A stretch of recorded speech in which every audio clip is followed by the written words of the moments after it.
Rastafari. Kilibamba, kilibamba, kilibamba, kilibamba, kilibamba, kilibamba. What I want? Yes, what you got today?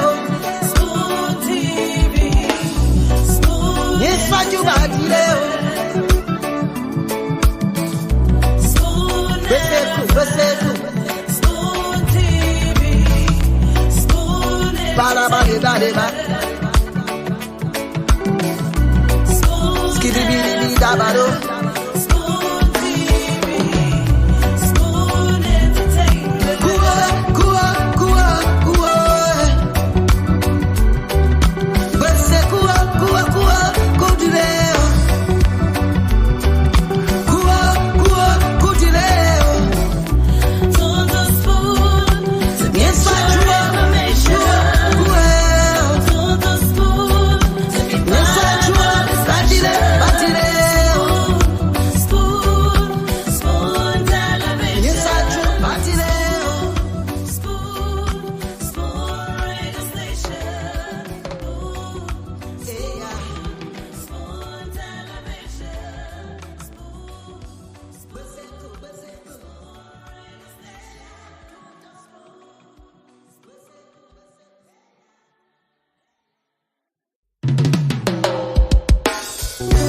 Yes, I, a special one from the CEO, Stan Tunnel with the spoon. And your boy, Friday the Southern Band. Charges on the beat. On the spoon to get your information. On the spoon to be part of our discussion. Spoon television. Spoon radio station. Spoon gonna tell you what is happening in Liberia. Spoon gonna tell you what is happening in Monrovia. Spoon gonna tell you what is happening in Africa. Just to spoon you will know. If the children crying for starvation, just to spoon. You want to get a news update, my brother, to spoon. You want to know what is happening in Monrovia, to spoon. Politicians want to make their decision, just to spoon. You want to know what's happening in the ministry, to spoon. Yeah, to spoon. Yeah, to spoon. You from Vonjema, Maryland, to spoon. Yeah, to spoon. If you eat kepa, gradually, my brother, to spoon. You got a spoon TV, you got a spoon radio, to spoon. Yeah, to spoon. You wanna get a news update, to spoon. What? Yeah, Rastafari. Kilibamba, kilibamba, kilibamba, kilibamba, kilibamba, kilibamba. What I want? Yes, what you got today? Yes, what you got today? Beseku. Bada. Skidibidi dabado.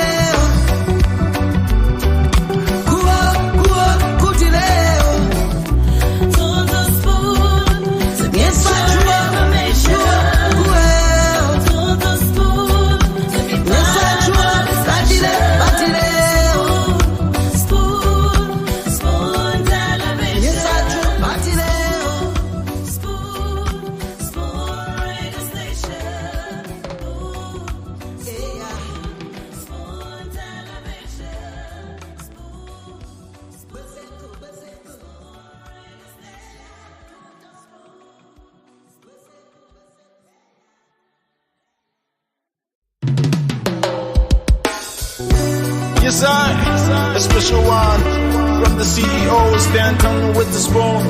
And your boy, Friday the Southern Band. Charges on the beat. To the spoon to get your information. To the spoon to be part of our discussion.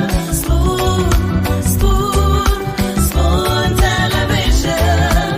Spoon, spoon, spoon radio station.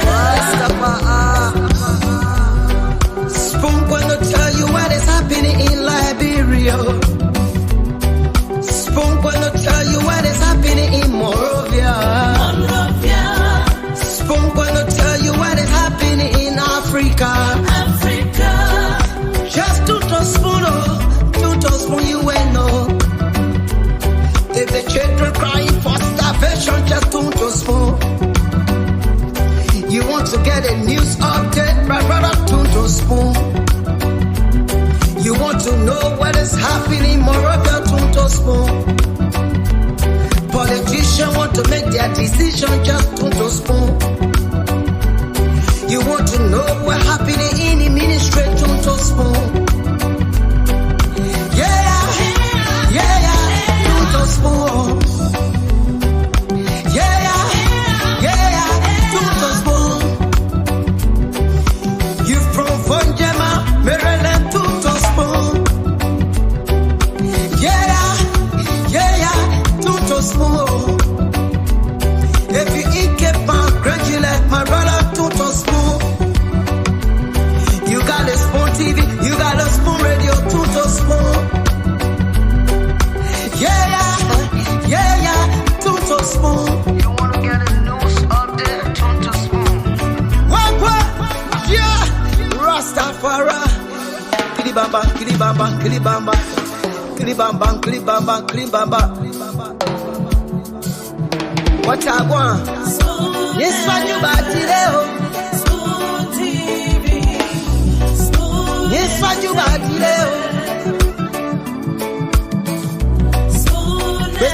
Beseku. Spoon TV. Spoon. Bada. Spoon. Skibidi dabado. Spoon TV. Spoon entertainment. Kuwa. Beseku, kudileo.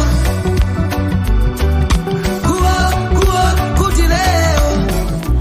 To the spoon to get Yes, what you your information.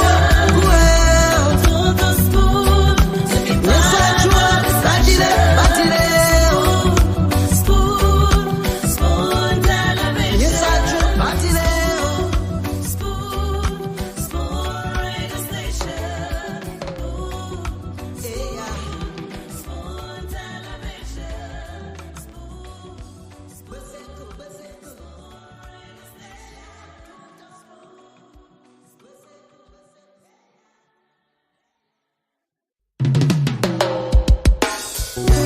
Yes, a special one from the CEO, Stan Tony with the spoon. And your boy, Friday the Southern Band. Charges on the beat. To the spoon to get your information. To the spoon to be part of our discussion. Spoon, spoon, spoon television. Spoon, spoon, spoon radio station. Spoon gonna tell you what is happening in Liberia. Spoon gonna tell you what is happening in Monrovia. Spoon gonna tell you what is happening in Africa. Just to spoon you will know. If the children crying for starvation, just to spoon. You want to get a news update, right, brother, to spoon. You want to know what is happening in Monrovia, to spoon. Politicians want to make their decision, just to spoon.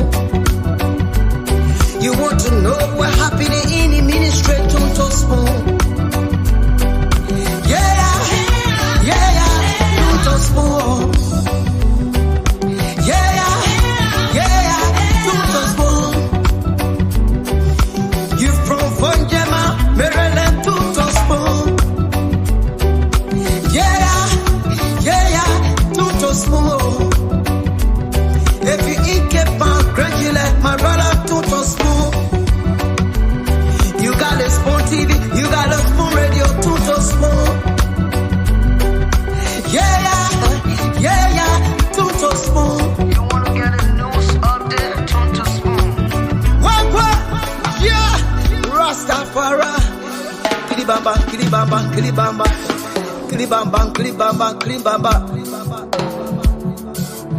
What I want? Yes, what you about today? Spoon TV. Yes, what you about today? Spoon TV. Spoon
Yes, I, a special one from the CEO, Stan Tony with the spoon.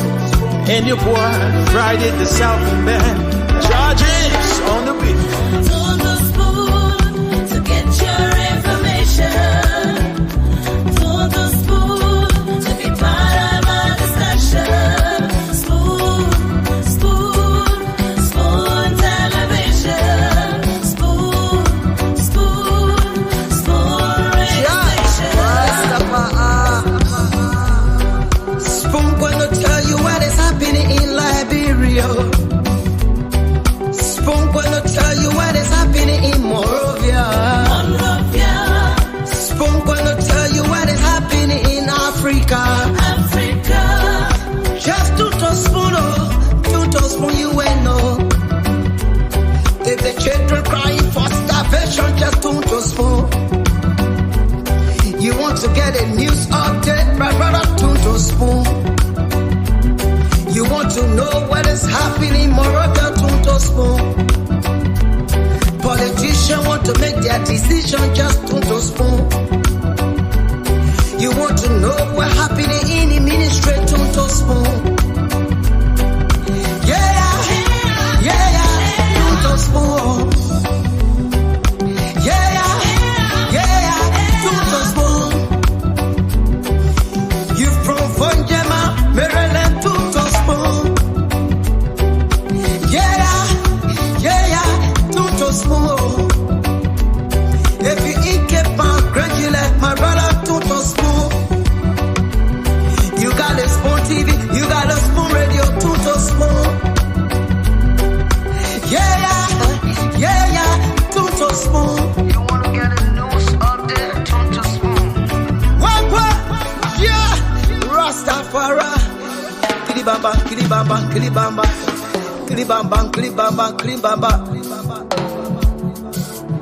What I want? Yes, what you about today? Spoon TV. Yes, what you about today? Spoon TV. Spoon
Yes, I, a special one from the CEO, Stan Tone with the spoon.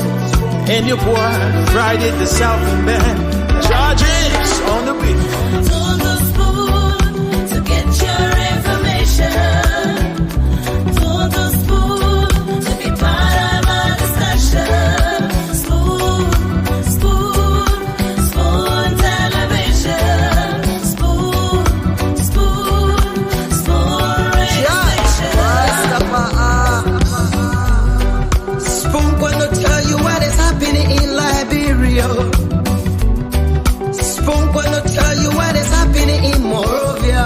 Monrovia, Spoon gonna tell you what is happening in Africa. Africa. Just to spoon you will know. If the children crying for starvation, just to spoon. You want to get a news update, my brother, to spoon. You want to know what is happening, Moravia, to spoon. Politicians want to make their decision, just to spoon.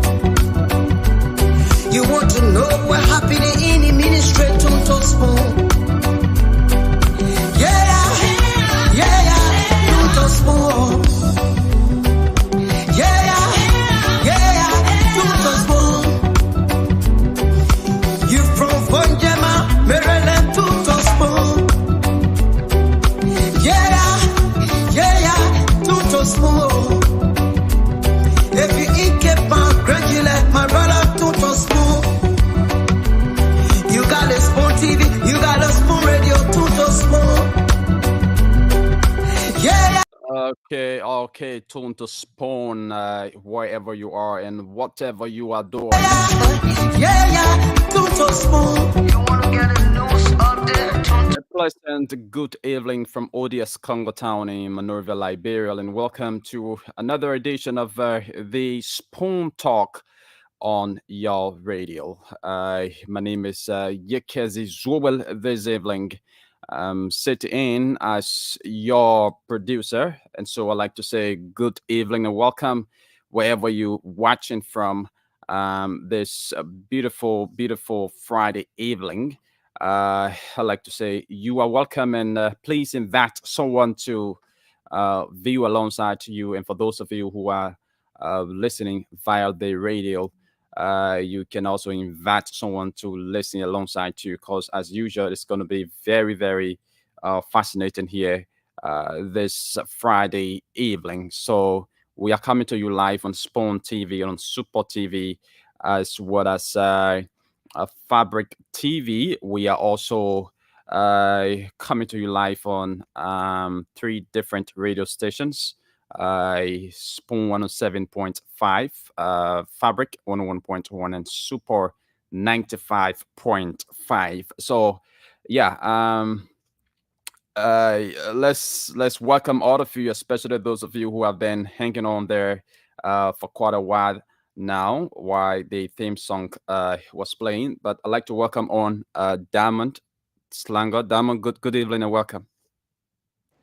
Good evening to you, Yakezi. How are you doing? Good evening, good afternoon, good morning to everybody listening and watching Spoon TV across Liberia and the rest of the world. Okay, I'm okay, but your audio is sounding kind of faint, very low. Okay, let me work on the volume. Is it better now? Yeah, much better. Okay. That's the best I can do. I just increased the volume of my microphone as well, so I think it's much better now. It's much better. Okay, all right. Okay, so that's it. Let me just bring the folks up to speed with some of the happenings in the country today very quickly before we can join the team. Yes, so today the European Union deployed 40 short-term observers to the 15 political subdivisions of the country to observe the pending general elections slated for October 10. And as you may know, the EU had earlier deployed a core team with 10 analysts that arrived in the country on the 27th of August. And also, they have since deployed 20 long-term observers to the country, and that was on the 9th of September to observe our elections. And my understanding is that a delegation of 7 members of the European Parliament and around 20 diplomats from the EU member states accredited in Liberia would also be integrated into the mission. And with that, it's going to bring the total number of EU observers in Liberia on election day to around 100. Yep. So I think that is good for the country to have more and more international observers coming into the country to give, their own independent report or evaluation about our electoral activities. And also today, the Liberian National Police held a press conference presided over by Moses Carter, the spokesperson of the Liberian National Police. And in that press conference, Moses Carter assured the public of maximum security during the October 10 elections. According to him, the joint security has put into place every mechanism, has worked out every modality to ensure that the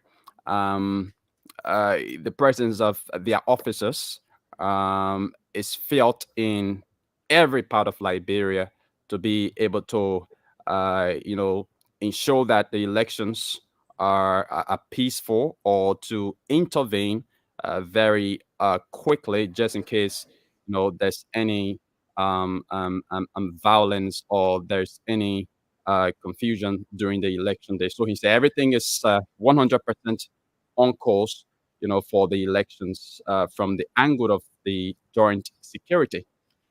And also, following the violence, the September 29 clash between supporters of the Unity Party and that of the CDC in Foya District, Lofa County, there have been a lot of condemnations. There have been a lot of call for peace and all of that.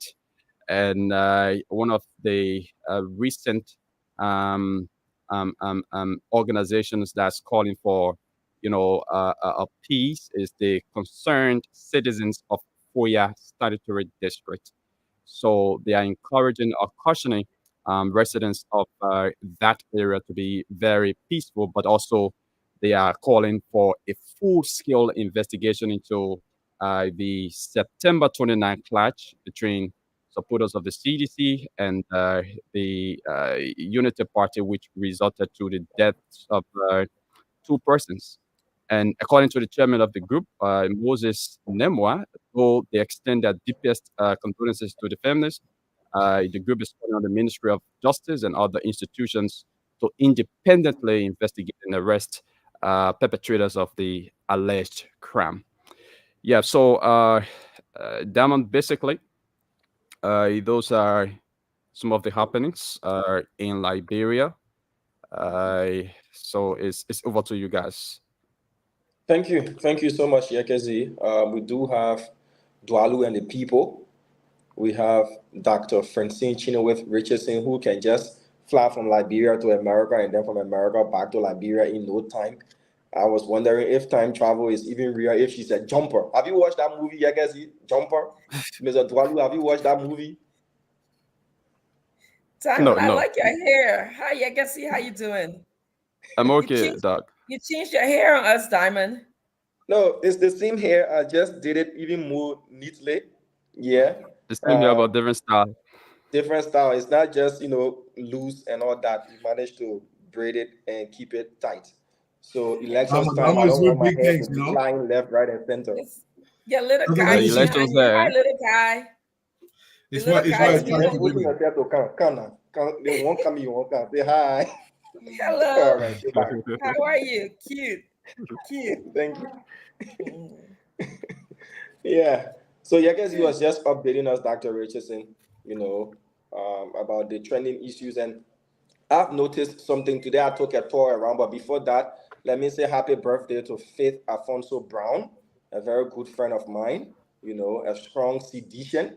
But again, we have to remain professional in the discharge of our duties. He's a good friend. I love to say happy birthday to you, Faith. Have a wonderful day. The day is almost ended, though. I hope you had a blast. But what I noticed today, I took a tour around, and the city today for a Friday seemed a bit quiet than usual.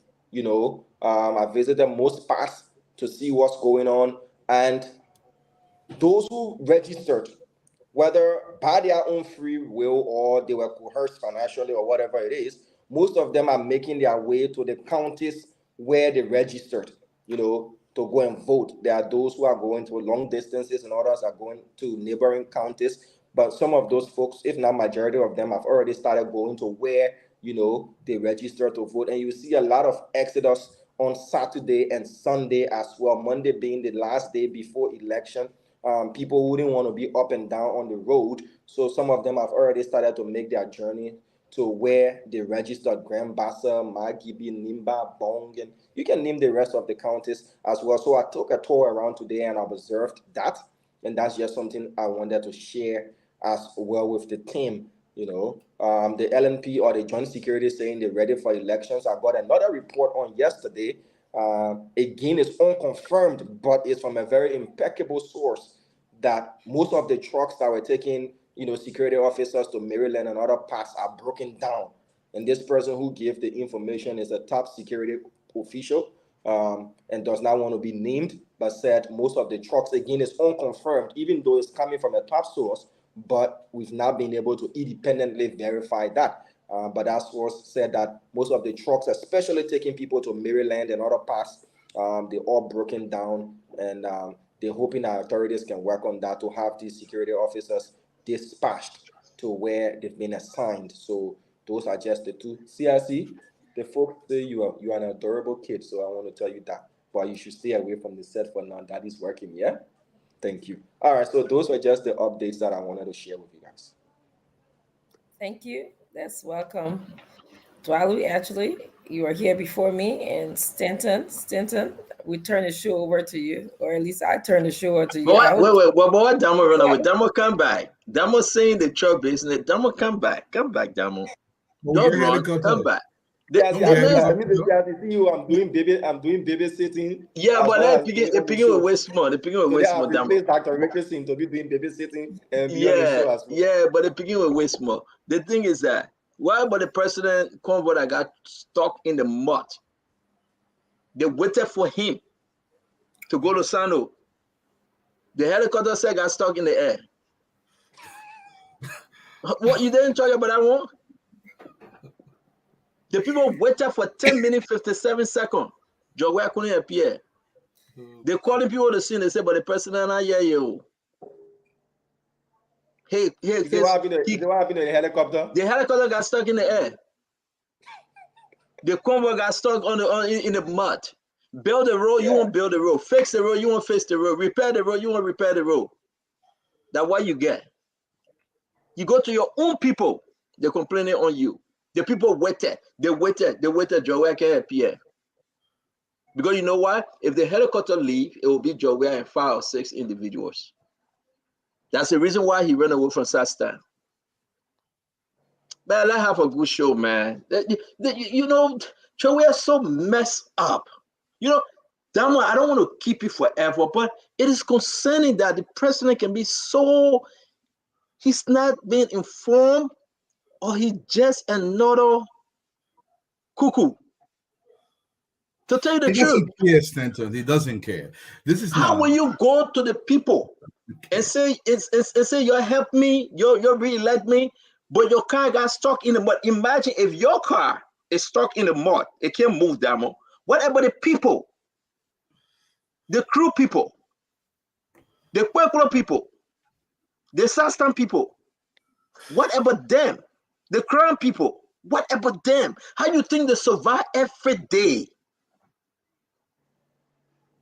How do you think they survive every day? But I'm not putting my vestation on you as an individual. I know you're going to help Peking to talk to CRC. Who know what that CRC is running to? Maybe your wife or your Jew saying not right there calling you lying said that they Peking. Well, I'm not talking about that one. You make a new plan. What you did? Yeah, then the man said that they Peking. The Peking playing. Well, Peking get time for the man. The man said they Peking. You not put the Peking in that thing. But no. All right, but Dama, thank you. I know you gotta go and upload my videos and whatsoever. But Dwalu though, Dwalu, let's run with this show, Madam Titi. How important this would have been for President George Manneh Weah. You landed at RIA Airport. It's raining. It's leaking. Tell me if George Manneh Weah was going to change the structure of the airport, make that road 8 lanes or 4 lanes as he have promised the Liberian people, lights all over, and you traveling. Do you think you were going to tell the Liberian people that George Weah lied to them, or George Weah was so dishonest? People are going to take picture.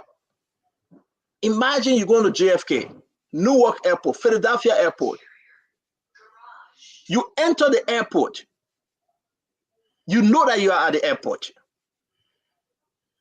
Nobody hustling to take your bag for $10.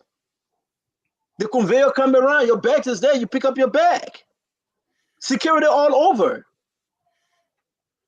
But you enter Rawa International Airport, and guess what happened? You must sleep at the airport because you can't risk yourself going home at night. The road is so bad. Then Joe Weah said, because it's raining, we cannot fix the road because of rainy season. Who Joe Weah talking to? No. You give me 2 minutes. Let me do my opening though. Because y'all were talking ever so long. I just joined y'all. Y'all were talking ever so long, man. Y'all don't do this to me. I just joined y'all. But who Joe Weah talking to? Who? How can you tell Liberians that because of rainy season we couldn't face the road or RIA? Because of rainy season we couldn't face the coastal highway, and your own car got stuck. Your people got stuck. You cannot go Sano. Your people tired with you. They waited for 10 minutes, 57 seconds. Joe Weah can't come. You know, this is craziness. Even the helicopter can't get there because it's stuck. You know, that's the reason if you lie. That's the reason if you think that Liberians are stupid. That's the reason if you think that you're the only man that get reasoning. That's the reason the people will reject you comes Tuesday, because the people know that you lie. That's the reason because all of the voter registration cards you guys bought, now it's sitting now with you can use it. Because we got international community, we got observers in the country. They will enter Brian Lasara, she's scared. You cannot maneuver your way. You will take all kind of dumb things to the president. Samuel Toy get medals of that card in his home. Jefferson Koji get a card also. But had to put in a system and declare themselves winner. They are stuck. I mean, we gotta tell the people the truth, man. You talk to me. I have not eaten yet, because if I eat now, then a different thing. But yes, this is the worst day in our country history. When you're opposition, you are opposition. But this president, this kind of a president, he failed the Liberian people. On roads, he failed them. We did a calculation yesterday when the PTA people came, collecting $1,200 per student. Do the calculation. That's elementary school. That's elementary school. I mean, I will tell you what we did a calculation for all over, and I will be showing it. These guys have raised 16 billion Liberian dollars. From 2018 to today, 16 billion Liberian dollars. Change that. Samuel Toy and George Manneh, we are them been eating the people money. They raised 16 billion. And when PTA talk, they walk all over them. And Joe Weah lie and say he paid people wire fee. Come on, man. Dwalu, you and Dr. Richard, so you'll talk to me, man. Stanton, before we even get to President Weah, I love to always recognize the audience, the guys that show up early. I know, because Sarah there. Recognize Sarah. That's what you want to do. Go ahead. Oh, recognize Sarah. Let me recognize some people very quickly. If you don't mind me, Stanton, I'm going to go this. That's August Talk We got Honorable George Watkins, Bayon Johnson, Sheikh Kamara. Welcome to the show. We got Henry Wallabout. Welcome, Blessing, Brumskin, Ian Emmett, Corkboard. Welcome to the show, Mohammed Soiree, Chris Foucault, David Johnson, Rainforest Natures, Jacob Tor, Mohammed Koroma. Welcome to the show. Henry Wallabout. I think I recognized you earlier. George Tule. Mr. Tule, what's popping, man? What's going on, brother? Dennis Madavi, welcome. Aaron Wokoli, welcome to the show. August Talk, I recognize you. Raphael Angel Long Guy, welcome to the show. Isaac GBO, welcome. Abraham Kendor, welcome to the show. Decanty Pay, Mongo. I see Sarah Yo, Laurie Reeves, welcome to the show. Malopu's son, Alex Spinier, welcome to the show. That Richard, yeah, the man looking for Sarah. All the other people that they looking for that Sarah you're looking for. That's Sarah looking for. Fatima Bendu Shirley, welcome to the show. Look, man, I saw my sister Vivian Eastman, Joe Walker Jr., welcome to the show. And Daniel Lee Namwe, welcome. Sarah, if you come on board, my welcome goes to you in advance. But still, let me say this. President Weah continued to play with the people in the Southeast. They themselves have experienced this. I know you were being a little comical when you said the helicopter got stuck in the air. It can actually get stuck in the air if the man is not showing up. People waited for 10 hours, not 10 minutes, 10 hours, waiting for President Weah to show up.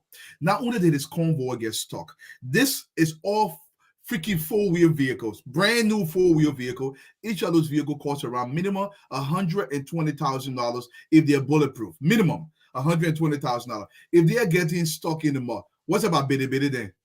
They ain't got no chance. Our people are in serious dire straits in the Southeast. President Weah doesn't care. He comes over there with a little fanfare, say, my people here look at me, pretending to speak all in time crew that is not even comparable with the people. He's like, oh, yes, why? Oh, Fonantio. Oh, such nonsense President Weah was doing to his people. Anybody, to the young people in the Republic of Liberia, to the legatees, I'm going to say this to you. Anybody under the age of 40 years old, I'm being dead serious, who votes for President Weah, this is what you're saying directly. You're already getting your children to a life of extreme destitution, extreme poverty. That's what you're saying. You're saying you don't care about their future. President Weah has no original idea, nor does he care about anything that's happening in the country. This man only cares about jolly, shy alone. President Weah is a danger to this country. Any rational person who votes for this man, you're literally throwing your future away. We must chart a new course in the direction that will elevate the entire country. President Weah is not the way. He knows nothing. He doesn't care. Once again, ladies and gentlemen, welcome to the show. My sister, Dr. Chinaway, it's up to you. You're muted. Yes, thank you. Thank you, everyone. Welcome to the show. It's good to see you guys, my colleagues, and also our viewers. I agree with you, Dwalu. You know, the president does not care about the Liberian people. And I think it's a combination of laziness and incompetency is the reason why he's, don't care. That it appears that he doesn't care, but he doesn't have any ability or know-how. There's something that I tell people, like, God doesn't sleep. If the people of the southeastern region, wherever he visited, they are suffering. So God wanted him to experience exactly what the people are experiencing. If they can get stuck in mud, all the people who are traveling in that area can get stuck in mud, let the president get stuck in the mud for hours so he can feel it, So he shouldn't be able to go talk to them or express himself to them or ask them for their votes because he has not done anything for them. Our country is so rich.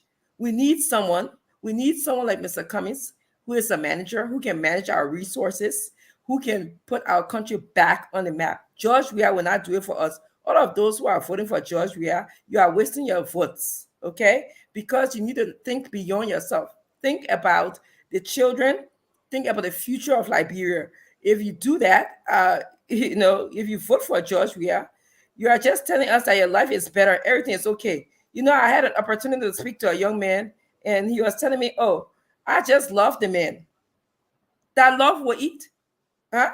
That love will eating. That's what he said. He said, I see you are wearing a, paraphernalia. I said, oh, he said, oh, I just love the man. But when Country talking to him, he understood exactly what we're coming from. Yes, it's okay to love George Weah, but love does not develop a country. Love does not build hospitals. It doesn't contribute to educated professional people. It doesn't contribute to our economy. So it's okay to love him, but he cannot build Liberia. So Stanton, back to you. But Dr. Francine, Stanton, I believe you're talking to somebody. It is important. I did an entire show, a message to the legatees of Liberia on the concept of love. How to love somebody, what constitutes love for a leader. First of all, you are not supposed to love your leader. You are supposed to respect your leader to the extent he or she provides what he's constitutionally required to provide for you. Anybody who says, I love President Weah, you are literally, this is what you're saying, that you do not love your children. You don't love your leader. You respect your leader based on what he has produced for you. And this is what constitutes love. If a leader is upping your standard of living, that means he loves you back. If your leader is building infrastructure that will support the life of minority in your society, that means he loves you back. If your leader is ensuring that the Liberian family stays together, the father is in the home, the mother is in the home, that means he loves you back. If your leader is ensuring men and women in the country can have access to employment in the country, that constitutes love. If your leader is ensuring we got proper medical care across the country, where our mothers and our daughters are not dying in childbirth, that constitutes love. Love for President Weah must be reciprocated in the fashion as mandated by the Constitution. President Weah swore an oath.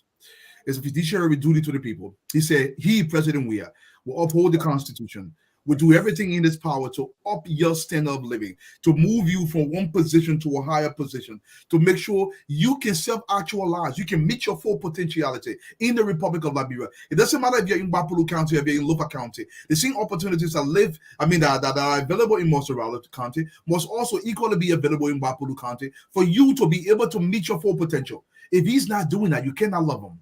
You don't love your leaders. You admire them for what they've done for you.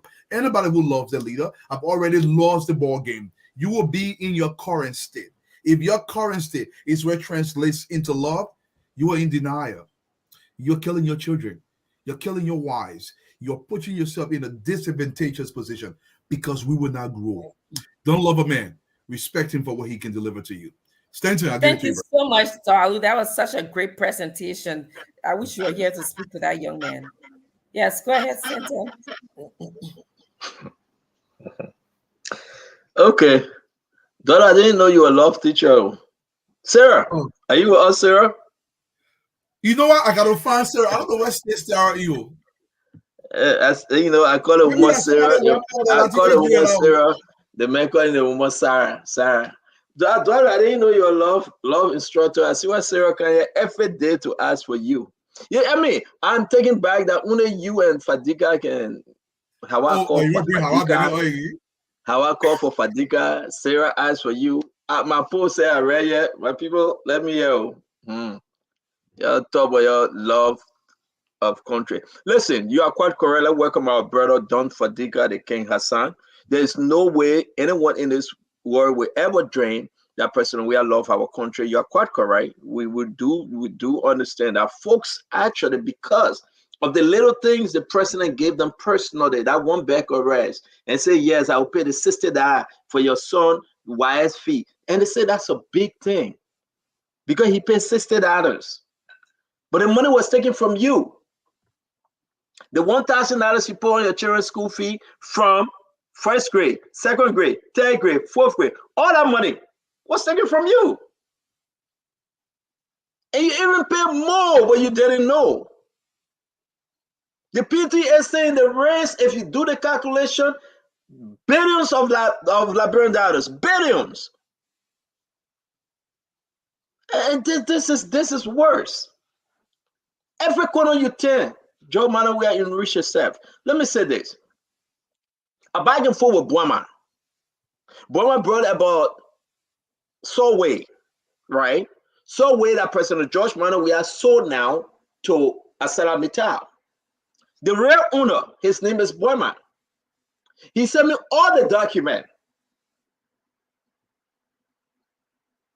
Bwama says, Stanton, I don't want to talk.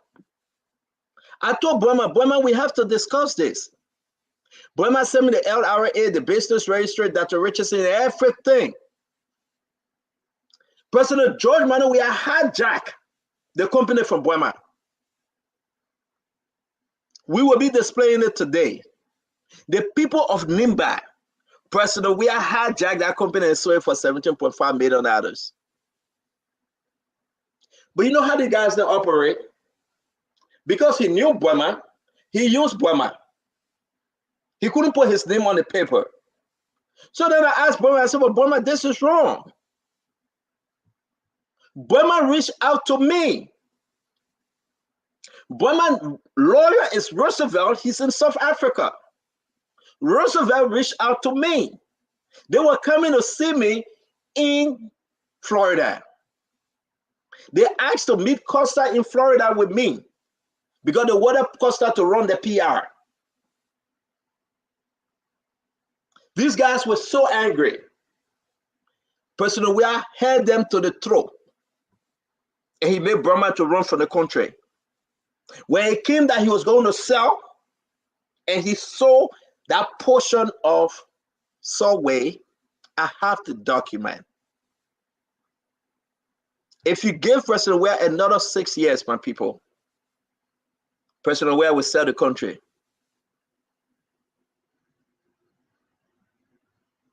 I have all the document, and I will be sharing this document with you. President Weah hijacked that company.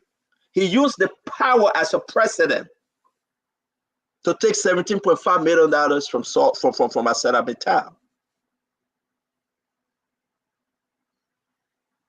And Burma have to be on the run. I reached out to him. I reached out to Burma. I reached out to him. Burma said, all I can say is Spoon, and I will share these things because we are talking about the people of Nimba. We are talking about Liberia. I will share with you guys. He said, all I can say is Spoon, the Subway license was in dispute, and Meta Steel informed Subway and the government. President Weah bypassed all of those things.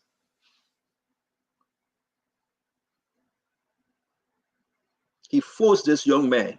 How wicked of a president. He forced Burma to sell Subway because he needed that $17.5 million. The Subway LRA lesson. Burma sent me everything. He sent me everything. We're going to share it with you guys. He's not happy, but he want to protect himself, his life. Duadu.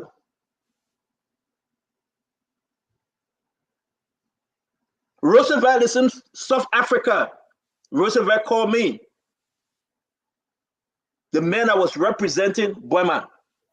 You remember? By the way, the Subway is 17 million US. It's not LD. That's what's standing to me. 17 No, it's US. 17.5 million US. Okay, no, people saying LD, but I just want to be sure. No, man. We ain't talking about LD. No. We talking about LD. I about to share this with your Labrador business registry. That is Subway. Burma sent me all the time, my man. Burma said, listen, I can talk all Stanton. Because Joe Weah said the man that he brother, you remember when he went there? He said that we are family. Yep. Oh man, Joe Weah choke the picking. Yeah. This guy got other companies in Ghana and all over. Joe Weah choking. The man called me, he was crying. How can you re-elect President Weah when he's stealing? People try to bring investment in the country. He's stealing from them. Can I share a quick story without having details? Share a story. We'll go to Fadiga while we upload all these documents because I want the Liberian people to see for themselves what was sent to me by Burma, what was sent to me by Roosevelt. How the president have destroyed that part of Nimba, how he have destroyed our nation because of his own greed. This president, and I will share this document with you, and you guys will understand that President George Manneh Weah will end up selling Liberia because he pays $60 of your children's school fee. Look, Stanton, these boys behave as though Liberia is their personal fiefdom. 2018. In fact, my offer was on the table to provide 200 permanent employment in the Republic of Liberia. The details, I'm not going to release here, but I'll tell you this. The issue of Solway is not unique. There are so many countless stories in Liberia. What people don't understand in Liberia, not everybody's going to be in government. The private sector must be birthed so we can create jobs in the country. But they see other Liberians as competitor, not facilitator, to ensuring Liberia is developed. We were forced to leave the country because we could not provide the jobs in the country, and now the city remains dirty. We were forced to leave that we could not build a processing plant in Liberia. We are forced to leave our country because you don't have an in with those that are in power. So many things happening on the ground. Most of our brothers don't have jobs because there's a refusal from the hierarchical structure that is in Liberia if you don't have the link to them. This is what's happening to the country. Liberians want to come here and employ young people in the country. Stanton, over the last 6 years, I've maintained nothing less than 37 employees in the country. Where the goal here is to do something in the country. Our brothers and our sisters need jobs. They don't need handouts. They need jobs. And this is the only thing I heavily advocate for. Because for some of us, we are not a government employee kind of people. We are the private sector kind of people. But in order to be able to, because our country is so small, if you don't have this so-called connection with the government, you cannot bring an entity into the country that's going to provide jobs for our people. Our people need to go to work. The Liberian family is being dissolved heavily because of lack of employment in the country. This is the underlying factor here. The men are being emasculated. This is turning our women to a form of debauchery that I cannot listen, that the friends will get mad at me for this. But it's also equal comparable to the men as well. Because, it's taking away the essence of our women because lack of employment. Dignity must be brought to the country. And I personally believe it can only be brought through the private sector. And we have to force the issue. The issue of Solway is not unique. I know more than 6 Liberians that could be bringing decent quality employment into the country. But go there and you go see Jaja and put leaving your mom on the Sakomo tree. Tell you that story. Let's get to listen, guys. I mean, this going to make Burma to feel somehow, but we got to tell the Liberian people the truth. I respect Burma. He's a good businessman, but the way in which Joe Manawia hijacked this thing from him is bad. I'm going to share with you guys all the information because this is about Liberia and we got to rescue this country. We got to save Liberia. We got to fix Liberia. We got to make sure that Liberia is on the path, on a good path. Most people have this information, but they say, you know what? I got to protect my life. I got to protect my family. So I will not say anything. So let me say it for you. Let me share with the Liberian people. Let's help redeem our country. Let's help save the little we have left. George Manawia and Senator alone shouldn't steal from the country and enrich themselves, and why the people die and the masses suffer. I know it would make my friend, brother Burma uncomfortable, but I have to share this with the Liberian people. I have to. They stole 16 billion of PTA money. The people came on the show. They expressed themselves. The government doesn't care.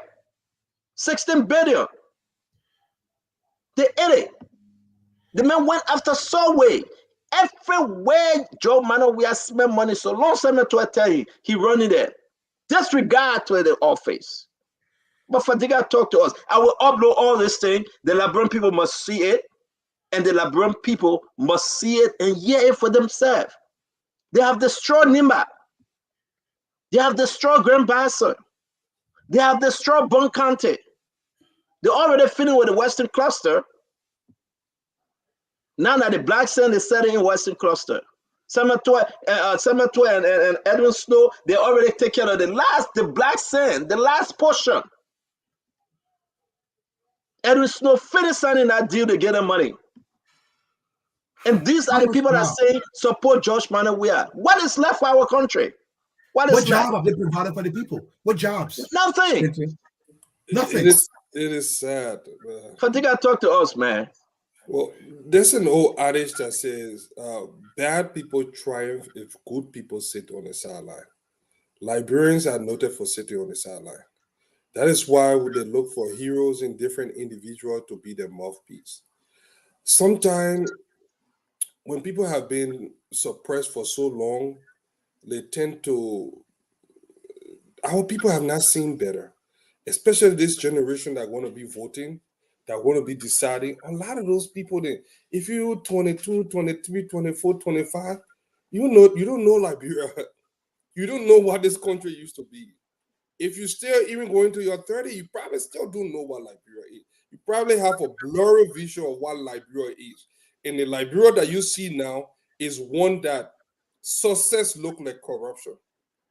When you see those that are successful, there are people that did the bare minimum, did not apply themselves, shot under the sycamore tree, and then few months later, few years later, get into the corridor of power and they build these massive structure, I call them monument tower of corruption.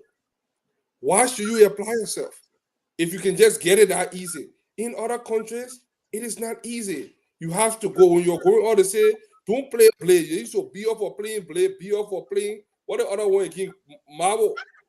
Beat up for so many things. You go now, boy. Don't do that one because you will not succeed. A lot of us did it. For a lot of us where we are today, those that apply themselves well, that are ready to take on leadership in Liberia, they are nowhere because of the culture that we have created. So a lot of these children, they don't even know better. They don't even know what it means to live at least 24-hour electricity, running water, and things. All they see is this one soccer icon that come and dangle his booths and dangle his jerseys for the last couple of decades and show off vain things, show off one part that they have not seen before. They are mystified by those things because for them, that is what country is supposed to be like. They do not know that the leader is supposed to provide an opportunity for them to strive and be the best. But that would not happen. That they have been brainwashed. So this is the kind of look. George Weah is an experiment that should have never happened. People like George Weah, once you give them power, you cannot take it back easily. It should never happen. In America, there are certain people, no matter how qualified you are, you will never see power. They try it once. Look what America is still going through. Which other president in American history have we seen like Donald Trump? Like him or hate him. But the man was completed. So George Weah is a very terrible leader. He's bad. He's a liar. He's deceitful. He's hateful. He's vindictive. All the adjectives you can use in the world to describe the man. And he's very charismatic. So we can't blame some of those children. We just have to keep harmony and keep fighting until we can get this man out. But still, I know I gotta go. But I want to say make one announcement. You gotta go where? No, I'm going nowhere. I want to say something right now. But you say you gotta go. No, I know my time is almost up. That's what I was saying. My 2 minutes. But I want to make this endorsement. I have one of my brother, childhood friend brother. He's running in District 1. My Gibi County as represented. Joman B. Samuels. He running as an independent. We all grew up in Firestone, so we have this Firestone link to my Gibi County, and he's running. He's on the ballot. I'm sorry that it took this long for me to say it, but I'm rooting for you, Joma. If you're listening to us, we wish you nothing but the best. The plantation want to be behind you. We know that our parents grew up in that Firestone. They gave their sweat and blood for that company, and I wish you nothing but the best. But if you go to the poll on the 10, Joma B. Samuels, District 1, Magibi County, he's my guy. If you're around that area, to Josiah, Boyka, and all the guys in Firestone there, your Firestone brother is in the race. You guys do make us proud. And I'll leave it back to you. So now I'd just like to add that it saddens me to know that $17.5 million were used not for the Nima people, but to enrich George Weah. If you come to Nima right now, you'll be so sad. I mean, the roads past Ganta is not even paved, and Lamco has been in Nima for years and years and years. Salamita is now here, and you will wonder what happened to the money that they were supposed to be given to our government to be used for the people of Nima. And I mean, today the cars, when you pass Kanta, the road is not even paved. When you see hospital, they have no medication. You look at a place today. I was looking, I say, what is that over there? Somebody told me it's a clinic. It's just crazy. When you see children, some of them are so malnourished. I saw a 6-year-old child that looks just like the same size, the same height as my grandson, who is just turning 2. I mean, our situation is so sad. If you even think about the poor nutrition of the next generation, how it affects their ability to think, you'll be worried about Liberia. Because if our children cannot even get good nutrition, how do we expect them to sit in class to concentrate for their brain to function well? This is our next generation. And that saddens me that somebody can take $17.5 million and put it in their pocket and not even think about the people when their natural resources, the riches, the iron ore are here to be used for the people of Nima County. I'm sad. I'm sad. Dr. Richardson, you alone, you're talking about education. Give a chance. See children sitting on the floor. In Bon County, they're sitting on the floor. Bon County that produced Auntie Jewel as senator. Bon County sent her first as first lady, then senator, then now vice president. And you talking about children sitting on the floor? What's the transformation? It's all over the world. It's all over Liberia. George Manawea, them all failed the people. But you're going to enjoy the program tonight. Just sit back, share the show. We got a lot of stuff coming up for you. The people must hear it, and they must hear it now. People that cross capital, don't you know that? Let me put in this other one, and then you guys can come in because I'm all uploading this video. Don't you know that the father, and now they're going to get very with me, Mr. Dwadu. I'm going to come to Subway. I'm uploading the video. You know me. Samora Wodokori, the deputy minister for finance, the man that eating the money and say he's sharing it with Joey. His father is he worked for Tawan Gonglo, LPP. Yeah. He's the chairman.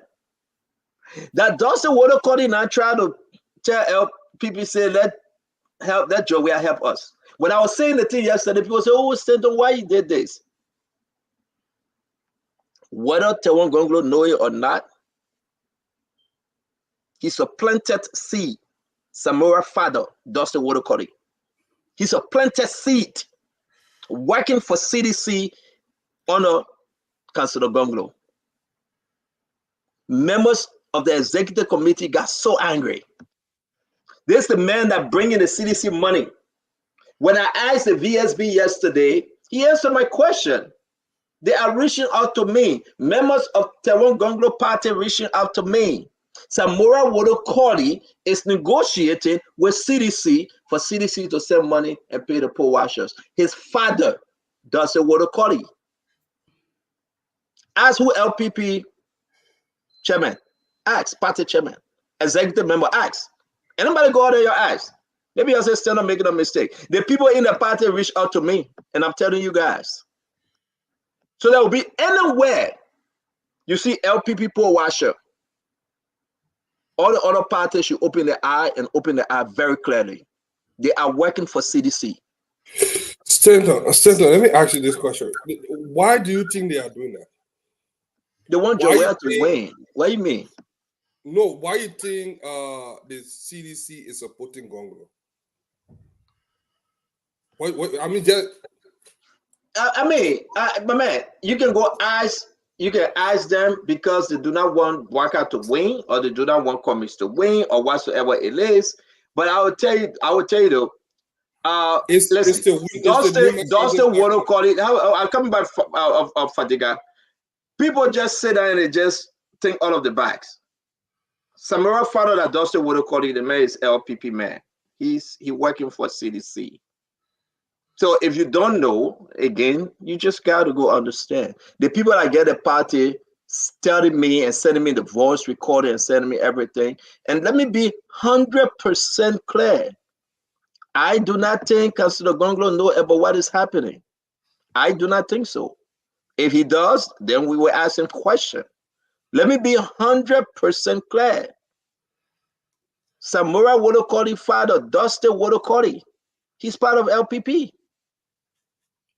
He's on the executive committee. But Stanton, He have negotiated. He have negotiated that Joe Biden will pay, and they will pay that which they have to pay. And LPP poll watchers will be working as CDC poll watchers. Look, Stanton, Samara Wodokali, he's an admitted criminal. Let me just put it like this. What Samara did was, if you remember the legislator, he awarded the Kanyo Babala, that investigated himself and exonerated himself. Samara Wodokali awarded contract to the LEC to his own company. He did not think that was a conflict. He said it on our show. Yes. He came on Spoon Talk and he said it. Yes, so he doesn't care. So that's amateurish based on what we know he's capable of. He has a man that literally was doing nothing before. Now he got more massive buildings in Liberia than any one person. How can you justify that? When Samuel Eto'o himself said nobody in the Republic of Liberia makes more than $7,000 a month. That's before any taxes are taken out. How can he build these projects? I get a massive building in Liberia, probably bigger than Samara Wodokali, and I know what it takes to build those buildings.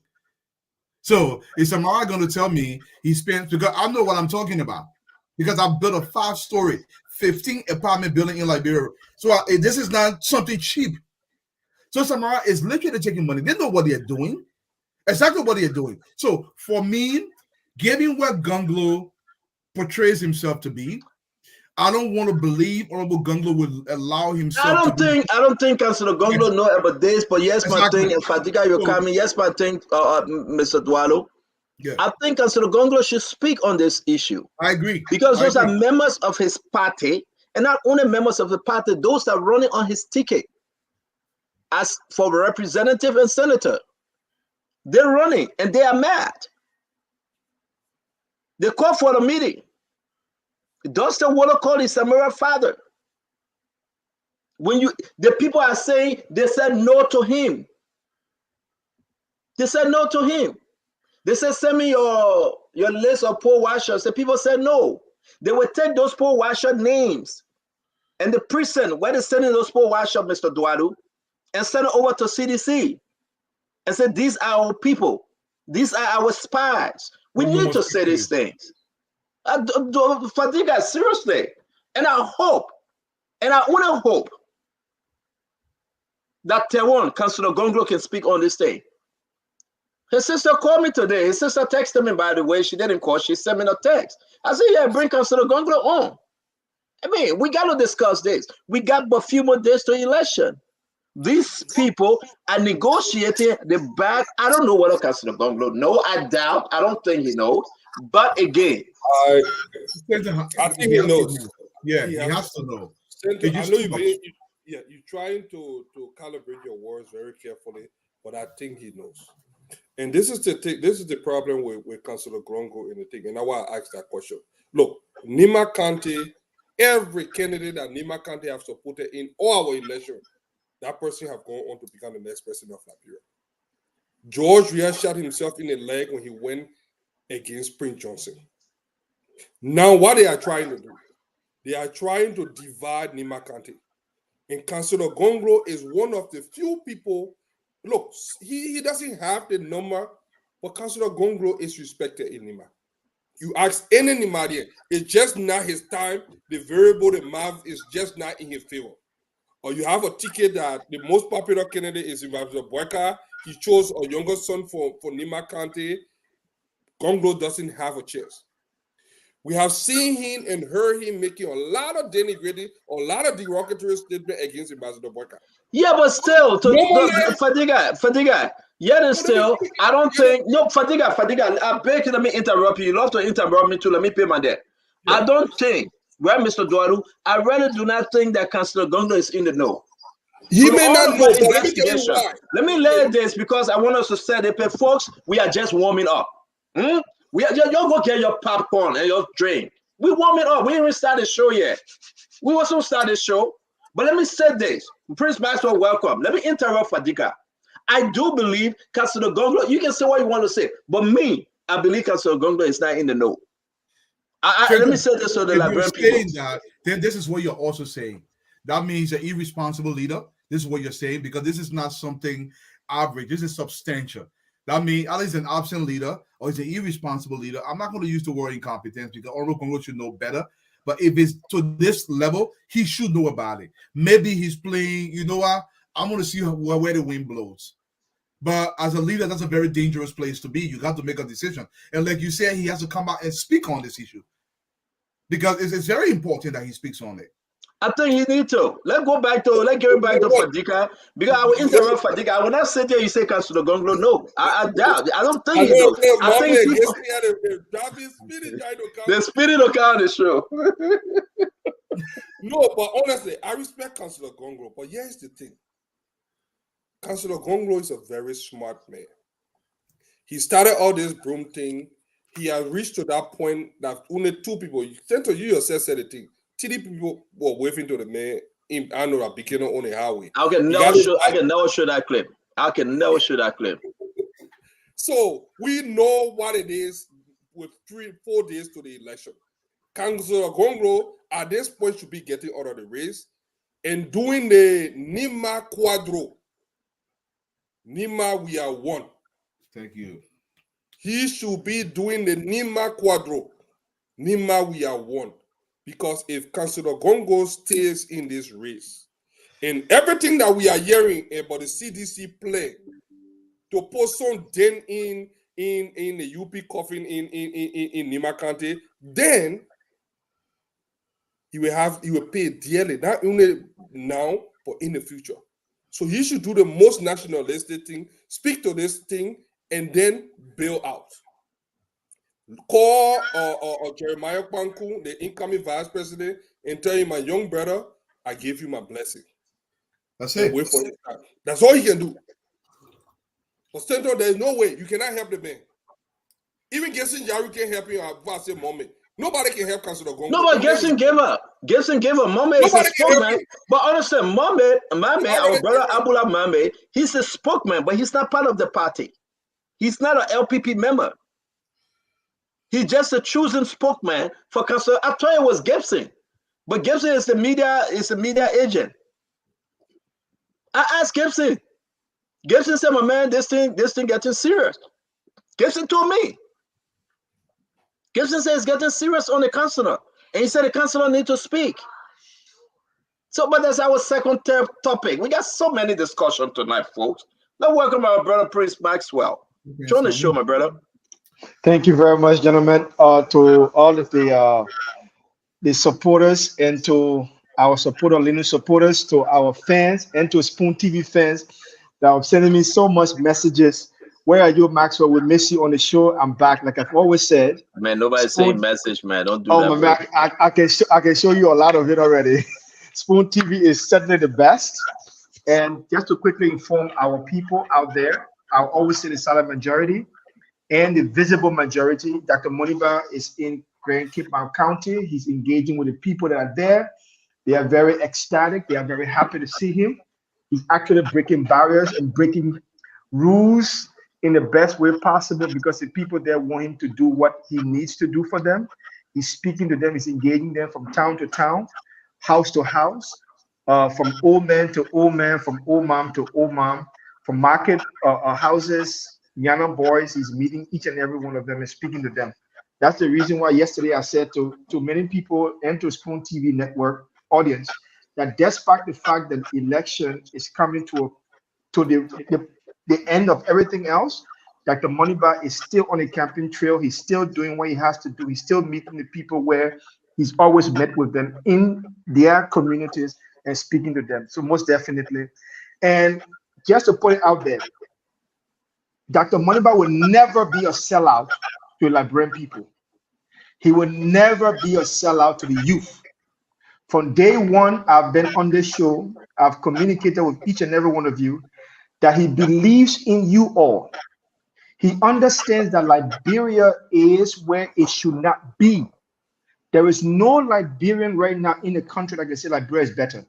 Even Steno cannot say that. Even Fadika cannot say that. Even All of the political party leaders can now see that Liberia is now better. Ordinary citizens knows fully well that it is now a better country right now because they cannot get anything out of it. That is the reason why the Moniba is on the campaign trail.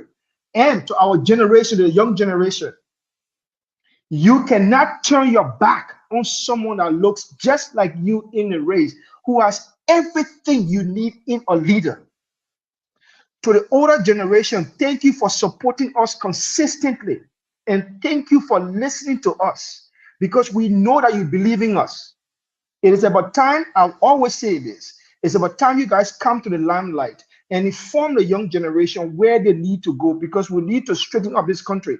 And Dr. Moniba has said this consistently over and over and over. We are not going to turn our back on Liberian people. We are not going to turn our back on the bread and butter issues of the country, on poverty, high transportation cost, high hospital bills. We are not going to turn our back on those things.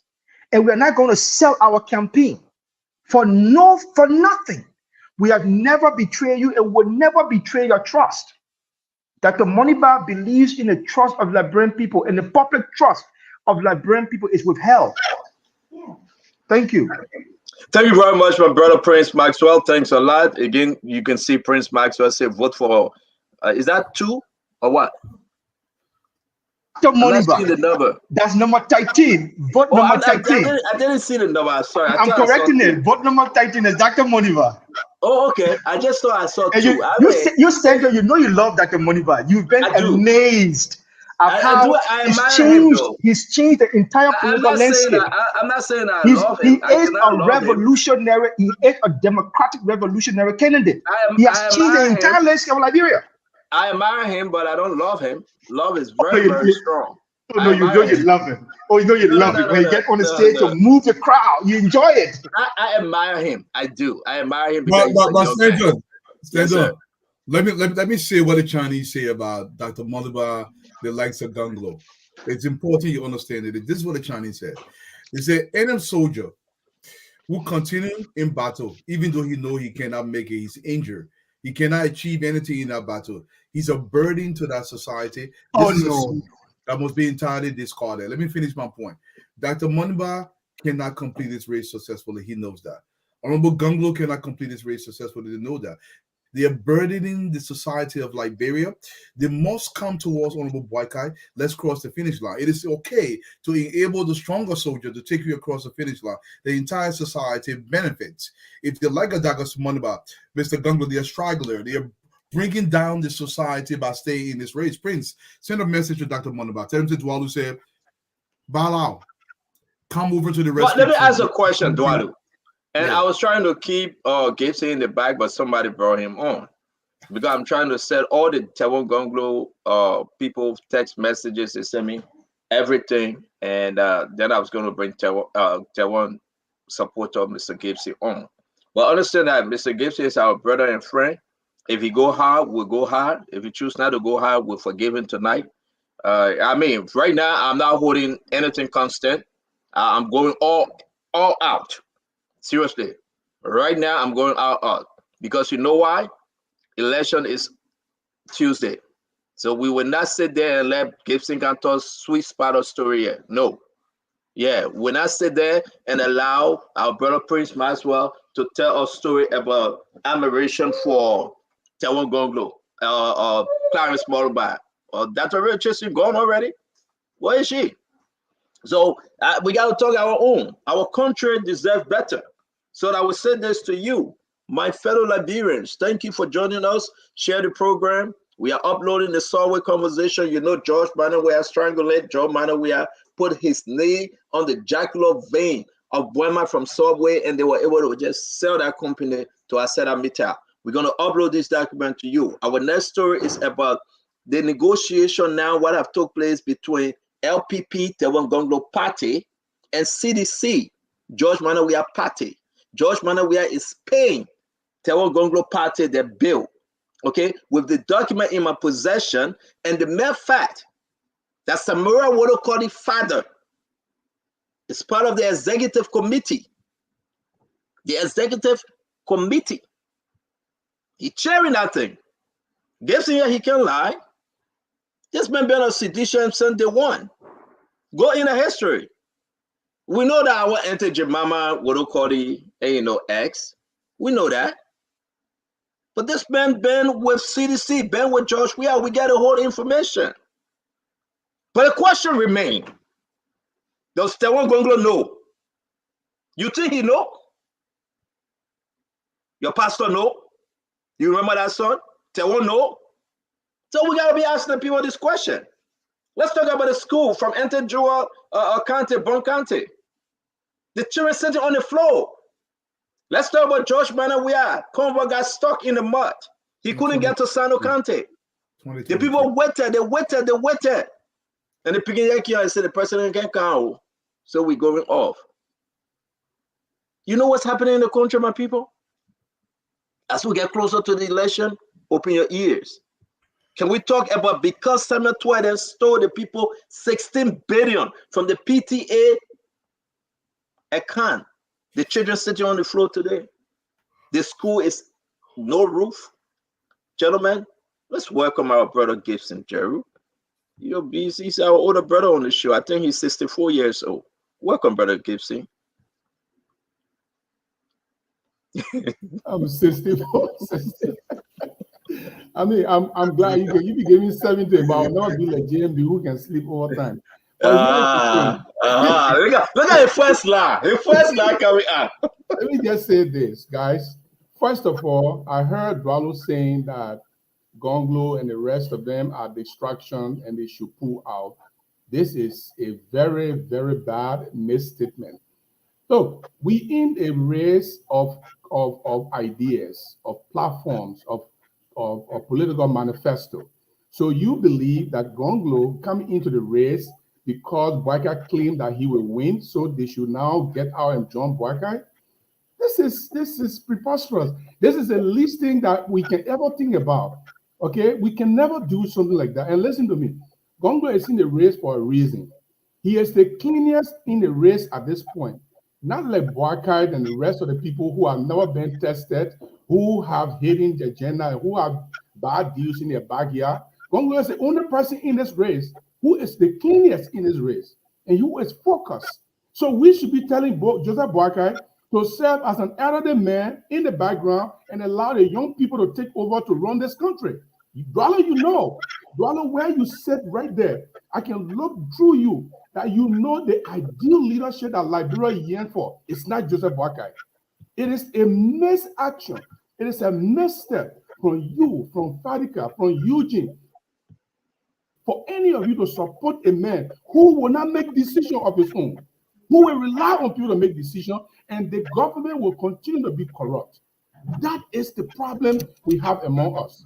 And you people, the young people, are nurturing the inefficacy of people who want to lead a country into a dungeon. And that's what you people are doing. This is not the way we should be going. This is not the kind of government we have been waiting for. Look, if Gonglo goes to the first round and he doesn't win the first round, we have different strategies. And we can decide who to go to. And stand up, I told you. I said, if we want to support Joshua, I respect you. You said that. You said that. Joshua, we'll make it clear as daylight. If we want to support JMB, we'll make it clear as daylight. We're not going to be behind the door. So let me ask you a question. I think give us a chance. So you know what? Let's address this Gonglo LPP issue. Then we move on. Let's address it. It's important. We got a lot of information to give our folks tonight. Welcome to the show, guys.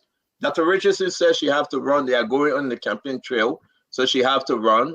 She and Mr. Cummings and the rest of the team somewhere in Nimba, they have to run. So we give Dr. Richardson off today. We hope to see her tomorrow, but tomorrow again, you know, Dr. Richardson will be here. Thank you. Be safe, Dr. Richardson. Let's address this issue, guys. It is important. We get our brother Gibson speaking. Can I ask you a question, brother Gibson? Yes, sir. One. Who is Dustin Wodokoli, sir? Dustin in your party? I think he's the chairman of the LPP. He's the chairman of the LPP. So I was quite correct. He's the father of Samira Wodokoli. Yes, he is. And I will pause and I will give the guys a chance to speak. I will come back with more questions. Do you think everything that have been reported from your party that people taking support from CDC for the pool washers. You think Councillor Gonglo is aware of the activities that is happening? Let me tell you in this public manner. If Councillor Gonglo noticed that the chairman of LPP or any official of LPP is going beyond his back to beg for money from the ruling establishment, I can tell you Councillor Gonglo will go right against it and will go public. He has done that before in the past. The youth for promotion of Gonglo went and made a misstatement about ECOWAS, and he immediately went against it. He's not the kind of man who dilly-dallies with people who want to cut at the back of him. He will never. If he wants to do it, can Councillor Gonglo speak on these things now? Can he come and talk to the folks and tell us exactly what he knows? Because VSB testified was an emergency meeting call. We got the information from that meeting. Can Councillor Gonglo come and clear the air as to what he knows? That CDC government, George Manuel, Samuel Tuer, they have brought LPP under the nose of Councillor Gonglo and paying for all the poor washers. Can Councillor Gonglo clear the air, sir? Can you place that call now? No, I can't do that now. I can do that. He can appear on tomorrow or the after tomorrow. But remember, we're on election time, no time left. Can he choose not to come on Spoon, that's fine. If he choose not to come on Spoon, that's fine. But can he speak on this thing? If we can call JMB now to appear on the show now, then I can. Remember, we're not doing that. We have to respect JMB right now. I'm asking you. Stop. I beg you, don't. Please don't interrupt me. I beg you, Fadiga, don't interrupt me, because you know the guys then will swing this thing any which way. I'm asking a question. Whether he appear on Spoon or appear on another network, I'm asking you a question. Can he clear this thing before Tuesday? Yeah, I can do that. So, I can. In fact, maybe tomorrow. My last question to you: what do you think Councillor Gonglo know? Before I go to Mr. Duadu, my last question to you: what do you think Mr. Gonglo know? What do he know about what is happening out there? What does he know that the issue that his party, people in his party have gone to CDC because we get text message. Those that are running on the ticket, they are so angry. Those that choose not to endorse George Manuel, they are so angry. They have asked them for the list of poor washers.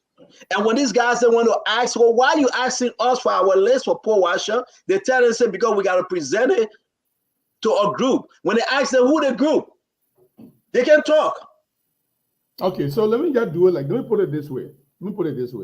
First of all, it's a cowardly act by those people who came to you to not go public because they are political leaders. They can come public. Councillor Gonglo does not have the military to go after anybody and kill anybody. He has never done that before. They are free to speak, and they add that they don't want to come public. It's cowardly. Number two, no, I say you should call the name. I said they should go public. They should speak out against it. They shouldn't be in the corner and telling people about it. They should go out and say Gonglo and the rest of the people are begging for money. That's what people do. That's how you get credibility. And so I was very clear. They didn't call Gonglo name. They didn't call Gonglo name. They called the VSB name. The VSB called a meeting. Do I was clear yet? I said I don't think Gonglo part of this thing. I was very clear. So number two, Gonglo knows nothing about any plan to go to CDC to pay for pool watchers. Gonglo has several groups in America that raise money for him. He has Gonglo movements all over the United States. You have movement in Australia, in Europe that raise money for him. All the campaign he has been running, they're not George Weah gave him money. He has ran the most extensive campaign in Liberia at this time, more than any political leader, apart from the president who has the money to go out and buy a helicopter. He has gone to every nooks and crannies of Liberia. He has spent money in hotels. He has spent money on gasoline and vehicles. And this amount of money that he's spending is being supported by movements of Gonglos in the global community. So it's not George Weah who have been giving Gonglo money to run a campaign. So at this point in time, for a few dollars of pool watchers, for him to go to George Weah and say, it wasn't a few dollars. The figure I received is not a few dollars, brother. Well, I don't know how much is a dollar. Exactly. I don't know how much It's is a not a dollar. few but dollars. We Gongo shouldn't has just limit to a few thousands of dollars. dollars from the Let's go to support. Mr. Dwadu. Mr. Dwadu, No, let me be very Let me clear. go to Dwalo. Let me end my Yeah, statement. but who's this? Who's this guy standing by Samara? Who is he? Let me end my statement. And go. This is Yeah, I know the you're chairman. in. This is the chairman right here. What's the chairman name? You know that Wolo Kali. Who Wolo Kali? Sandra, what you want to know? That's that. I want you people in the radio, then they're not listening, they're not seeing picture. I want you to call the name. Okay, I can't make the picture. Oh, who picture did you put out? Oh, you said I want to call you, but you can't make the picture up. Put your glasses back on. Oh, no, my man, Bree brother, I respect you, man. You just said I would have called you. Make the picture You up. just said I would have called you. But why you said I would have called you if you couldn't make the picture up? Oh, I thought he was Wolo Kali. Who picture did you put out? Oh, you thought you were would have called you? Yes. You stay there. Hey, go. So let me end my zoom in. comments. Let me on my comment. Then we're gonna go to Mr. Wolo Kali's comment that he made. Again, you made a correct statement that Councillor Gonglo is not in the know of it, and that is a. I say I don't think so. I don't think so. Yeah, that's a key point you made. Because if Councillor Gonglo knows about it, you will hear in the public tomorrow morning. He will kick against it because he is saying that these people are stealing. 12-year roles, 12-year thief like Joseph Boakai, and 6-year thief like George Weah. He cannot go to them and tell them to give him money. He cannot. So it's not possible for Gonglo to do that. And let's get it clear here. If the chairman of the LPP goes and asks George Weah for money, that has not come to the attention of Councillor Gonglo. That's number one. Number two, if anybody knows in the LP, I have never been in any meeting as one of the executives of Gonglo movement. I'm the chairman of the Gonglo Media Global Movement. He has never told me. He has never talked about it. He has never even suggested that. So if it's happening, we all are interested to investigate. And we are not going to take it on you. You are the media. You can do whatever you want to do. Who tells you what? Some people can do all of this. But Constantine, here is the catch. Unity Party is edgy. Unity Party is embarrassed. Unity Party is afraid that they are on the losing side. And so Gonglo is their target. And because Gonglo is their target, they will do anything and everything to lie about him because they cannot find any fault on him for the last years that he's been in government. And so they want to lie this time. I want to pause. Thank you very much. Again, we want to say thank you, but can you help the people in the radio land? Who are these guys? Without hearing you, Gibson, you are muted, Gibson. I don't see the picture clear, so I don't see who are there today. My eyes are not too clear today. So can you call their names? Dwalo, let come to you. Dwalo, you see, this is not right. Let come to you, Dwalo. I'll say this, Stanton. Look, first of all, recognize Dr. Larry Kennedy. Welcome to the show. My brother, great. I got a message for you. I sent some guys over today to Silent Buttersville. There is nobody there. I just want to be fully aware of that. But I want to say this. I want to give Honorable Gonglo the benefit of the doubt until he appears here. But I will equally say this, Brother Gibson. If you're leader of an organization and such news is festering in your organization, it has to be addressed immediately. Nobody should force you to address this. I want to say to you again, Mr. Jerome, asking an opponent to pull out of a race when they know they cannot move forward and they cannot get to where they need to get, it's more democratic than you ever imagined. We are not forcing them out. We are telling them and showing them the reality. This is democracy, okay? And Jerome, I want to say this. You mentioned that people will make decisions for Honorable Boakai. You've never met the man. You've never spoken to the man. Do you really believe somebody's going to make decisions for Honorable Boakai? It's just this talking point going around. If you knew who you were talking about, you will understand that the man with an ironclad will to get what he wants for Liberia. Nobody's going to make a decision for Honorable Boakai. And you're talking about the UP is afraid? Afraid of what? The issue here about these elections are foregone conclusions. Look, let's take to the Gonglo issue for a second. Honorable Gonglo and this organization, they're scattering, they're splintering. Something is happening, and the leadership is entirely quiet about it. You're talking about Honorable Gonglo is raising all this money. We have not seen the outcome of the so-called money he's raising across the United States. But like I said, I will reserve my guns, hold my horses for now until Honorable Gonglo give him enough time to address this issue. This has been festering for at least 3-4 days. He has not spoken to it. You cannot be silent about these issues, because if you're going to support CDC law, this is a will to do that. But don't be going undercover. You're taking the Deputy Minister for Physical Affairs, using the Liberians people money, because we know Wolokoli doesn't have his own money. He can tell you he has company. He has no damn company. Everything he has is attached to the government of Liberia. So he has nothing genuine for himself in the private sector. So he's using the people's money. These accusations are very grave. If he cannot address them, there's something going on here, and I think he should address them very quickly. Stanton. Well, I agree with you. I agree with you. Well, we're coming back, Mr. Gibson. We're coming back. Let's listen to the other people, because right now it's important. No, I'm the guest right now. I'm the guest. No, you're not a guest. You're not a guest. We're having an open conversation because you choose not to answer the question as to who does still and the thing is that you don't even know who your party chairman is. Who is Zaza? Your party chairman is Yankwek Zeze. Okay, but if Yankwek Zeze is your party chairman, you said is a founding chairman, so we'll call exactly. So now everything coming up, and you will say the truth before the show ends. You will say the truth. Fadiga. It's sad that Gibson have gone blind just barely. Few seconds, he gone blind. I'm worried about Gibson. Actually, I'm very worried that the man cannot see. Dwalu, probably help the man with your glasses, because Gibson, you probably need to wear that glasses. But it's unfortunate that we'll be put a picture back. I get glasses on. If you no, you don't pass the matter. No, it's unfortunate that we'll be talking about Taiwan Gonglo at this time in this race. Look, it is clear. I'm not even going to indulge in that conversation again. So there's one person in this race that the Liberian people have decided upon. That's Ambassador Poika. Man advice, and I will continue to advise Big Brother Taiwan Gonglo that do the right thing. History will remember you. It is not your time. You know it. Going against Nima, where you came from, I see Talakuomba, J.M. Let us not split Nima. There will be unity in Nima County. And you are the custodian of that unity. Ensure that it happens. Let's stop playing all this on. We got 4 days. 4 days to take this. Look, us, we are more dangerous than all the other teams talking about who leave party, who in leave party.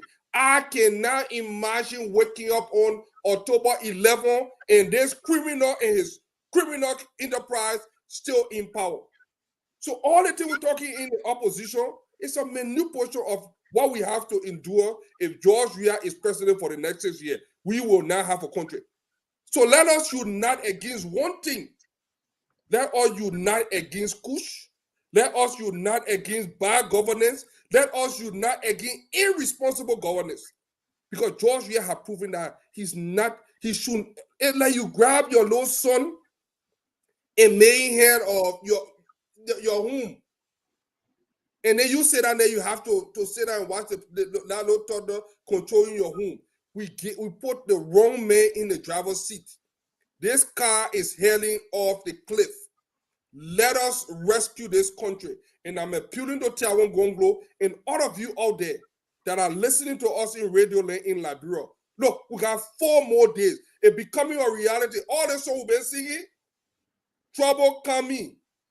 And that trouble is George Weah being president. More people will die. There will be more hunger. In fact, there will be more international sanction. And honestly, we have seen it. They ball off the country. The country are hard. Country are hard cannot put food on your table. Country are have a letter to extra drugs, extra killing, bad governance, no foreign direct investment, greed, peacetime looting of our country. So I don't want to indulge in Gonglo. He's a fine man. I have nothing negative. Yeah, but the issue is that, let me say this to you, my brother Fadiga. And you are quite correct. We will talk about Josh Manawia and everything he has done. But let's just go back to it. Yeah, they coming, they're calling each other. The Gonglo people coming. You see, man, they're calling each other, they're texting each other. We can see them. But here's the issue. I just want these people to tell me whether Councillor Gonglo is in the know. I just want them to listen. Councillor Gonglo can do anything with his party. I respect Councillor Gonglo. When are we going to the press conference that was held today? I don't know which press conference you are talking about. You have to interrupt our show now. Press conference with Dr. Koji and We're not going to respond to that press conference. When are we going to talk I will mute you because you cannot come interrupt our show. We're coming to you. When are we going to talk about? Wait for your time. Wait for your time. Wait for your time. You cannot interrupt us. No, you can't come in. Prince Maxwell ain't speak here. You want to jump before him? Don't do that. When we're done, I'll wait.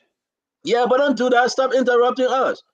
You know, I respect you 100%. Now you can't handle 80%. Now you can't handle 80%. You love to interrupt us. It will soon go to 50 before the show finish. Welcome to the show, Ed. But let me say this to you guys. Stanton, let me say this. Let me just say this, Stanton. For me, I'm a media person. I respect. Let's go to Maxwell now. But let's go to Maxwell. Maxwell has Gentlemen. I'm here. Look. I'm very happy to be here today. And I can see that my good friend and my big brother Jerry is in the hot seat, so I'm not going to make it happen for him. But let's shift. Gentlemen, it's my time. Gentlemen, respect my time. Let's shift this to the younger generation. And I want to highlight what I've been saying consistently over and over for Liberian people to understand something. Right now, I want to take this time, a special moment, to congratulate Dr. Abakari Yen, right, for joining the FIB International Research Working Group from the Swedish government. He'll be working on peace building, post-war reconstruction, and social cohesion. No, it's not a change. It's not a change. It's not a change. It's not a change. Come on now, Stanton. Give me a chance, Stanton. Give me a chance. You have time to Stanton, give me a chance. Give me a chance. Let me speak my mind. It's not a change of conversation. Prince, listen to me, my brother. You still speak, I beg you. We have a conversation on the floor, even if you want to pave it, to work on your family. And you think when I'm speaking to you, not tied to what I'm on the floor? Okay, use your 2 minutes. Use it. You get another 45 seconds. I reclaim my time. I'm going to reclaim my time. You took 10 seconds out of me. I'm going to reclaim it. Now, why did I congratulate Dr. Ibrahim? Everybody, credibility is at stake here. The young people are creating and building credibility for Liberia. Why people within the political establishment are diminishing credibility? When we first came on a show here, Jeru attacked our Linus credibility. He attacked Linus credibility. He created all kind of muddy water propaganda, garbage ones. Today, I see Jeru sitting in the hot seat. He cannot even produce the first-class evidence to nothing. That's unfortunate. But I'm not going to dwell and put more salt in his soul because he's already bleeding. He's already bleeding at this moment. They have to now come to Liberian people to restore public trust.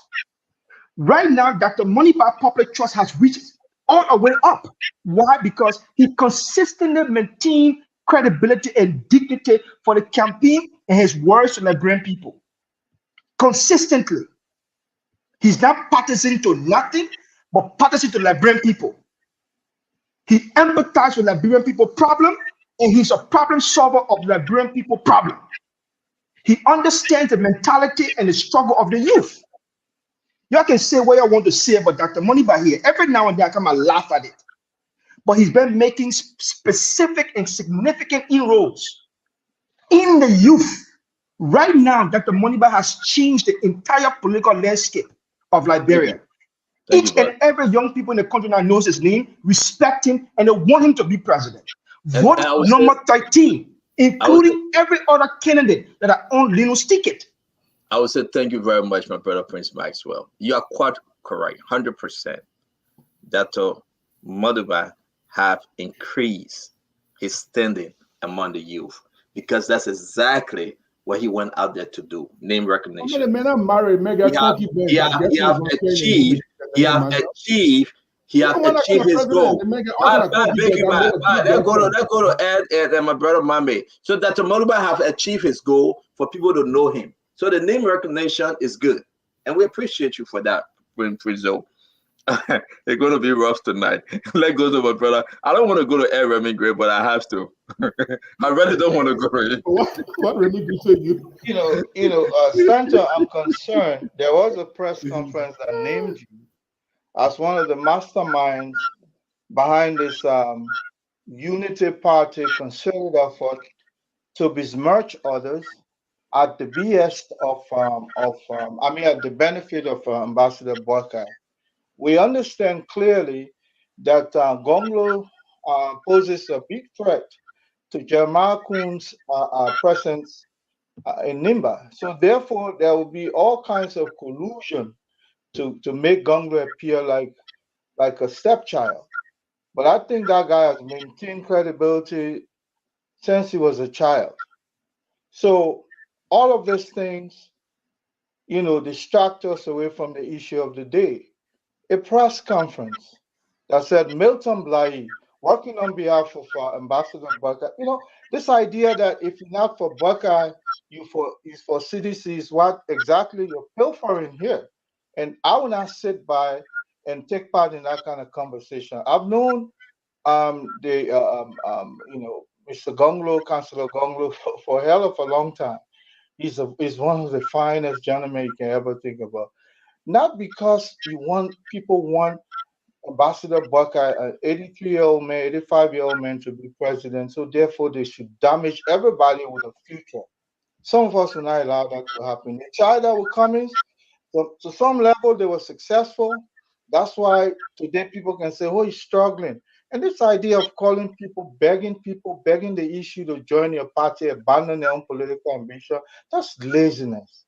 Look, gentlemen, I respect some of you guys, your intellect. To sit there and begin to beg people to join you and abandon their own political future, come on, man. That's the most denigrating thing I've ever seen or heard in the existence of my life. So don't be coming out here begging people to abandon their own campaign. Fight. This is a multi-party democracy, for God's sake. If you come up on top as the winner, you will be respected because you have a mandate. Don't start begging people. That's undemocratic. Come on, man. Thank you very much, Ted. Just to add before we bring our brother Abulai, I do not dignify a press conference from Jefferson Koji. I will not play on our show. I will not say anything about it. We gave him his free will, but he invited Spoon. So Spoon was there to cover it. So you can go on the page if you want to know about it. Maybe you will listen. I do not dignify that. My brother Mame, welcome to the show, bro. How you doing? Yeah, thank you, Stan. Everything going good. I can see. Salam alaikum. Alaikum salam. Everything is fine. We just been, busy with work, but we can find time in between to join and talk a little bit. Yeah. So, go ahead, bro. So on the topic, I wanted to make this very clear, like other people have done before. Councillor Gonglo is contesting the election on over 50 years of unimpeachable character. A man who lived more than 50 years of his life working for a better Liberia. The integrity he brings to the campaign, no other candidate brings that. And no radio show can undo Gonglo's record, Gonglo's integrity. We wanted to make that clear. The speculation about receiving funding from somebody to do pool washing is untrue. Gonglo will not do that. We did not come to this campaign so desperate for power to the extent that we can dance with the devil. We will not do that. We will stick on what we started the campaign with, which is integrity, commitment to country, fight against corruption, and will end the campaign with integrity, commitment to country, and fight against corruption for a better Liberia. We will not dance with the devil only because we want power. We will stick to our values and tell Liberians to come and join us for a better Liberia. So we wanted to make that clear. I know there can be sources in campaign. People can provide information, some of which providing the information to Stanton. But what I can encourage Stanton to do for the sake of the platform to further strengthen the record the platform has created over the years as being the source of breaking news, to release the recordings, to release the text message that you have done for all the other cases. All the other cases, you broke news, you released the recording. Meme, I'm so sorry. Meme, I'm so sorry. This is not me. Stanton, Vanessa Saki been in the back for so long. You've been texting me. I don't know if you guys are aware of it. I'm so sorry. Meme, go ahead, brother. You unmute. Yeah, Vanessa Saki is not in the back. Send him the link I sent you, the actual one. Yeah, he's not in the back. Go ahead, brother. So to conclude, like you have done, like the platform have done for all the other leakages since it was established 5, 6, 4 years ago, that it has been doing with all the other information. We really begging the Spoon TV, the Spoon platform, on our knees. We're begging you to release the recording you claim you have, to release the text messages that was delivered to you to prove the point. That is our appeal and our challenge to the platform. If you can't do that, then you create doubt, because you have done this years in, years out. Every other information you receive, you put it on the platform, you put it up, we saw it. Why only this information that somebody is receiving money from different political parties cannot come on the platform? That in itself undermines the credibility of the source of the information. Before we can even go to the fact that Gonglo's character alone cannot convince anybody. We know, and let me conclude on this note, we know from the day Gonglo declared his intention for the presidency, there has been a campaign to make him appear not as a candidate, whether it was the strategy to go to NEC to prevent him, that we eventually defeated a NEC, whether it is this strategy that he receiving money and he working with other parties, all those strategies have failed. The United Party has a campaign strategy to keep the election between two evils. When CDC said they steal money, they say you steal more than us. When they say you kill people, you kill Harvard Greed, they say you kill more than us, you kill 5 auditors. When they say you sign failed concession, they say you sign failed concession more than us. This campaign will not be between two evils. We are inserting between the two evils the good and better option for Liberia. And that's what they don't want. They want the election to be between the evil of the United Party, the evil of the CDC. We are presenting Liberian people an alternative option, and that option is better Liberia through the fight against corruption and adherence to the rule of law. Thank you. My brother ambulance. No, why should I call it my ambulance? You're not ambulance, you Abula. Abula, my man. My man had a mistake. I say ambulance. You Abula, brother. You know I gotta pick on you and give here. But one thing I would not do, I would not share this information, because with all respect, you were the first person I sent the first recording to, correct? When they were calling for the meeting, right, Abula? I sent it to you, right? The reason I sent it to you because no name were attached. I can't remember what you're talking about. Say that? I can't remember what you're talking about. Abula, I sent you an audio on WhatsApp. Did you see it? What? Did you see anything from me on audio? I can't remember seeing any audio from you, but pull the audio. But listen, Abula, check your WhatsApp now and tell me what I didn't say you something. What I want you to put the audio. No. You said saying what and you can't remember. You either say yes or no. You cannot say you can't remember. You got your cell phone in your hand. If you say you receive it, I will resend it. But man, why they gotta play give off Fadiga? No, listen. You said you can't remember. Listen, Stanton, if you send me audio, if you send me an audio, look, like I said for the last 2 weeks for which I can come on the show, I'm very busy with work. If you send me an audio, and that audio is supposed to be the evidence to the Liberian people, I put didn't the audio on the show. No, Mama. So let me rest because I let to ask my question the best way I can for the Liberian people to understand. My brother Abula Mame, the one in whom I have my strong faith. Thank you for joining the show. But yesterday, I sent you an audio. And from my side, the WhatsApp told me that you receive it. Whether that's the evidence, whether it's not the evidence, but I sent you an audio. Did you receive it? If you say no, I will resend it to you. If you say yes, I will proceed. Can you please resend me the audio and I can go downstairs in the office and get my phone to see it? But what I want you to do, hold on, Mommy. What you want me to do, I will not do it because you know why? These are sensitive information, and what I learned from Gibson and Fagon, I gotta protect my sources. I will not put them on because hold on, Abula. Because the issue is that I will not put my sources out there. I will not do it.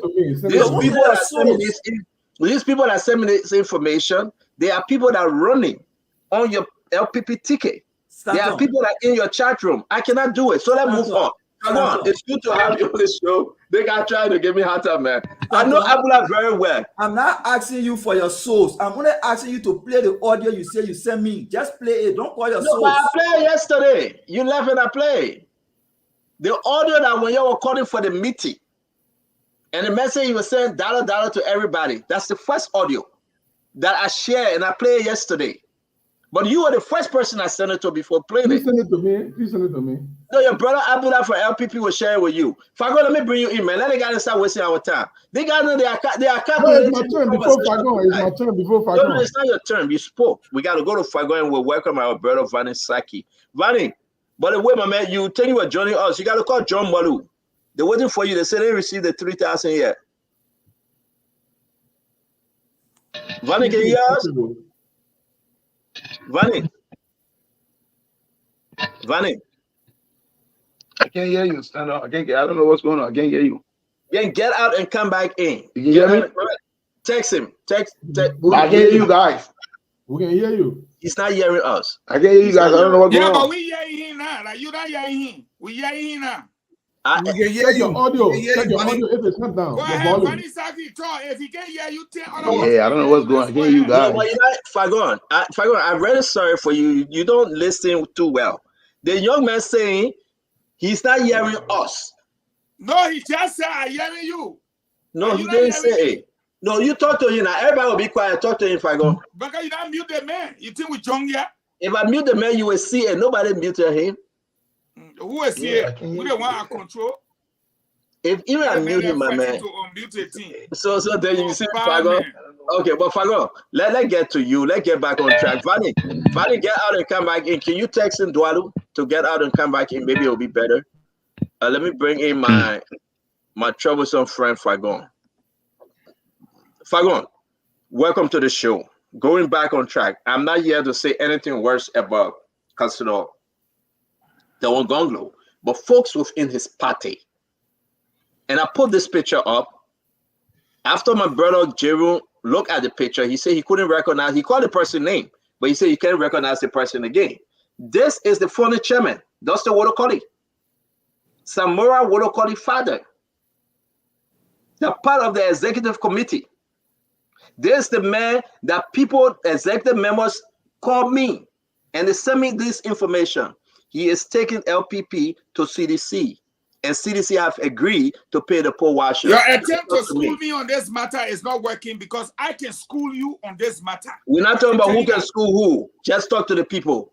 I am going to talk to the people, but I'm going to talk to you. Because you see those two people standing there, they're not different.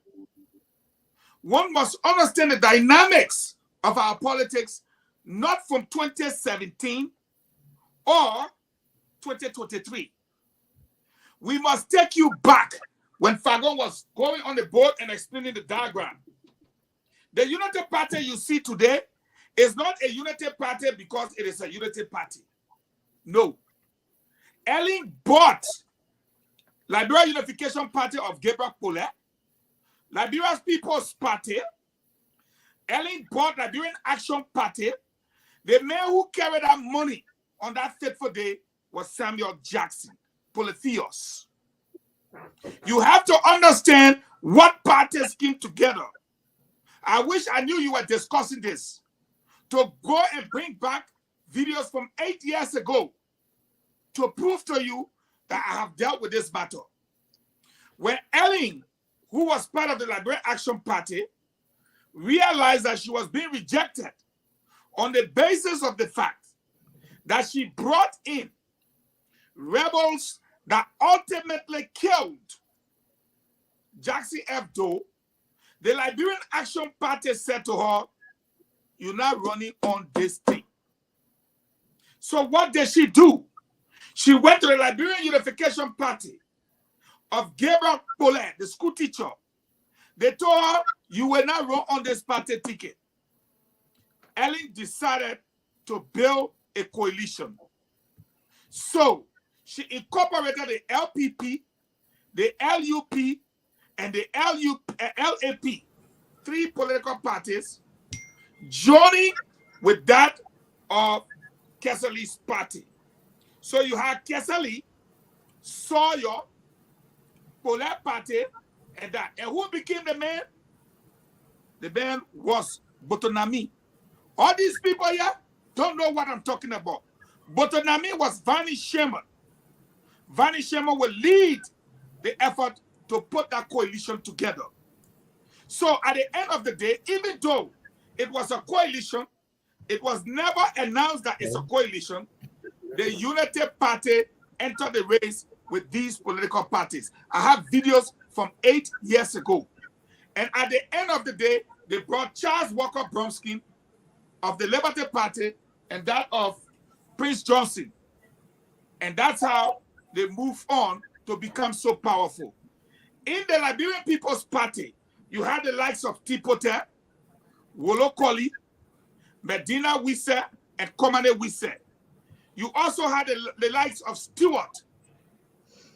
Those people have maintained the LPP. And I would like to address my learned brother. In case you have forgotten, the law was very clear. We were the ones who did not push it. The law said the party or the individual.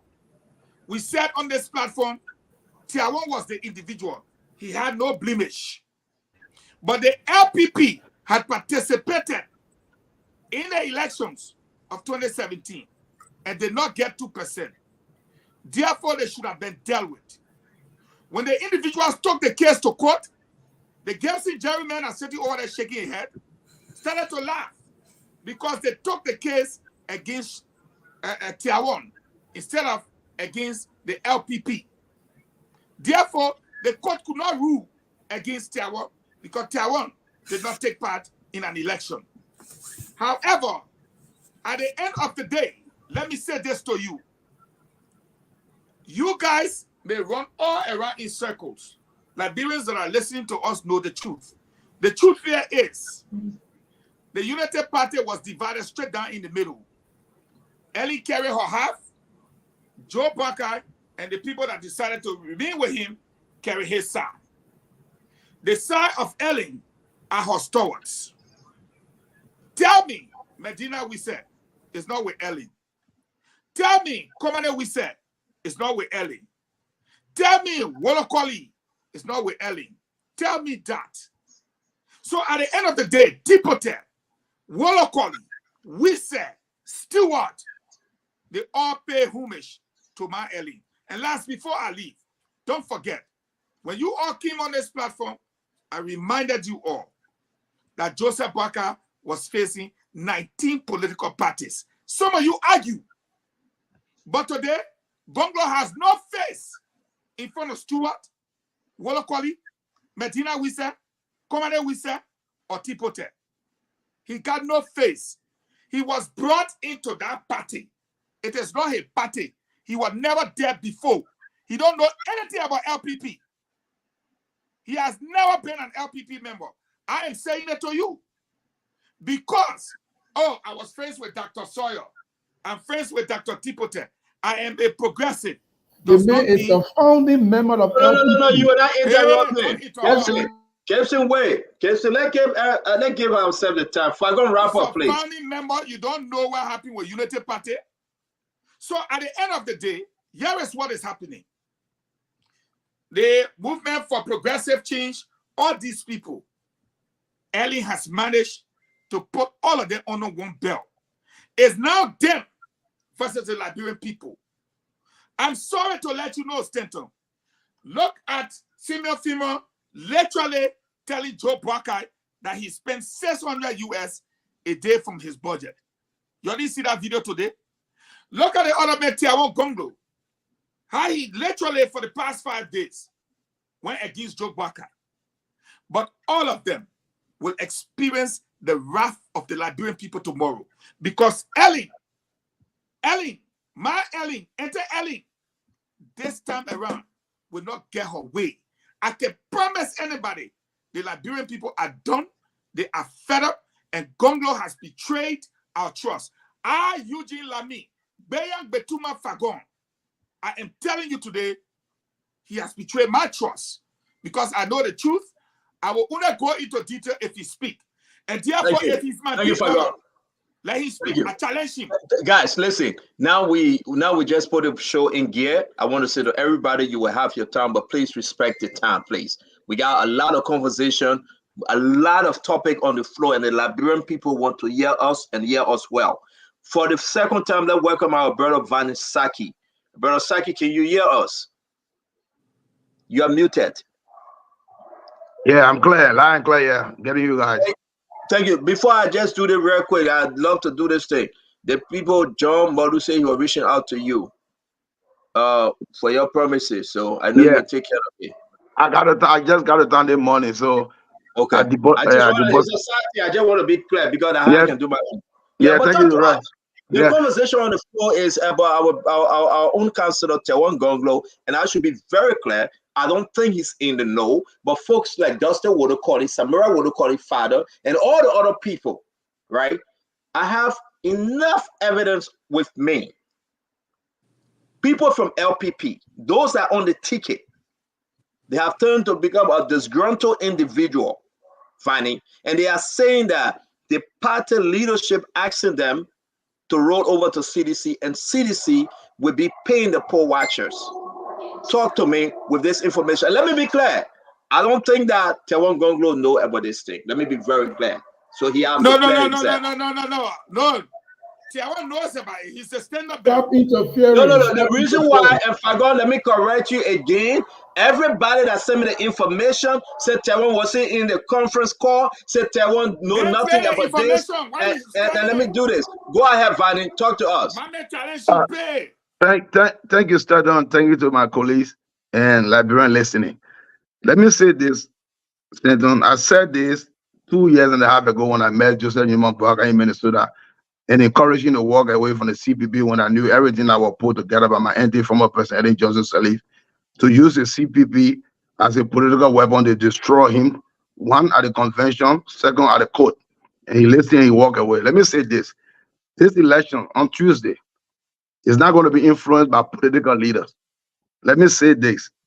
If anybody thinks that he or she has that political influence to persuade their voters to go one way, you're wasting your time. Liberian people live under George Weah for 5.5 years. They individually know what they went through. If they believe in you and support you, they're doing so because they believe in you.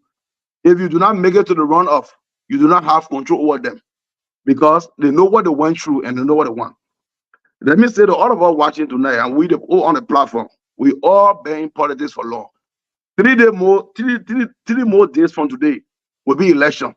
None of us on the platform can pretend that we don't know where we stand politically. We all know now where our standard bearer stands in this coming election. My appeal to the Liberian people, if you've been following, you've been campaigning, 3 more days after today will be election day. Evaluate your candidate. I'm in a campaign in 3 days to make sure that we save our country from wasteful spending. Wasteful spending meaning going to a runoff.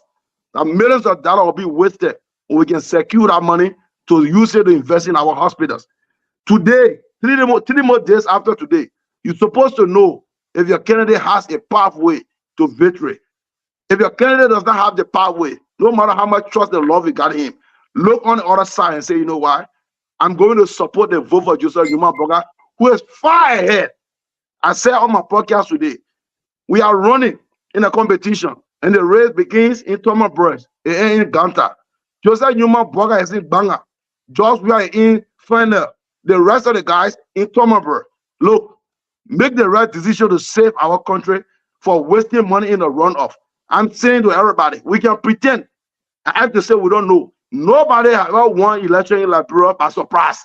Election in Liberia is not a miracle. It's not hope. It's not a thing. It's not faith. You can actually see where the wind is blowing before election day. Except you want to pretend and walk your standard brother to failure. I'm saying today, if the election will go to the second round, nobody on the platform can pretend that it will not be a CDC and Unity Party. Why you want to be part of wasteful spending, taking our election to a runoff and cost our country to spend millions of dollars? I'm saying to all the other folks, sacrifice, make the sacrifice, stay with your party, but save our country from wasteful spending.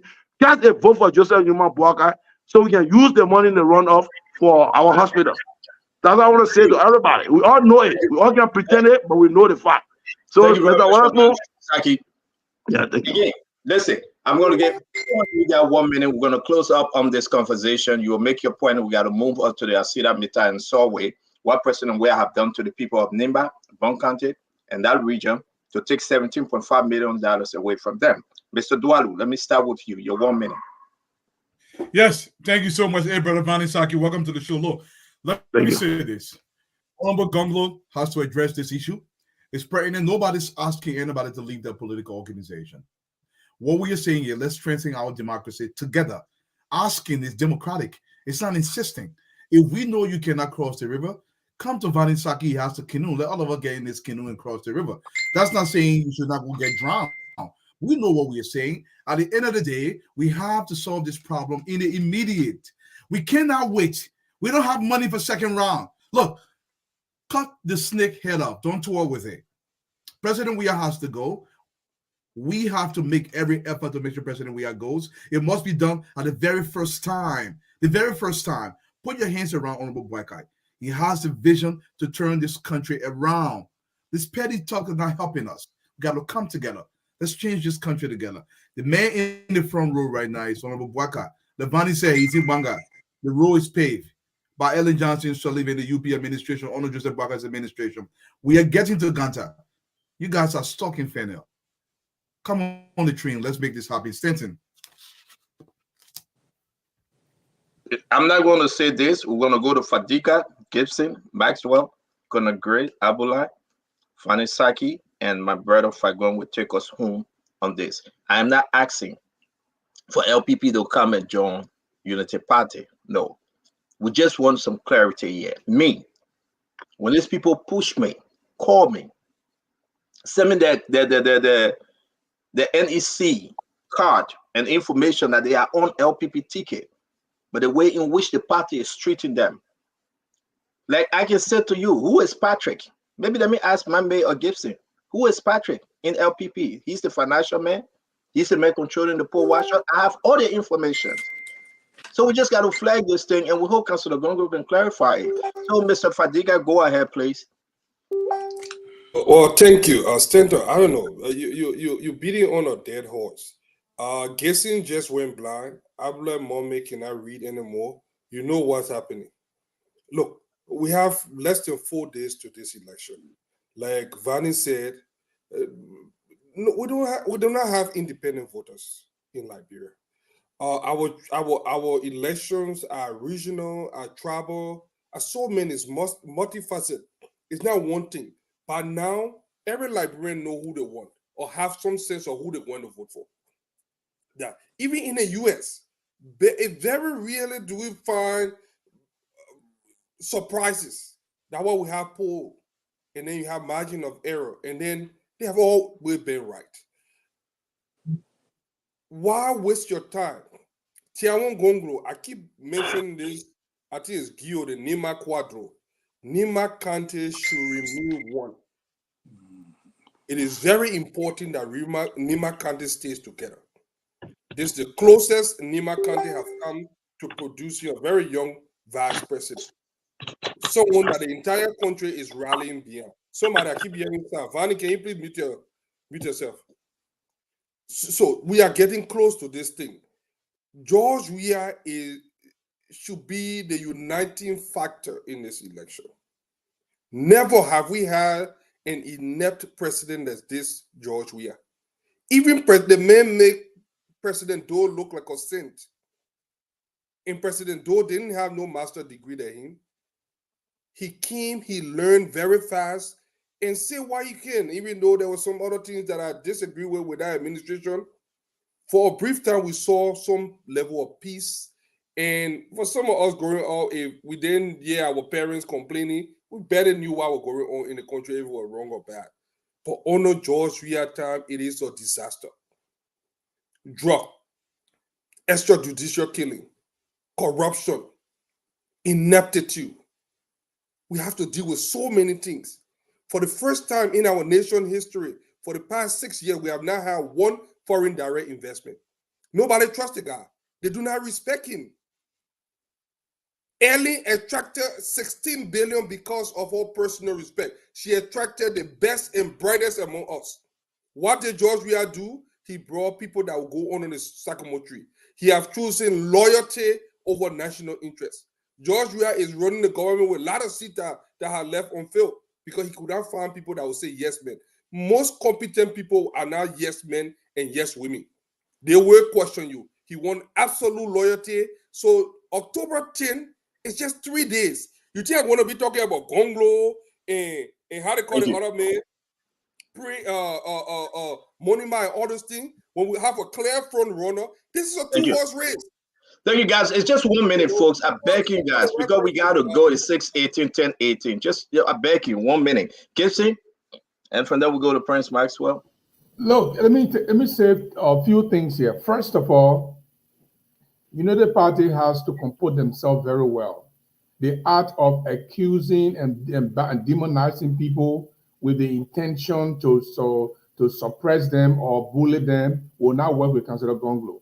You demonize people and you think that anybody who disagree with you, you think they are for George Weah. This is very preposterous. You need to stop that. We can disagree with you. We don't have to be. We can disagree with a 12 years of a thief. It was Stanton that brought that. Hold on 1 minute. Let him speak. Yeah. No, but I reclaim my time, man. I reclaim my time. Go ahead. I beg you guys. We shouldn't do correction. Let the people flow. The people that stole for 12 years and the people that stole for 6 years, they are all rogues.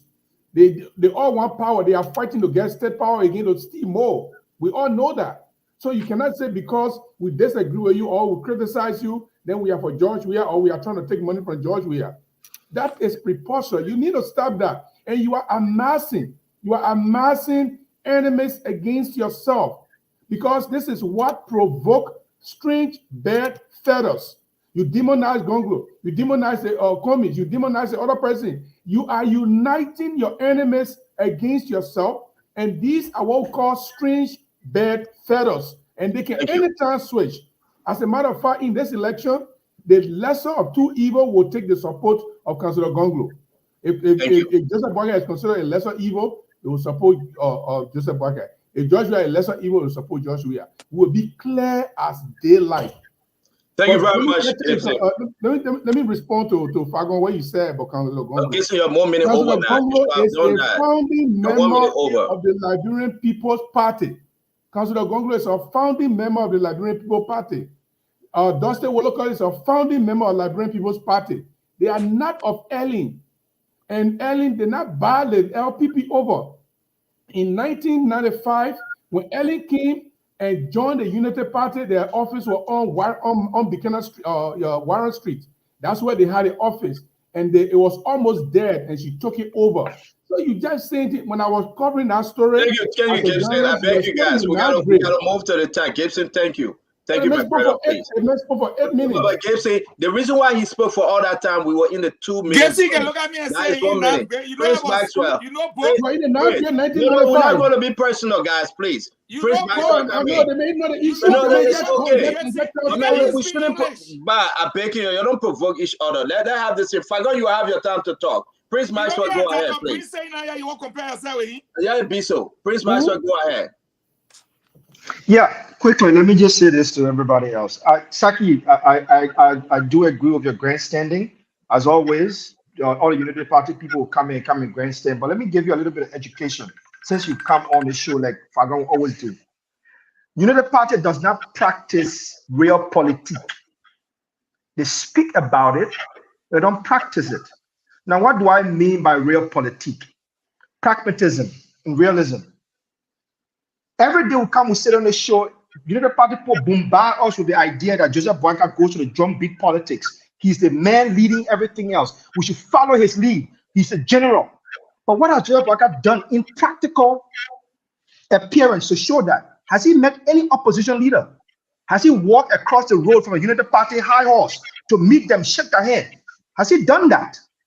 In this entire time when I sat on the show, Unity Party went head on to demonize Dr. Moniba. Dr. Moniba was the one who went to meet Joseph Boakai. Joseph Boakai never crossed the road to meet Dr. Moniba because why? He on a high horse. And every day you guys come and sit here and insult us by telling us we should join Unity Party. If you are a leader, you act like one. You stand up like one. You cross the road and behave like one. I don't have to teach you what leadership means. Don't come and insult our intelligence here. Every day, Fadiga, Eugene, everybody else. If Joseph Boakai wants to see the unification of the opposition, he needs to set the example. So by this definition, in this rhetoric, when against, you're demonizing when against. Come together, you're demonizing, come together. What is wrong with you guys? What is wrong with the Unity Party? We are practicing multi-party democracy. We have the right to speak for our candidates. If you guys want to see the opposition moving, you'll move in. Also, Joseph Boakai is not against 19 political parties. He's against 5.6 million Liberian people. He has to convince them. This is a marketplace of ideas. This is a marketplace of politics. We are selling our product to Liberian people that is better than Joseph Boakai's politics. Do not come and educate us. We are all educated people here. Do not come and insult our intelligence.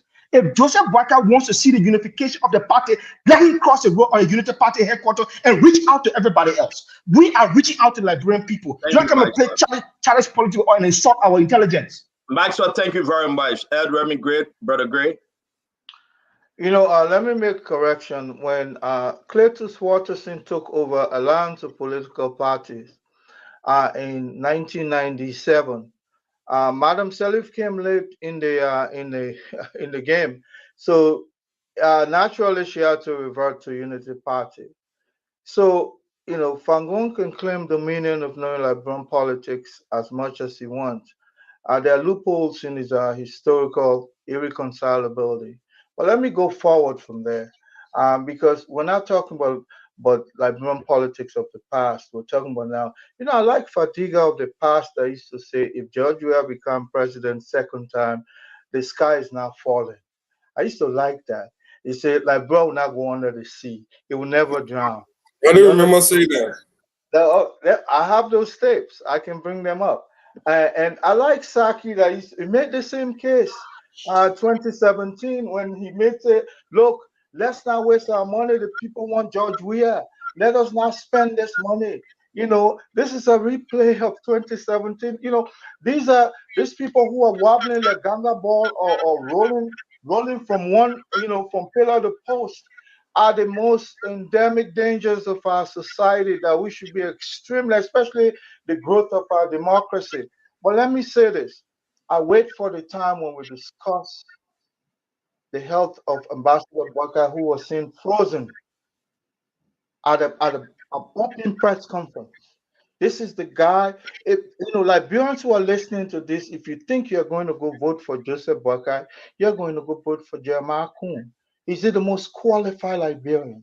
And I want that discussion that called Mo Ali taking people to butt naked. You understand? For them to be demonized and bastardized. I want that conversation, that press conference that we held today speaks to our national security. That's why we should be talking about some of the danger the Unity Party is pulling in our party, in our body politics. I want to hear that conversation. Don't tell me about Gonglo, all these lies, people coming up here making up story, talking about beggar rights. This is childish. This is a good platform that we almost utilize to the well-being of our country. Not to consider and listen to cheap gossip and lies. Definitely.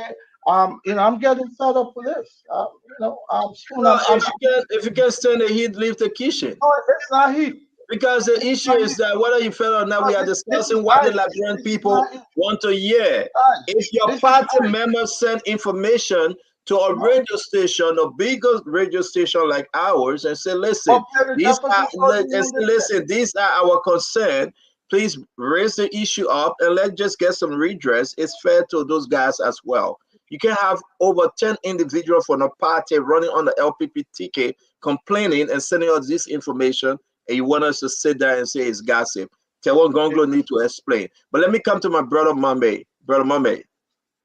Tewon Gonglo need to explain. Let me come to Brother Mambe. Santo are listening to the show of yesterday.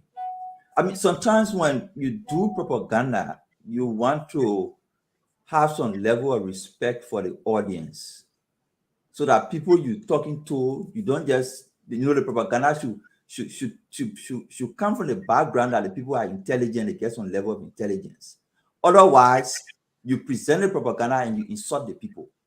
Who is contesting in Montserrado County or across Liberia? Like, can I afford $1 on your card that the vice standard bearer of the party will give some other instructions to call them to come to a meeting and will put $1 on their phone? Who is contesting in election in Liberia? Like, can I afford $1 card? The recording on the show is somebody calling, say, all this candidate who contesting, the vice standard bearer want meet with you, he say he will give you $1 to put it on your phone to come on the show. Who is contesting election? Can I afford $1 scratch card? I'm coming. So let me interrupt you. You asked a question, I will not let it slide. And again, I will give you your time. I beg you. Hold on 1 minute. I will give you your time. Are you saying the recording is not accurate? What I'm saying to you is, and what I'm talking to the Liberian people, not specifically you, is the recording is calling people to come to a meeting that the vice standard bearer has promised to give them $1 scratch card to come. I'm saying, who is contesting an election as a candidate that can I afford $1 card? I don't know, but I will ask you again, my brother. Are you saying the recording is fake? The information in the recording doesn't make sense. Okay, hold on 1 minute. Somebody contesting an election cannot afford $1 card. And Mommy, hold on 1 minute. Mommy, I'm begging you. You know I respect you, Mommy. You're my brother, you're my friend.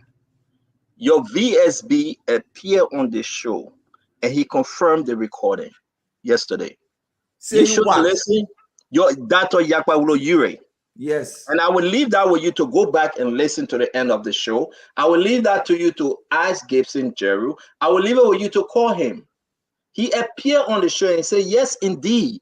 He offered $50 that they can distribute or data for people to come to the meeting by WhatsApp. So it's not a matter. You guys need to speak to your people, Mame. I have high regard for you. You say you watch the show, but your own vice standard bearer, Dr. Yakpaglo, was on the show and he confirmed the thing. And I asked him about the meeting and he confirmed that he gave $50. How dare you to sit here and say you don't believe the accuracy of the audio? Go back and watch the show and speak with your political leader. Thank you. Thank you. So this is what I said, and this is what I'm meeting. Who is contesting an election in Liberia? The vice standard bearer can call a meeting. Yes, he confirmed that he called a meeting. My point is, who is contesting an election in Liberia that cannot afford $1 to come to a meeting? That was my point. That in itself made me to believe that. Call your vice standard bearer and ask him. He gave them data. Is that me? Why can't you call Yakpaglo? Call Dr. Yakpaglo and ask him. You said the thing is not authentic. You said it. You said it's not. It's fake. You try to present it that it was fake audio. But you didn't know that your Vice Senator appeared on Spoon Talk yesterday.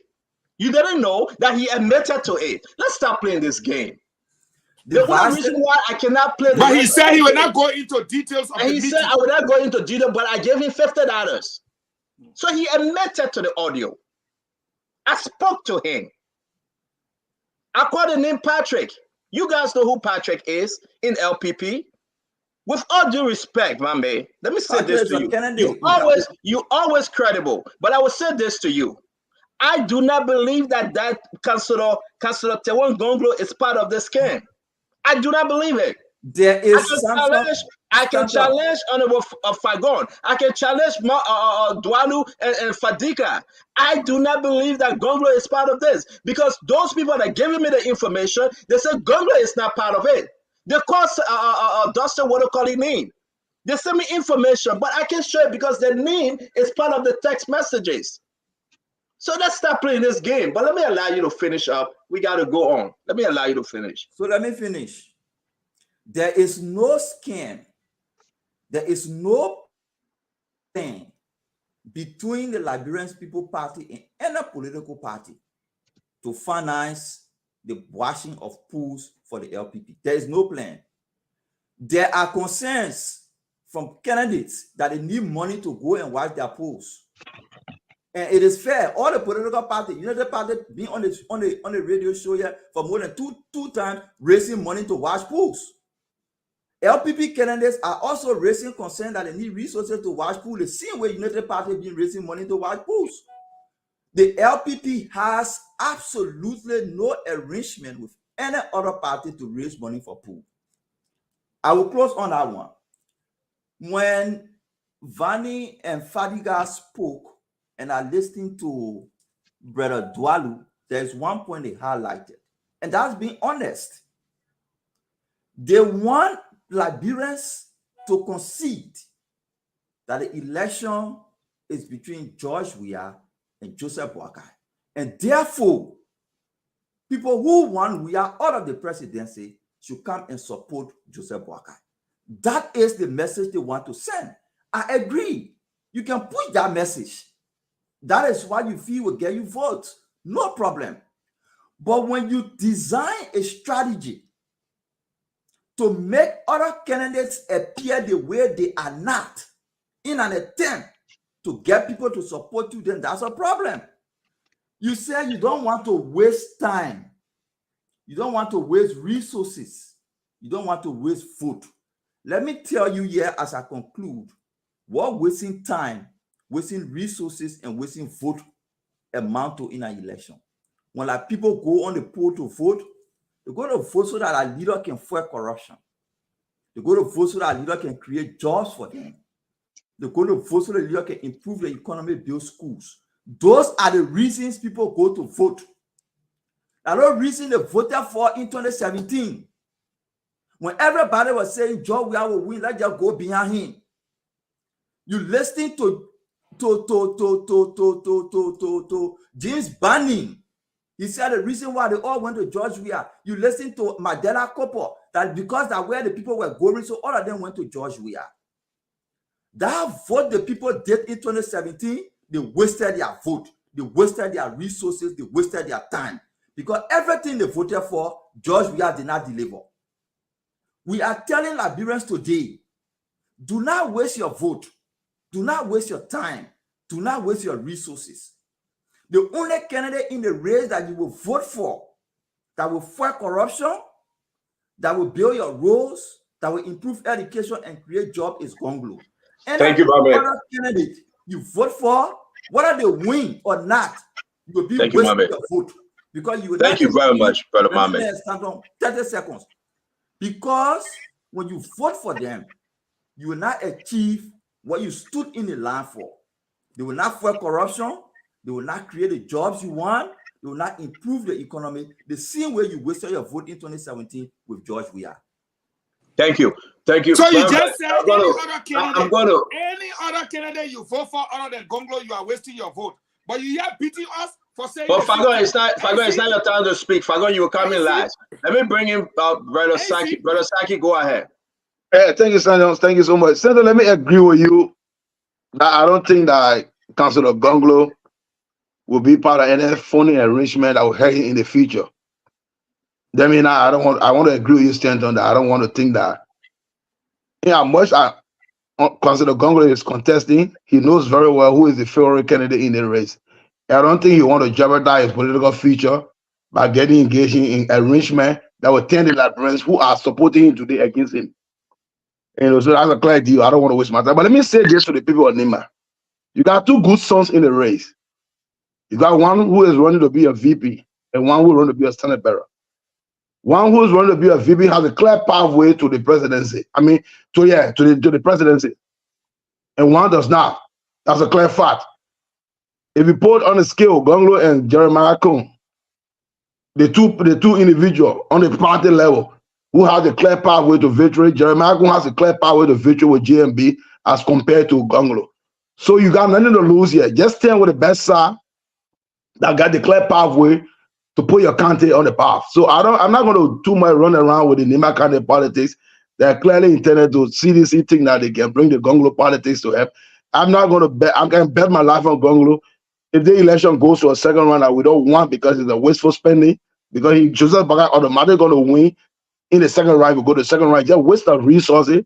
The people of Nima will willingly vote for Joseph Nima Boakai. That's a clear fact. So it's not going to work for CDC, so I don't want to be on the deck. But let me just say this on the Rami Gray. I always hear the ANC people saying, if Joseph Numa become president, is Jeremiah Kun. I don't understand where they come from with that. I still don't understand it. This is a group of people told just a few months ago that, Joseph Numa Boakai too old, you will not be able to campaign, so they get away the comments. But go to the mouth today. Joseph Numa Boakai has campaigned more than comments. On the Gray, I don't know you got pay attention. I don't understand. Look, that's when I met Samuel Jackson all the time. I like to talk real politics based on fact and not reading books. I grew up in that thing and I know it. I can tell you, Honorable Gray, do not waste your time contesting because you can't win. Because I know the Liberian people. I live with them. I know them. So I don't understand. You want to see people telling you just recently that Joseph Boakai too old. He will be unable to campaign. He's too tired. Honorable Gray, I tell you to count the number of campaign spots that Joseph Boakai bet and Cummings. Cummings ran me Monrovia right around the city center on the quarter and coming right back to the city. So I don't understand what you guys saying when Joseph Boakai wins, Jeremiah Kun will be the. I don't understand. I don't understand what you're getting it from. Like I said, you tell me you got some special relationship with God who I told you when the person will die. Then you please tell me, let me see the list so I can know when I will die. So I can start wasting my time plenty of things if I'll be there tomorrow. I don't understand it. You guys said so many negative things for the past 1 year and a half since Joseph Boakai went for the CPP. It's not still working. And you guys continue to say the same thing over and over. It's not working. I don't understand it. So I just want to say, let me say, we all can sit here and pretend, stand up. If you take each of us behind the house to say the truth, look, Jerry no, Prince Maxwell no, Honorable Gray no. Except you tell me you don't understand Liberian politics. No surprise winner and there's no miracle. They all know. It's just that I can't make my candidate feedback. Let me stay away. But I'm saying to the Gonglo people, the ANC people, look, the wind is blowing heavily to GMB. What I want you to do tonight under my voice is say to yourself, I'm not going to be responsible for another wasteful spending. We cut the shot, Joseph Boakai saved the country in the first round. We use that money for the second round to invest into our hospitals and our schools. Now, we can all pretend that nobody going to win elections in Liberia by surprise. I say, I repeat, the race commander is stuck in Thomas and Joseph Numa Boakai is in Banga and the rest of the guy. I mean, John, we are in Fender and the rest of the guys in Thomas. That's a fact. So we can spin it around, but the fact remains Joseph Numa Boakai is the next president. You can delay the presidency by making the first waste more money and go to the runner, or you can end in the first round. Thank you very much. Let me say this. I know I'm going to Fagon. Again, you can probably verify this. Okay, let Fagon finish. I will bring you other information from LPP. Let me allow Fagon to go through first. Fagon, finish, please. Oh, when the saints go marching in. Oh, when the saints go marching in. Oh, Lord, I want to be in the number. Oh, when the saints go marching in. I start with Jeru. This is in no way an attempt to take me from the tsunami that is supposed to take place tomorrow. Even Stanton and this game you're playing here, from the program that is supposed to take place tomorrow, you can stop it. The people will come outside tomorrow. Are you hearing me? Or you ain't hearing me? They're coming outside tomorrow. Hear me and hear me well. Gibson, when you say that the other people stole for 12 years, the other one and I steal for 6 years, all of them are rogue. I'm not talking to Tiawan. I'm talking to you. I have great respect for Tiawan. So I'm speaking to you. It means you are saying Tiawan is a damn rogue. Who was Tiawan in early government? Was he not the assistant minister? Was he one time not the minister of labor that hired his own brother? You come here today, come and sit here and say the other people stole for 12 years. The one that's stealing for 6 years. They are all rogues. It means you are saying Tiawan is a damn rogue. Now, if A is equals to B and B is equals to C, then A is equals to what? That's the simple one I have just given you. Let me say this to you. For Gonglo to be walking in the street and waving, and I'm coming hard. The video was shown today to the whole world. Your candidate is waving to trees. Your candidate is waving, and I don't care what anybody wants to say to me. Because we are in the 90th minute. Just as people see you talking on the screen, that's how you will talk to them. But you will not talk to them with your own spoon. We talk to our candidates when we wake up in the morning. And we get briefed. But now when you're on spoon and we say something, then you pick our phone. You ain't there waving to a tree. If you dare me, that video will be shown here today. 2 minutes 19 in Granted, on the tree he was waving to, no human being. How can you do that? We saw the candidate sweeping on the road, but that will not die. He sweep for nothing. And let me say to my friend, who said we come here, we make noise, we insult them, we do this, we do that.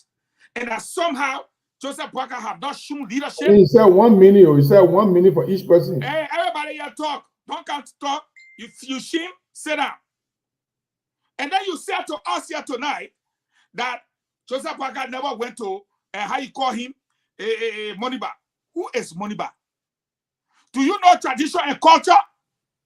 Who is Moniba? A man who is not married, have not managed a home, have not carried his children to school.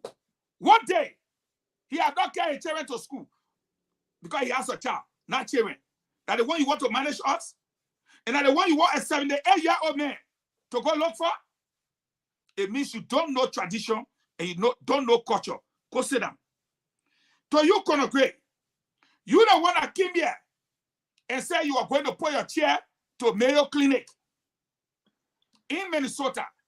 The owner arrived in Minnesota. You ran away like a cut-neck chicken. I went to your church to worship. You and myself shake hands. Go break bread. So where were you? The Justice. Time justice. The owner went to your house, Remy Gray. You ran away like a small ball. But you the one told the people you are going to Mayo Clinic to go see him take a bypass surgery. He far more fit. We want Liberian people to know the impartiality for United Party people, the preferences for United Party people. Fagon, we come back to you. I cannot be partial. Are you giving your time to Fagon? Then we can understand that. You give your time. They are crying. Fagon, please. Fagon, please. Fagon, please. Dwalu coming. Dwalu coming.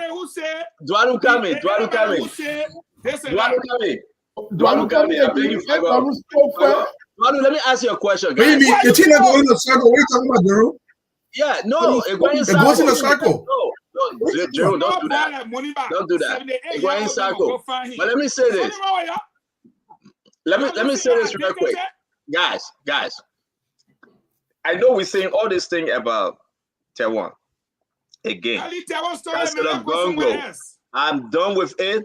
If people didn't get run away, and I sure Mambi ran away. And, you know, it was clear he didn't know his vice stand-up bird was on the show, approving everything that was said. So Mambi had to run.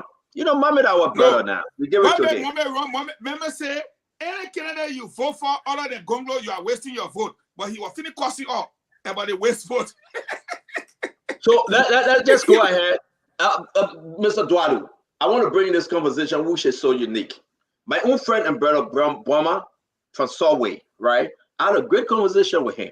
And the bullshit, I'll bring it tonight. When the whole Solway thing started, you know, he reached out to me. We spoke. We've been texting. He's been traveling. He's sending me information. His lawyer, his counselor, Roosevelt in South Africa. This thing about George Manawia raking $17.5 million from the people of Nimba. George Manawia's name is not on any of the documents. Even up to yesterday, I was in conversation with Boyman. These are the documents. I want you guys to pay attention. Let's talk about George Manawia now. For example, this is the layout. The area you see red is ArcelorMittal. The area you see yellow is Solway. Existing national park, that's area in green. Solway is right there in yellow. And everybody's saying it. Since my hell in time, but my argument was that we've been consistent. We have our document. When Joel came into the picture, Joel said, I've been knowing you, Boyma. You follow the famous interview he had, right, Vanny? Joel said, I'm my brother. Yeah. Joel said, why in it for me? I can make this thing happen. Understand that Boyma get company in Ghana and all. Right now, as I talk to you, Boyma is in Istanbul, Turkey. Right now, as I talk to you. Joel forced himself and he said, you know, I'm the president, but you guys carry on the documentation. I will make sure these people pay. But my argument was that I want my money right, Vanny Saki. His argument was that I don't want to sell the company. And Joel's argument is I create it, we set it, and let me run with my $17.5 million. So now you're seeing the map, right? Let's go to the document. Let's see who all signed the document. Look there.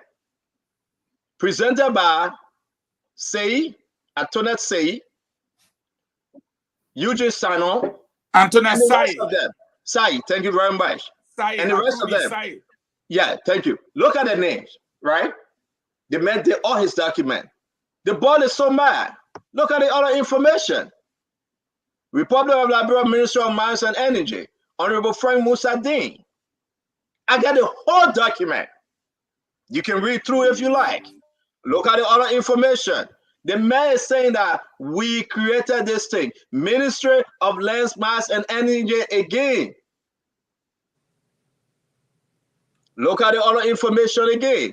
I will share all this information with you guys for you to understand that something is just not right. Ralph Gord, CEO, ArcelorMittal. This is the letter they wrote to ArcelorMittal. Look at the other information. May 7, 2007, when it was presented and ratified by the Liberian government. These people, they meant business. Look at the information here. I will share these things with you guys. Conclusion to this information, you see why they decided. Now, these are the plans.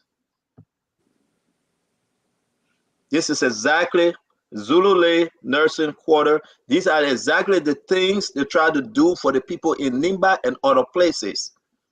They were going to open nursing headquarters, teacher quarter, as part of the MDA, town hall. They may send me everything. They have vision for the people of Nimba. They had dream for the people in that area.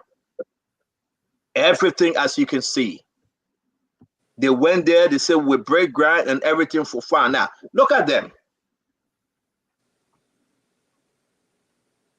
They decided to break ground. They decided to open a hand pump. They decided to do everything for the poor people. Look at the mud houses beyond there. They won't give the people life. I am telling you, Boyma was crying. He was telling me. And after all this thing, when he sent it, George Manawia came in the picture. And George Manawia said, are you kidding me? Why you won't waste money? And I had George Banneret where I begin to push him for them to sell Solway to ArcelorMittal. Joe Banneret, we are giving no chance to rest, nothing whatsoever, because he wanted the money. International community was totally against this. You listen to what they say here. Joe, we are ex-Washington and Robert Franklin with man transfer to ArcelorMittal. The people that went after George Banneret when he came to New York for the last UNGA, they pulled him aside and said, you were wrong. You shouldn't have done that. They went after George Banneret. Read the whole article on Africa Intelligence. They frowned on him. They told you were wrong. You took 17.5 million from the people for your own personal greed. Here we are today, gentlemen. He's a president asking the people to vote for him. He have enriched himself. Stanton is not making up a story. It's out there. I reached out to Boima. You know what Boima said? Boima said, hey, Stanton, make him talk all. Boima said, hey, Stanton, make him talk all. Boima said, right now, Boima Solway. Boima said, right now, I can't talk all. I said, did you sell the company? Did George Banneret sell the company to ArcelorMittal? And this is what Boima said. He said, Spoon, I want to talk, but I can't. This is the exact text message I read into you. He said, please, my brother, please understand. And there's a great segue into what I have to say. Let me come in, Stanton. Let me lay back. Give me another 10 seconds. Okay. He referred me to his lawyer, Roosevelt, in South Africa. His legal counsel, Roosevelt. He bought a plane ticket to meet me in Florida. He asked, who can help us do our PR? Because this government wants to take away my company. He asked for Costa. If I'm lying, you'll call Costa. Costa flew to Florida. Henry Pedro Costa flew to Florida. It was Henry Pedro Costa, his brother, myself, were at the Hard Rock Casino. I'm not making up story. But you know what? The tension, the threat to his life, to his businesses, Joe couldn't sleep because Joe needed the $17.5 million urgently. And alas, Joe killed Solway, killed the people dream. But let me hear you guys, and we will continue with more development on this story for Liberian people to know who President Weah is. You go ahead first, Mr. Dwalu, just on this conversation, please. Excellent. Look, they say those who come to prominence riding on the back of a tiger will eventually end up in its mouth. Let me tell you what Solway is.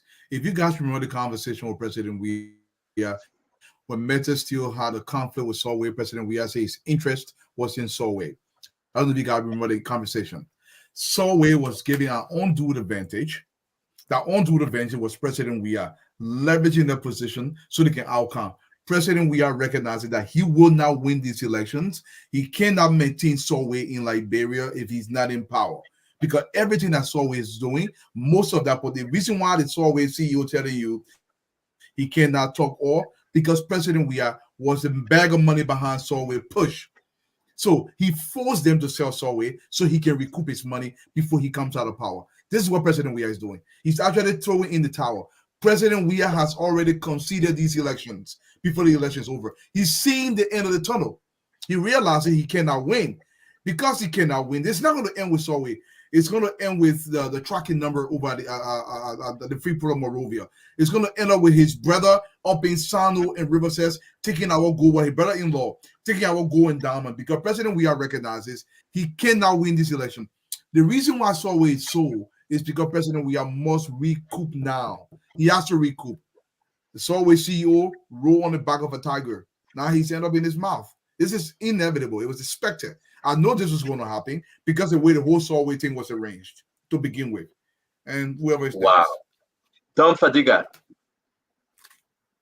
Well, Stanton, I know Ambassador Boyka will not engage in such a deal.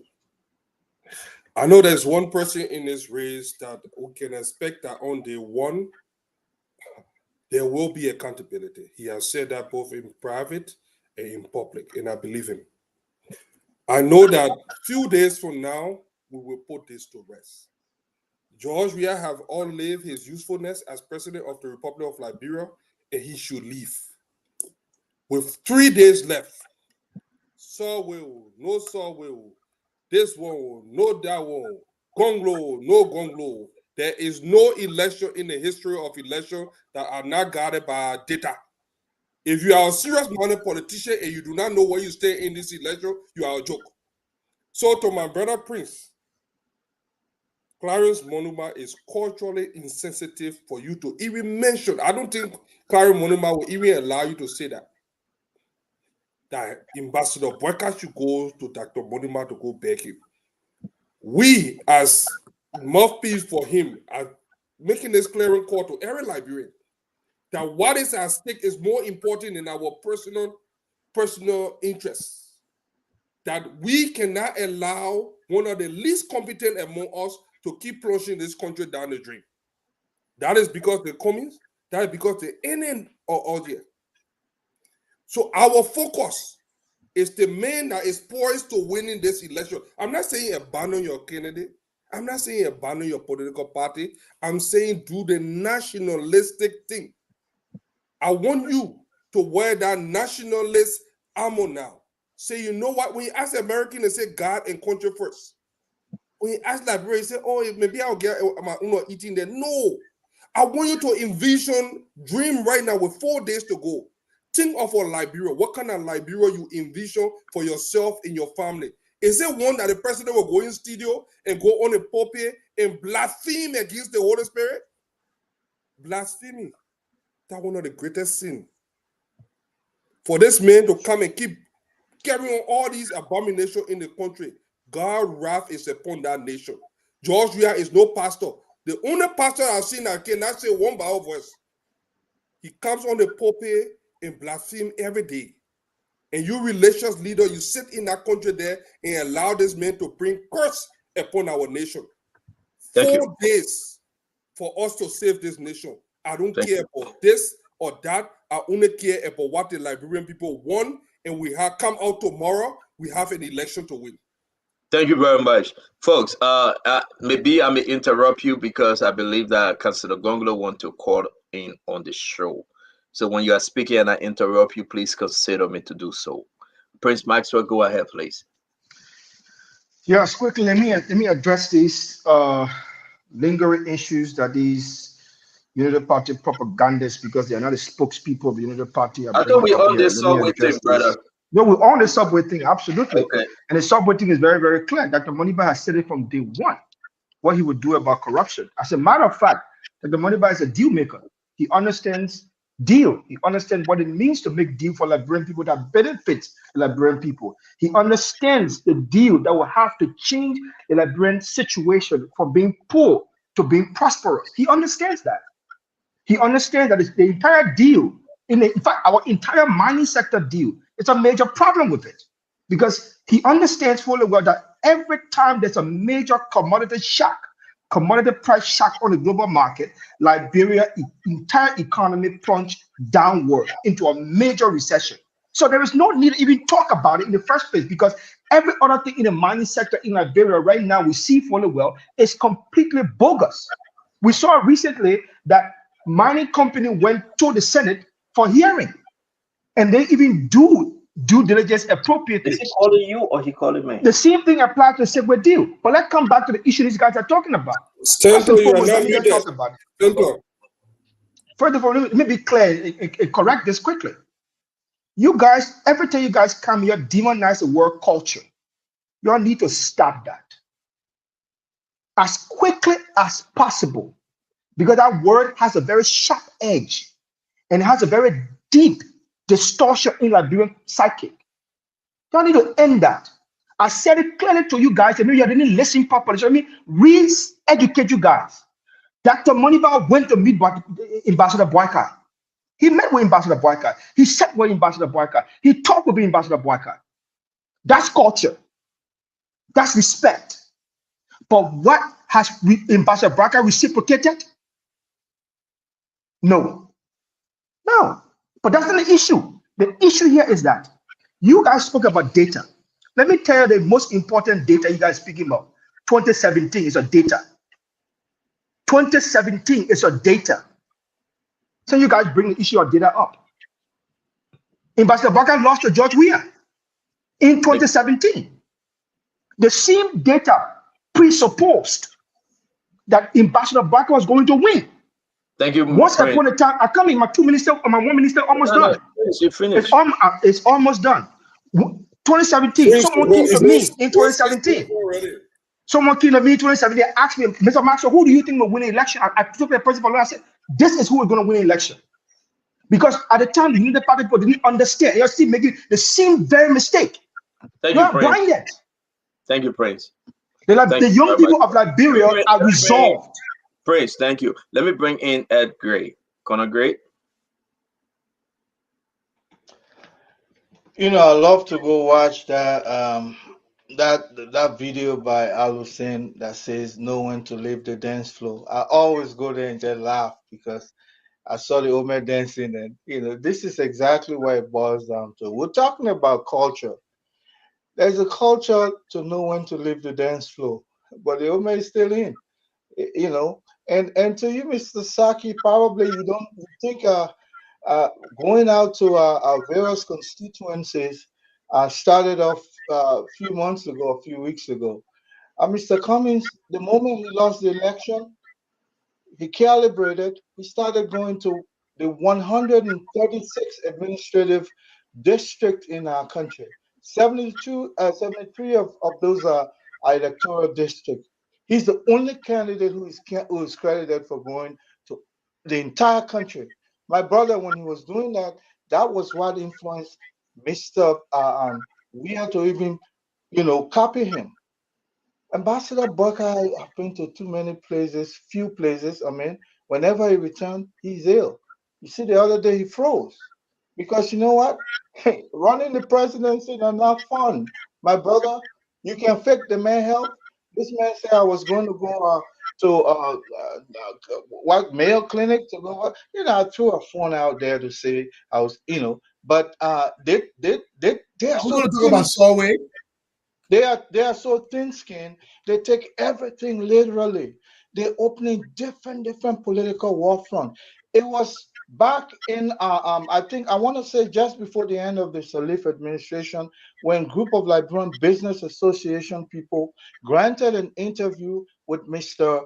Akosa that Ambassador Boyka was fronting for the Ahmadiyya people or the Pakistanis people, stifling Liberian businesses. I still get a recording. You understand? This is what these people in old politics do best.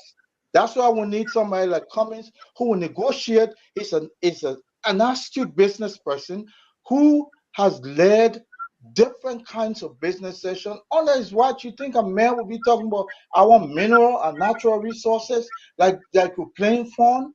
That's exactly what we need in our country. Somebody who will lead from day one. Don't mind the stature. People who know how to negotiate their way out. You're not bringing foolishness to them. These are all people, but folks that we're sitting in there now are the same people that led our country where it is. Just go there and help themselves, but not the common man. So therefore, thank you. Business as usual. Bring the old man, we'll dance the dance, and at the end of the day, I will say, I told you so. Thank you very much, my brother. Thank you very much. Let's bring Vanny Saki. Brother Saki. Yeah, thank you, Stanton. Let me just say something simple that we always just look at the fact. Stanton, the Solway thing should not be surprising. I was a citizen of 12 years in opposition and 3 years in the government supporting. What do you expect from the government that started on the pathway of selling jobs? What do you expected? The government has started on day one. If I don't know what I'm talking about, when people go walking and pay for minister position, pay for deputy minister, pay for assistant, we go buy it. So that should just tell you what is off the hook for being so. The government has started on setting job. That should not be strange. We listened to President George Weah's statement in Nimba. We somehow were very concerned because there was strictly conflict of interest. But it's all about money. It's all about making money. Not yet. Look, I said to some folks yesterday in the forum, the only reason we are still lucky to have Liberia today is because no investor has offered something to buy the country. But now we don't have a country. That's the only reason standing you still talking that you get country. Because no investor has offered something. I like that. I'm telling you, the judge where I know, the only reason someone said sitting praise, Mr. Gray, we all sitting here talking about a country, instead of running around to get some citizenship around here, it's because no investor has put a certain amount of money to buy Liberia. Jovia will sell it and be gone. Jovia keen to look for money. Today, Jovia got his money, and Jovia does not care. I tell people already, Jovia is only on a political hostage that why he pretending to be contesting for re-election. He does not want to be president. That he demonstrated over the past one. I challenge anybody to tell me when last spotted George Weah, the executive marshal, over the past 7 months. Show me when you saw him there. When people want to protest in the country, they go to Jamaica Research to go protest. Why did they go to the march? Look, it's clear. I'm not going to sit there arguing with Prince, Mr. Gray, and Mr. Jordan. These people will all be on the train. All I'm trying to say to them, let's leave the things and end whisper spending by saying, no, that means that Jerusalem, look, Gonglo, you good man. The power is not there. Yeah, God grace said to convince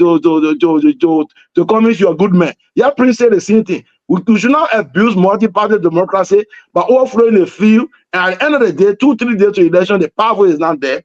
Let's save our country and say no. But let me end on this.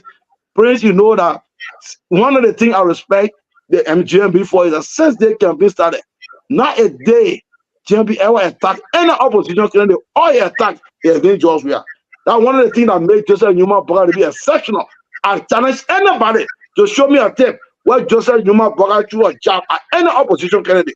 All his shot is at Joseph Newman Boga because he understands that in every political fight, identify your main political opponent. And that person is George Weah, not Cummings, not Gongo, nobody else but George Weah. Thank you, Senator. Thank you very much. Fagon, take us home, man. Then we'll go to the phone line. Oh, I haven't spoken yet, man. I haven't spoken. Okay, but Gibson, you went back to talk to your political leader. Is he coming on? No, the procession is too bad. Very bad. Okay. But then go ahead and speak before I Fagon. on tomorrow. He will be in the city tomorrow. So he's in a village somewhere. But I just want to make a very short comment. Look, I want to recap here since we are going to the phone line. Let me just show you that Councillor Gonglo, he's a man who believes, because of his principle, a lot of people are afraid of him. Because he likes to be on principle. Even in the Gonglo movement, he has stood up to his own supporters. He has stood up to his youth supporters. So he believes in certain principles that he cannot violate. If he finds out that people are going behind him trying to beg for money, I can guarantee you Councillor Gonglo will be the first to go public on that. He will publicly disagree with that. He is not going to taint his reputation because some individual in the background own personal aggrandizement and greed. I'm not going to do anything like that. And the day I hear that Councillor Gonglo is going around begging people for pool washer money, I will come here open and say I no longer support him. I try to copy his attitude, and if he changes, I will come here and tell you, no, I no longer with Councillor Gonglo. But it's not going to reach to that point. This man respects his conscience very well. The second thing I want to say is, look, I don't know when Tua was born, but Tua said he know Liberian politics more than all of us, even though I'm older than him 1.5, and been in political activities more than twice his age. Who do you call Tua? Politics more than all of us. Who? Who you talking about? Even though he on the show here, but who you calling Tua? I mean Saki. I want to Tua. I said Saki. Saki. Sorry. So Saki, our little brother, he understands that. Doesn't matter. I mean, do you Dwalo say older than Dwalo? You know, Dwalo coming. I know somebody. You're on the show. You are, and next to you is Conor Gray. Thank you. I think I'm older than Eugene Fagon too. Yes, you are. Older than our journalist already. So, we But here is the issue of the. Let a man fool you. He will never produce an ID card. The fact that you ugly does not mean you are old. Like it that straight. The fact that you ugly does not mean you are old. You see gray hair in Namibia. You see gray hair here. So, no, let me tell you. You've been lying for a long time, but at the first truth I ever told. We were on a show. Give it to the man. I gave my own. Why you want to talk? You have been on the show for a long time. You have been on the show for a long time. You've been lying, but today you thought. Papa, you came on space. You came with different age. Why you want to talk? You know what make an old man ugly? Let me tell you what make an old man ugly. When an old man can we get back to the conversation? I beg you, leave the old business. We're against time. We're against time. Can you wrap up for Fagon Gallo comment? On the concessionaire, look, this is a bad practice. George Weah started off very bad with concessionaires, bringing in bookers organizations, trying to deal with bookers organizations that will lend him nothing, trying to insert himself between businesses and concession agreements and concessionaires. It is just the epitome of what we have been talking from day one. Look, I agree, George Weah should go. I also agree, Bouakai should go too, because there are two rogues, 12-year rogue and 6-year rogue, they are all rogues. So I believe the two of them should go. I think the competition should be between Gonglo and Cummings, because these are the two clean people in the race right now. We don't want somebody who will bring concubines. So Dr. Moluba is not clean. Who? Dr. Moluba. He got concubines. He's not ready. That's all. He's clean, but he got concubines. But what happened to Solway? What happened to Solway, Stanton? No. I'm not.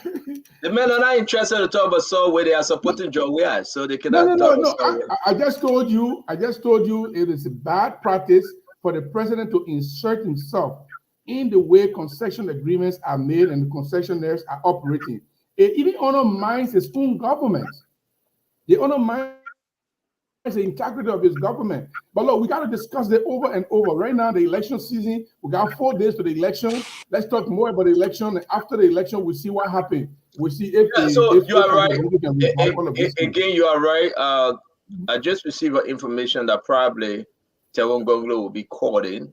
If they do, I will have to interrupt you again, my brother Eugene, because Tewon want to clarify this important that we gave him the due time as to whether or not he understands and he knows exactly what's happening under his nose. This is very, very important. I cannot reveal, I cannot share with you guys because people names attached to this document. The only reason I call the name Patrick and I call the name Dusty Wodokoti, people are pointing finger towards those guys. I don't want us to go back there, but it is important for Councilor Gonglo to come and speak. Secondly, this Solway issue is an international issue. The international community mad at George Weah, receiving $17.5 million from Solway and inserting himself that he's part of the company. Therefore, Asalamita pay him. This is wickedness, and I hope the lawmakers coming back after the election, I hope they can address this issue. Fagon, you have your time, my brother. One second, Stanton. Before Fagon, can I just ask to please leave? I'm supposed to attend a teleconference. Please. Vani, please. I know they're waiting for you, Vani. Please. Yeah. I want to say, thank you for the time, and we got to be busy. I want to say the Prince, to Mr. Gray, to Jeru. No, I'll be honest to ourselves. Between now to Monday. And what was your previous position in CDC again? Can you let us know? Oh, I was the former deputy chairman for administration CDC. One of the guys who contributed to the mess the country is in today. And thank God that after I left the CDC, became independent, I'm on the right side today supporting GMB, the cleanest and the more prepared person to lead the country. So I just want to talk to my people. We know that UP is having a big program, and again, Spoon will be covering this program from north, south, east, and west of the country. And we hope to have you back to get your input on the UP program tomorrow. All right. Thank you so much. And the people Jeru and Mr. Gray Prince, don't think about it, man. Don't do it for the country. Thank you, brother. Bye-bye. Thank you. Now, Fagon, it's all yours. Fagon, let me listen to your attention before you speak. Why you can't give Fagon a chance to speak? Saki and Fadika were telling us that our party should leave and join JMB. and they were saying it was a good thing. One of these crazy JMB followers is telling me that I'm a fool for telling JMB to leave the party, leave the race, so the other people can. You see how they can talk nonsense sometimes. You said it to us. We didn't matter. We discuss it. Why are you focusing on the audience? Leave the audience alone. Don't focus on the audience. They are just a Fagon. They are just a Fadika. All of them the same. I don't know what's wrong with them, but go ahead, Fadika. Fagon, not Fadika. Fagon, please go ahead. Gibson, don't pay attention to the audience, man. Look, let me say this. You know, it's like Prince saying how Moneybag went and sat down with JMB, talked to JMB, did everything, then come back around and say JMB, he called him one day. So why he went to JMB to sit down with JMB for? To suck milk? Or he went to JMB for JMB to get him breast milk? You sit down with somebody. You talk with an elderly statesman. You move from there and then you call your surrogate on television and make people believe that somehow a 78-year-old man does not respect him. And we talk about culture, you dismiss it. You think when it comes to Lofa, I'm challenging the Gibson man and the man from Tala. Maybe your need for Nati. We don't know about Power Bush on the other side. But that word where you say, that only on the TV must say, go to Moneybag and ask him, whether he able to talk that nonsense in Lofa, in Bomi, in Cape Man, or in Bong. That a 78-year-old man supposed to come to him. The beating they were getting Market Dorset Taylor. It's called culture. It's called tradition. You finished? And again, for Conor Gray to say that, Kumis cover the electoral district. I mean, after Fagon went to the phone line, I know Conor Gray was joking. Because up to now, we're still waiting for Kumis on a video then. From the southeast, from Lofa. We saw that when he went to Nimba, he waved to, that Gonglo waved to a tree, he waved to the road. I am saying to you guys, on the eve of him not being coming outside tomorrow, the ends, y'all want us to can't debate. The heavy rain was coming. You're in pocket outside. That is dew falling. You're not open your reservoir then. 4 days to election. By the time you want cash win, then the people have made up their minds. They have decided who the next president will be. You either flow with them, or you sit down. Because Saki says something very profound tonight. And each one of y'all will have bad dream. Y'all will have bad dream. Because it is proving since JMB started his campaign, now one day he said anything negative about any one of your candidates. It is a shame that all of you candidates have said the worst thing about him. But you're sure that one thing he has said about your candidates. It shows you that he's an elderly statesman. He know the big boys in the house and he know the beginner in the yard. So at the end of the day, we are all his children. Whether Kumiso, whether Moneybag, whether whoever, we are his children. And he is not going to beat on his children. When Costa said the worst things about him, what did he say? That's my son. It's okay. That's my son. Gonglo just said the worst things about him. He said, what do you want me to do with Gonglo? That's my son. Now, look at Moneybag, the smallest man in the whole group, pumping a chest up. Moneybag cannot defeat me in an election. I am telling you, Moneybag cannot. If you dare me, let's go for it. I'll beat Moneybag hands down. Because you know what? I know what the Liberian people are asking. You are really desperate, Eugene. You are desperate. Let Fagon talk, please. Do not Who interrupt is Minister Moniba? Fagon. One Fago will be talking every day, 5 minutes. Why we get 1 minute? And let me close by saying this. The man minute finish, so I can interrupt him. The man knows that. The minute finished long time ago. You are really desperate. You are really desperate, Eugene. You are very much desperate. Sir, you are not We gotta go to the phone line. Let No, Fagon. you are desperate. You are very desperate, We Eugene. gotta go to the phone line. The Let Fagon desperation finish. that's in you is palpable. It's palpable. Prince. You want to see person insulting? Yeah, you see person insulting Joseph. Prince, you will give Fagon chance. Prince, you will give Fagon chance. Please. Let me say this to you. You want to see person insulting Joseph Boyka? Prince, please. When you're time to talk, you must say, Prince, in 2023, you had to say a recitation. Tato Moniba, Tato Moniba, Tato Moniba, Tato Moniba. In 2017, every Liberian citizen knew the name they called Eugene Fagon. In 2016, they knew the name. When So the it shouldn't be Liberian able to hear be the that name, Fagon. Tato Let's put it Moniba. back on. Let's put The it back top on the feeling, leader. you put the man for the mental feeling, with the man. Yeah. And Mental that's feeling. 2023 before people hear Tato Moniba.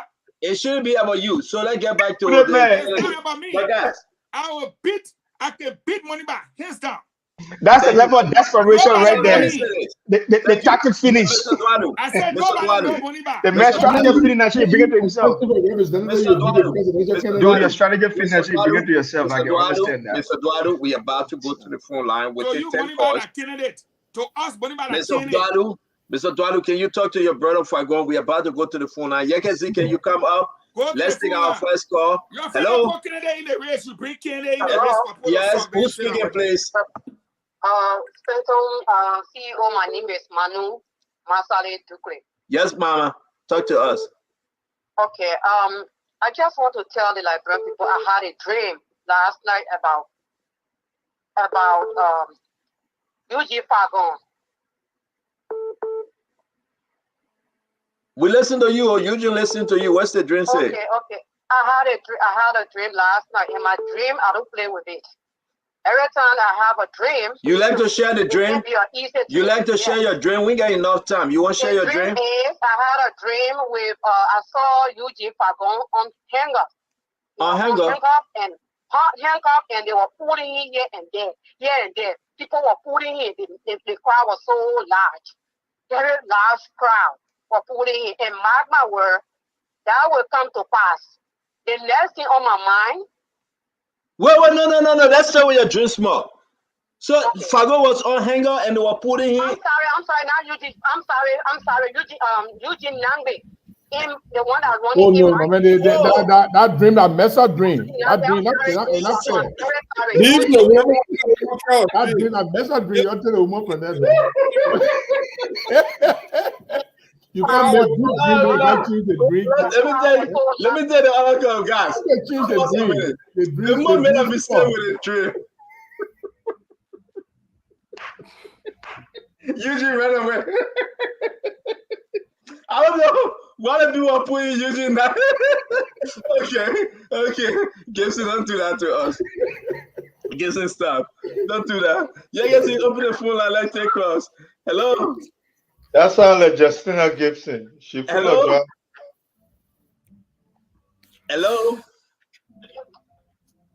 Okay, yeah, Gibson, open the phone line. Yeah. Hey, Okay, the numbers are 0777 7710750, 0777 7710750, hello? 0555. Hello. Yeah, talk to us. Your name and where you calling from? Your name and where you calling from. So listen to your cell phone, please. Yes. Hello. Yes, Stanton. This is Mr. Anthony Teach. Yeah. I'm calling from Providence, Rhode Island. Yeah, talk to us. Yes, my name is. You're not listening to us, my man. You gotta turn that thing down. Hello? Yes, I'm here. Yes, sir. Talk to us. And my name is Payo. First of all, I just want to urge all of our people in Liberia to do the patriotic thing, to see how they can vote right and vote to redeem our country. Also, I just for many of the panelists there, I mean, we live in America here where there are times where you see candidates who are pursuing their own ambition to become president of the United States, they suspend the campaign because they know that the patriotic duty to do would be just to step aside so that the most prudent or potent person can win. In Liberia, we have a serious problem, and that problem is George Weah. What the guys are saying is, let's be patriotic. Let's be patriotic to our country. Let's coalesce around a candidate who will be able to move this spot, this blood that's on our eyes, so that we can move the country forward. It's not that we're trashing the ambition of Gonglo or Moniba or whoever. Thank you. But we want to be patriotic to move Weah from our backs. Thank you very much, my friend. Thank you very much. We appreciate your call tonight. All right, let me go ahead. Let's take straight. We'll take 5 or 10 from Liberia straight, because these people will be going to the police. Oh, Councillor Gonglo is ready for you. You can call him. Councillor Gonglo is ready for you. The two of them are together. Hello, the name and wage is from. Yeah, Stanton, they want you to call them. They are together, the two of them. Okay. Let's take 5 calls. Your name again? Let's hear you. Well, thank you. Spoon. Tomorrow we are in high gear for a parade. We care about those guys who try to destroy us. As far as we're concerned, they race over. All we need to tell people is how to sensitize them, how to vote. So they can carry on invalid vote. Okay. We want no invalid vote. So Eugene Fagon and all of that on the platform, please use your voice to educate our people about invalid vote. Thank That you. should be a roadmap.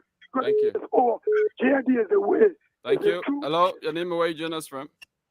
Pleasant good evening to all of you on the panel this evening. My name is Hussein, and I join you from around Chicota. Let's hear you. So let me thank you. Thank you to former Minister Fagon. Thanks to all of those who have propagated the message of the Unity Party. So we want to ensure our Liberian brothers and sisters in diaspora that by come October 10, GMD will be elected as the next president of the Republic of Liberia.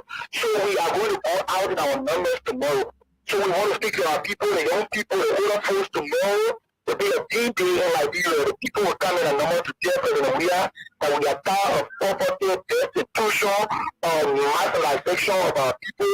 GMD is a rescue 1 and 2 will be elected as president and vice president of our country. Thank you very much for the opportunity. Thank you. Hello, your name and wage is from. Hello, how I am Maki Jeffrey Howell.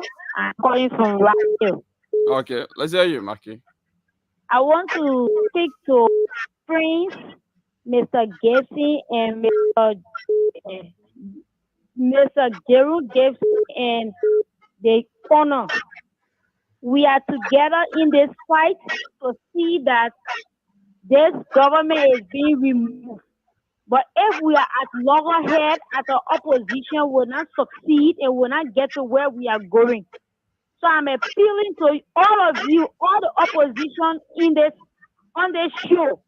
So please go together to see that George Weah is off this government, off this seat, so we can have peace, a better future for this nation. Thank you. Thank you very much. Let's talk to this person. Hello. Hello, my name is Marco Koba. I join you from a Sokoine resident. I want to say hello to the CEO. I'm always trying to get on a platform, but I can be having a time to end up. Now you have the time. Also, I want to say thank you so much, my brother. You are doing well. From Great County, I'm from Belwan. Task Coffee and myself from the same town. I from there recently. I passed through Barclayville, Sano to beginning to Morovia. The company that opened out that forest, that broke that forest between Sano and Greco. It was in the same job we had redeemed at a company called Atlantic Resources. Since they left, all the bridges for that no road. Look, we are suffering in the southeastern region. I don't know why Remy Gray and Gibson and all putting from southeast when all the platforms instead of them putting hands together for to remove the job we are made. Then they are talking up against each other. Let John Walker and remove George Weah. That all I say to you, we suffering in the southeastern region. We suffering no road. Thank you. Thank you very much. Hello. Hello. Good evening to the Spoon family. Good evening. Let's hear you. Thank you. My name is Michael Williams, and I join you this evening from Pinsville. Okay, go ahead. Let's hear you. You know, my brother, rescue team, we are all cold. We are looking for distraction. We are not finding distraction for Jeru and Dada Prince. Every time we Prince come on the radio, we'll be this with Dada Moluba, what yet there with Dada Moluba business. Now the tree, all the entrances of the tree is now closed. We not got one more door open. Everybody rushing to the door. So we have a distraction. Tomorrow we'll be outside. Thank you. Thank you. Hello. Hello. Let's hear you. Your name and where you joining us from. Thank God so much for bless everyone using Falcon. That God be with you and to my son. Oh God, thank God. We are suffering in a country. We are suffering. Our dream is your everyone to get together, move the devil from our house. But everything. Hello. They want the opposition. Your mind chose what upon the Liberian people. A concert at your time and people at your time. When the Liberian want to jump right in the play, but people will talk close at the main word today. They want going through. Who pay everyone. We are the American and eat chicken, we are suffering here. And every Liberian, please tell us tomorrow. Yeah, you know, they are not partners here. Please don't know, please change in the election. And Liberian want to make on their own. So I found out now great. They will find that time war. Belgium, yeah. Okay, thank you. Thank you very much. Let's talk to another person here. Hello.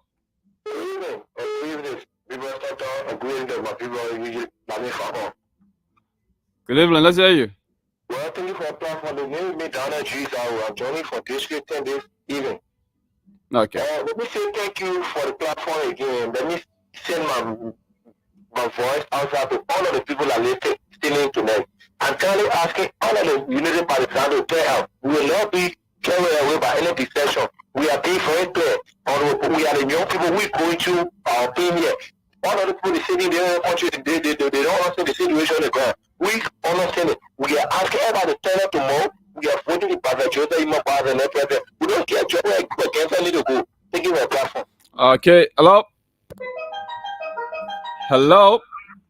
Yeah, hello. Let's hear you. Your name and where you joining us from. I'm Sharif. I'm calling from Israel. Go ahead. Let's hear you. Yeah, thank you today. I'm glad to be on this next network today. I've been part of the program, and actually, Joseph Boakai is our president. Nobody can try that. Thank you very much. All right. Hold on. I want to say, hold on. I beg you, Yekezi. I have to call Councilor Gonglo. I got one call. Yeah, one but call. let me call Councilor Gonglo. I beg you guys. He ready. He's a political candidate in this race, and those allegations he have to clarify. I beg you, man. You have Councilor Gonglo number in studio, Yekezi? Because what happened here is that my phone is acting crazy. It just all right. Let's see. No, guys, please don't call me. I want to call Councilor Gonglo. If your number ends in 972, please hold on. I will call you, please. Oh God. While we're waiting, can we take the call?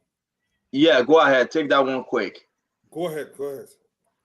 Hey, this is Johnson.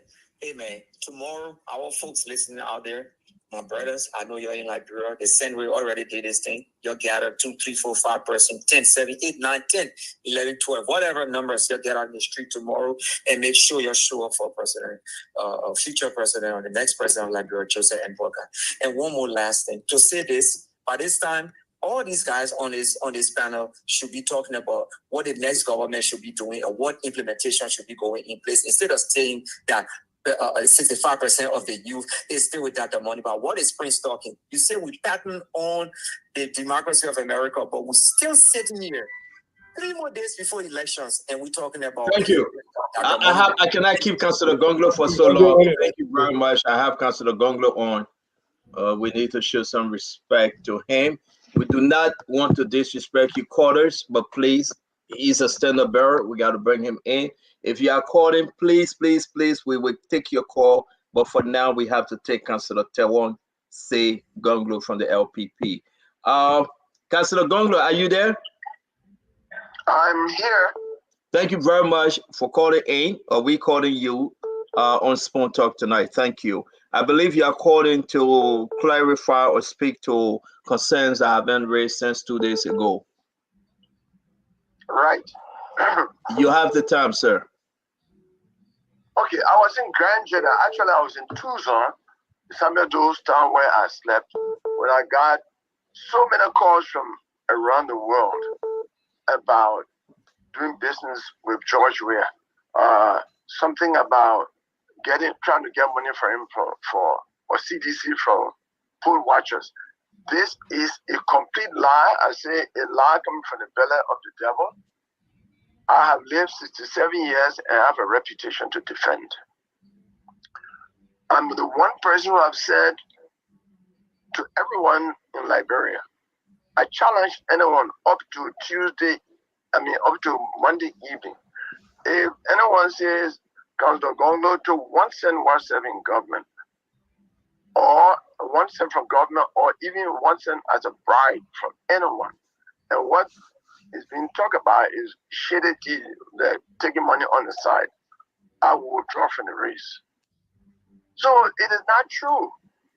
You know, I heard Eugene Fagon saying GNB is being attacked. Yes, GNB are not openly attacked me, but his surrogates, even before we were certificated, his surrogates were saying, Councillor Gonglo is a lawyer. How come he's going to the race when you know he's not qualified under the law? LPP is not qualified because of 2%. They have not read the law. They have not read the election results of 2017. We passed through. In fact, one of JNB's surrogate, Augustine Dakar, filed an objection against LPP. I appeared before the Elections Commission. The case was dismissed. We are in competition. We are not just against George Weah. We are in competition, all of the candidates, for the best for Liberia. And I'm not going to say, I would not say anything about another candidate, because I'm not in this race because I'm against George Weah. I'm in this race because George Weah, there have been bad governors in Liberia, including George Weah. I've been very clear on George Weah. He started stealing with 47-story buildings that he built in the first 8 months of his regime, when my little brother Eugene was in the government, and he was defending that. George Weah government has been extremely corrupt. I've attacked him so many times. Strangely, I've not even gotten any counter from CDC. But anytime my people or myself say something about Unity Party, then we are seditions and all kind of lies come. It is not true. What is being said about me is not true. I asked my VSB while I was in Israel when I heard it. He said it's not true. I've asked other members of the party leadership. They have said it's not true. So let us have this election on the basis of truth.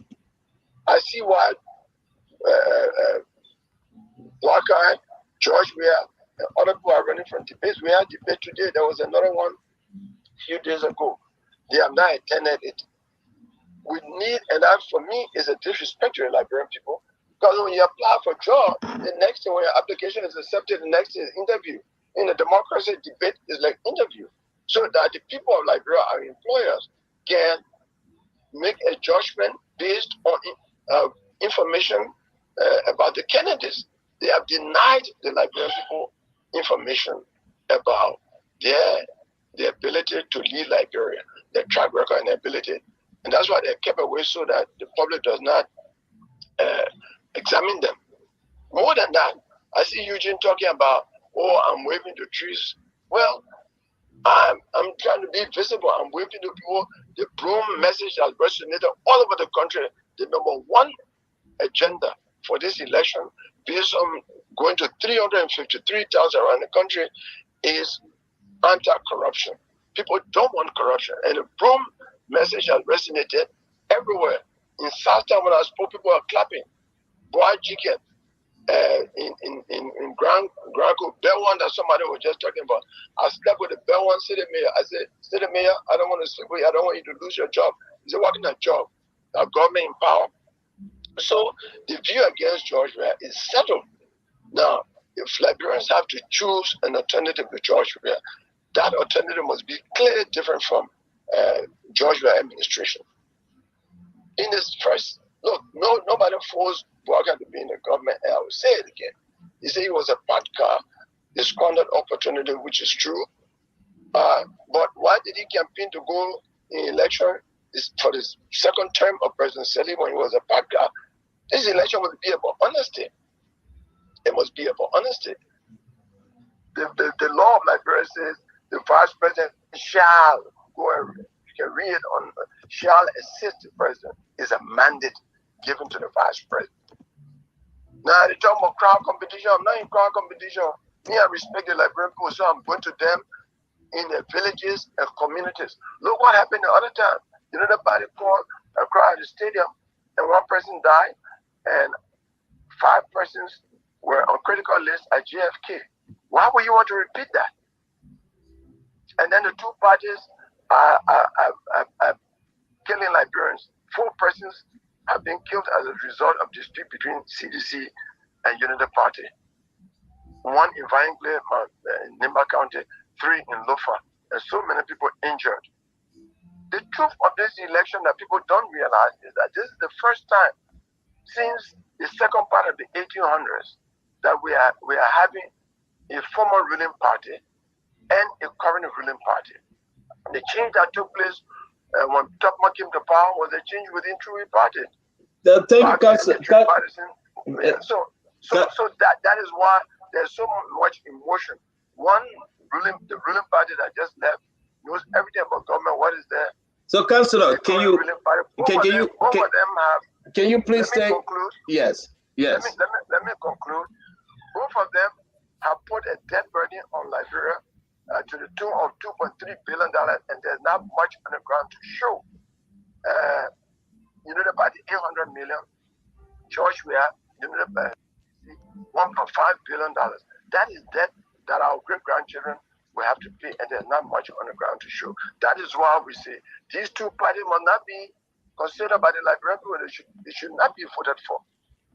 Councillor, thank you. They are corrupt, and they have got so much debt to us. Will we be allowed to ask questions? Can we please ask you some questions? Because the issue that I mean is so important that you said. Ask me 100 questions if you want to. Thank you very much, Councillor. We appreciate that. Let me ask you the first question, though. I believe that you are out on the campaign trail. You're visiting towns and districts out there. But there was a meeting here 2 days ago. Your VSB confirmed that he even sent $50 for folks to go ahead and buy their dollar scratch card. Councillor, you wasn't in the meeting. Those that attended the meeting confirmed and sent me information. It was about pool washers and those that will be paying your pool washers. 1, 2. They also confirmed that you guys will not be paying your pool washers in Moserado, especially Monrovia, but you will focus your attention in the rest of the county because of no money. And because of no money, Dustin Woodocuddy is negotiating with CDC. Do you know anything about that? Did your VSB tell you anything? My VSB confirmed that there was a meeting held, and that the folks in Monrovia, the candidates were raising issue about pool washing. But these are the rest of it is internal. Our supporters around the world, in Australia, in America, and even on the ground, are helping us just as they've been helping through.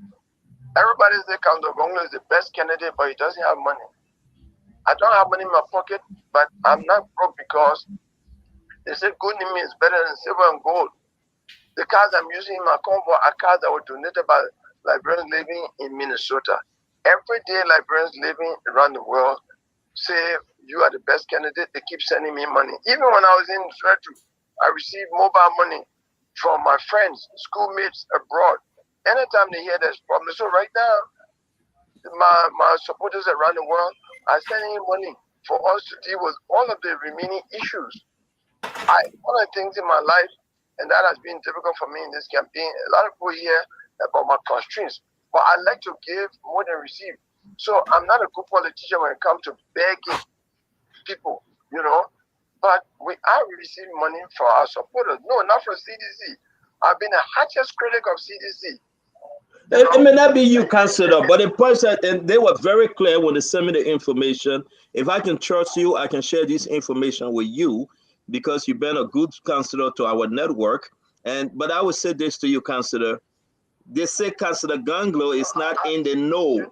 They say Councilor Gonglo is not in the know, but his VSB, Dustin Woodacotty, his former chairman, they call names. They call Patrick name. I don't know these people.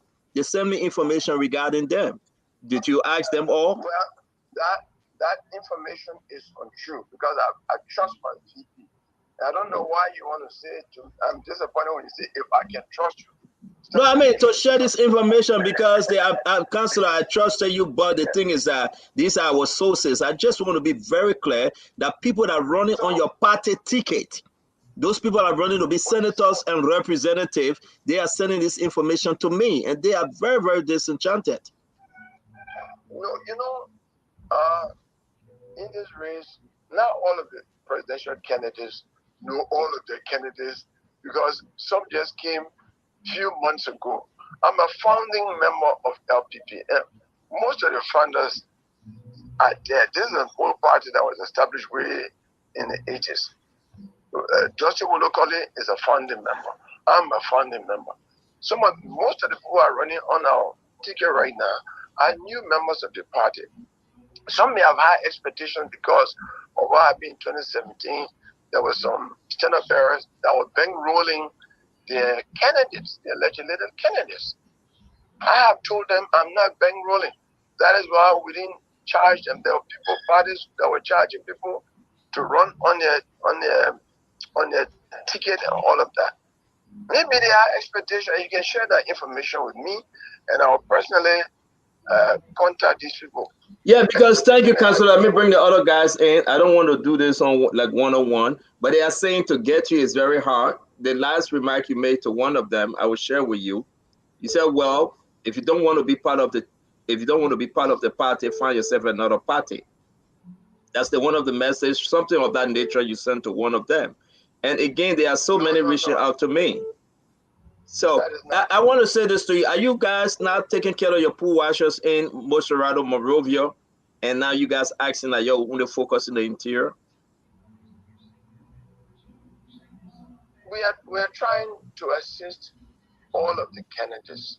And even right now, that is what has brought the VSB, my running mate and myself together.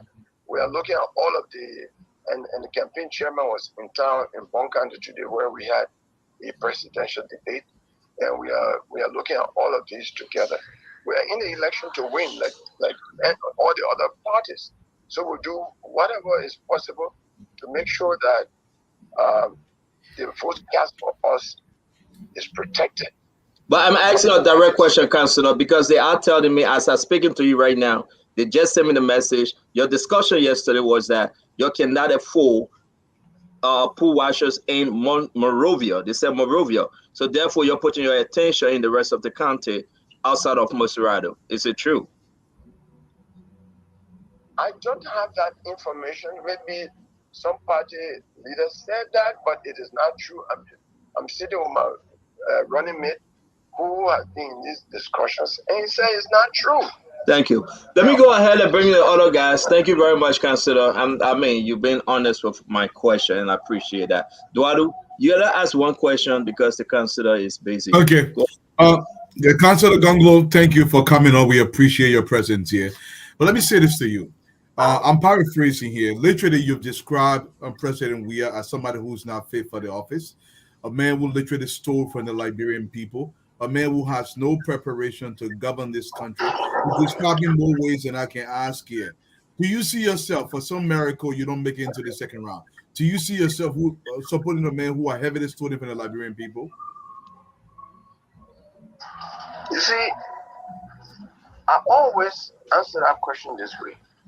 We don't know who will make it if there is a second round. don't know who will make it. Election is, there are possibilities and probabilities, sometimes beyond what people expect. There are surprises that can come. The elections in Liberia are usually decided by the silent majority. Because if you put all the crowds together and the parties of the various parties, they do not constitute even 2% of the voting population. So most often, we've seen crowds. I mean, my friend Vani Sharma put the biggest crowd in 2005.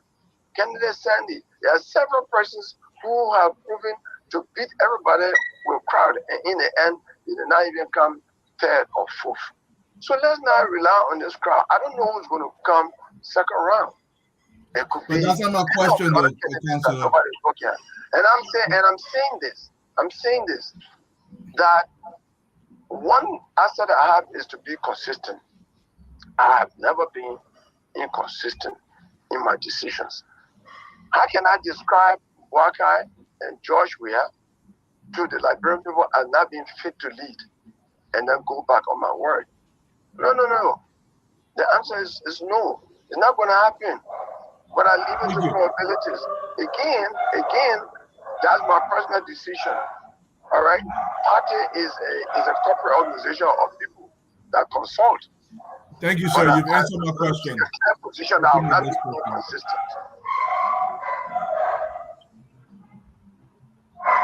Well, I think the next person. Yeah, party guy. I think you guys asked a question.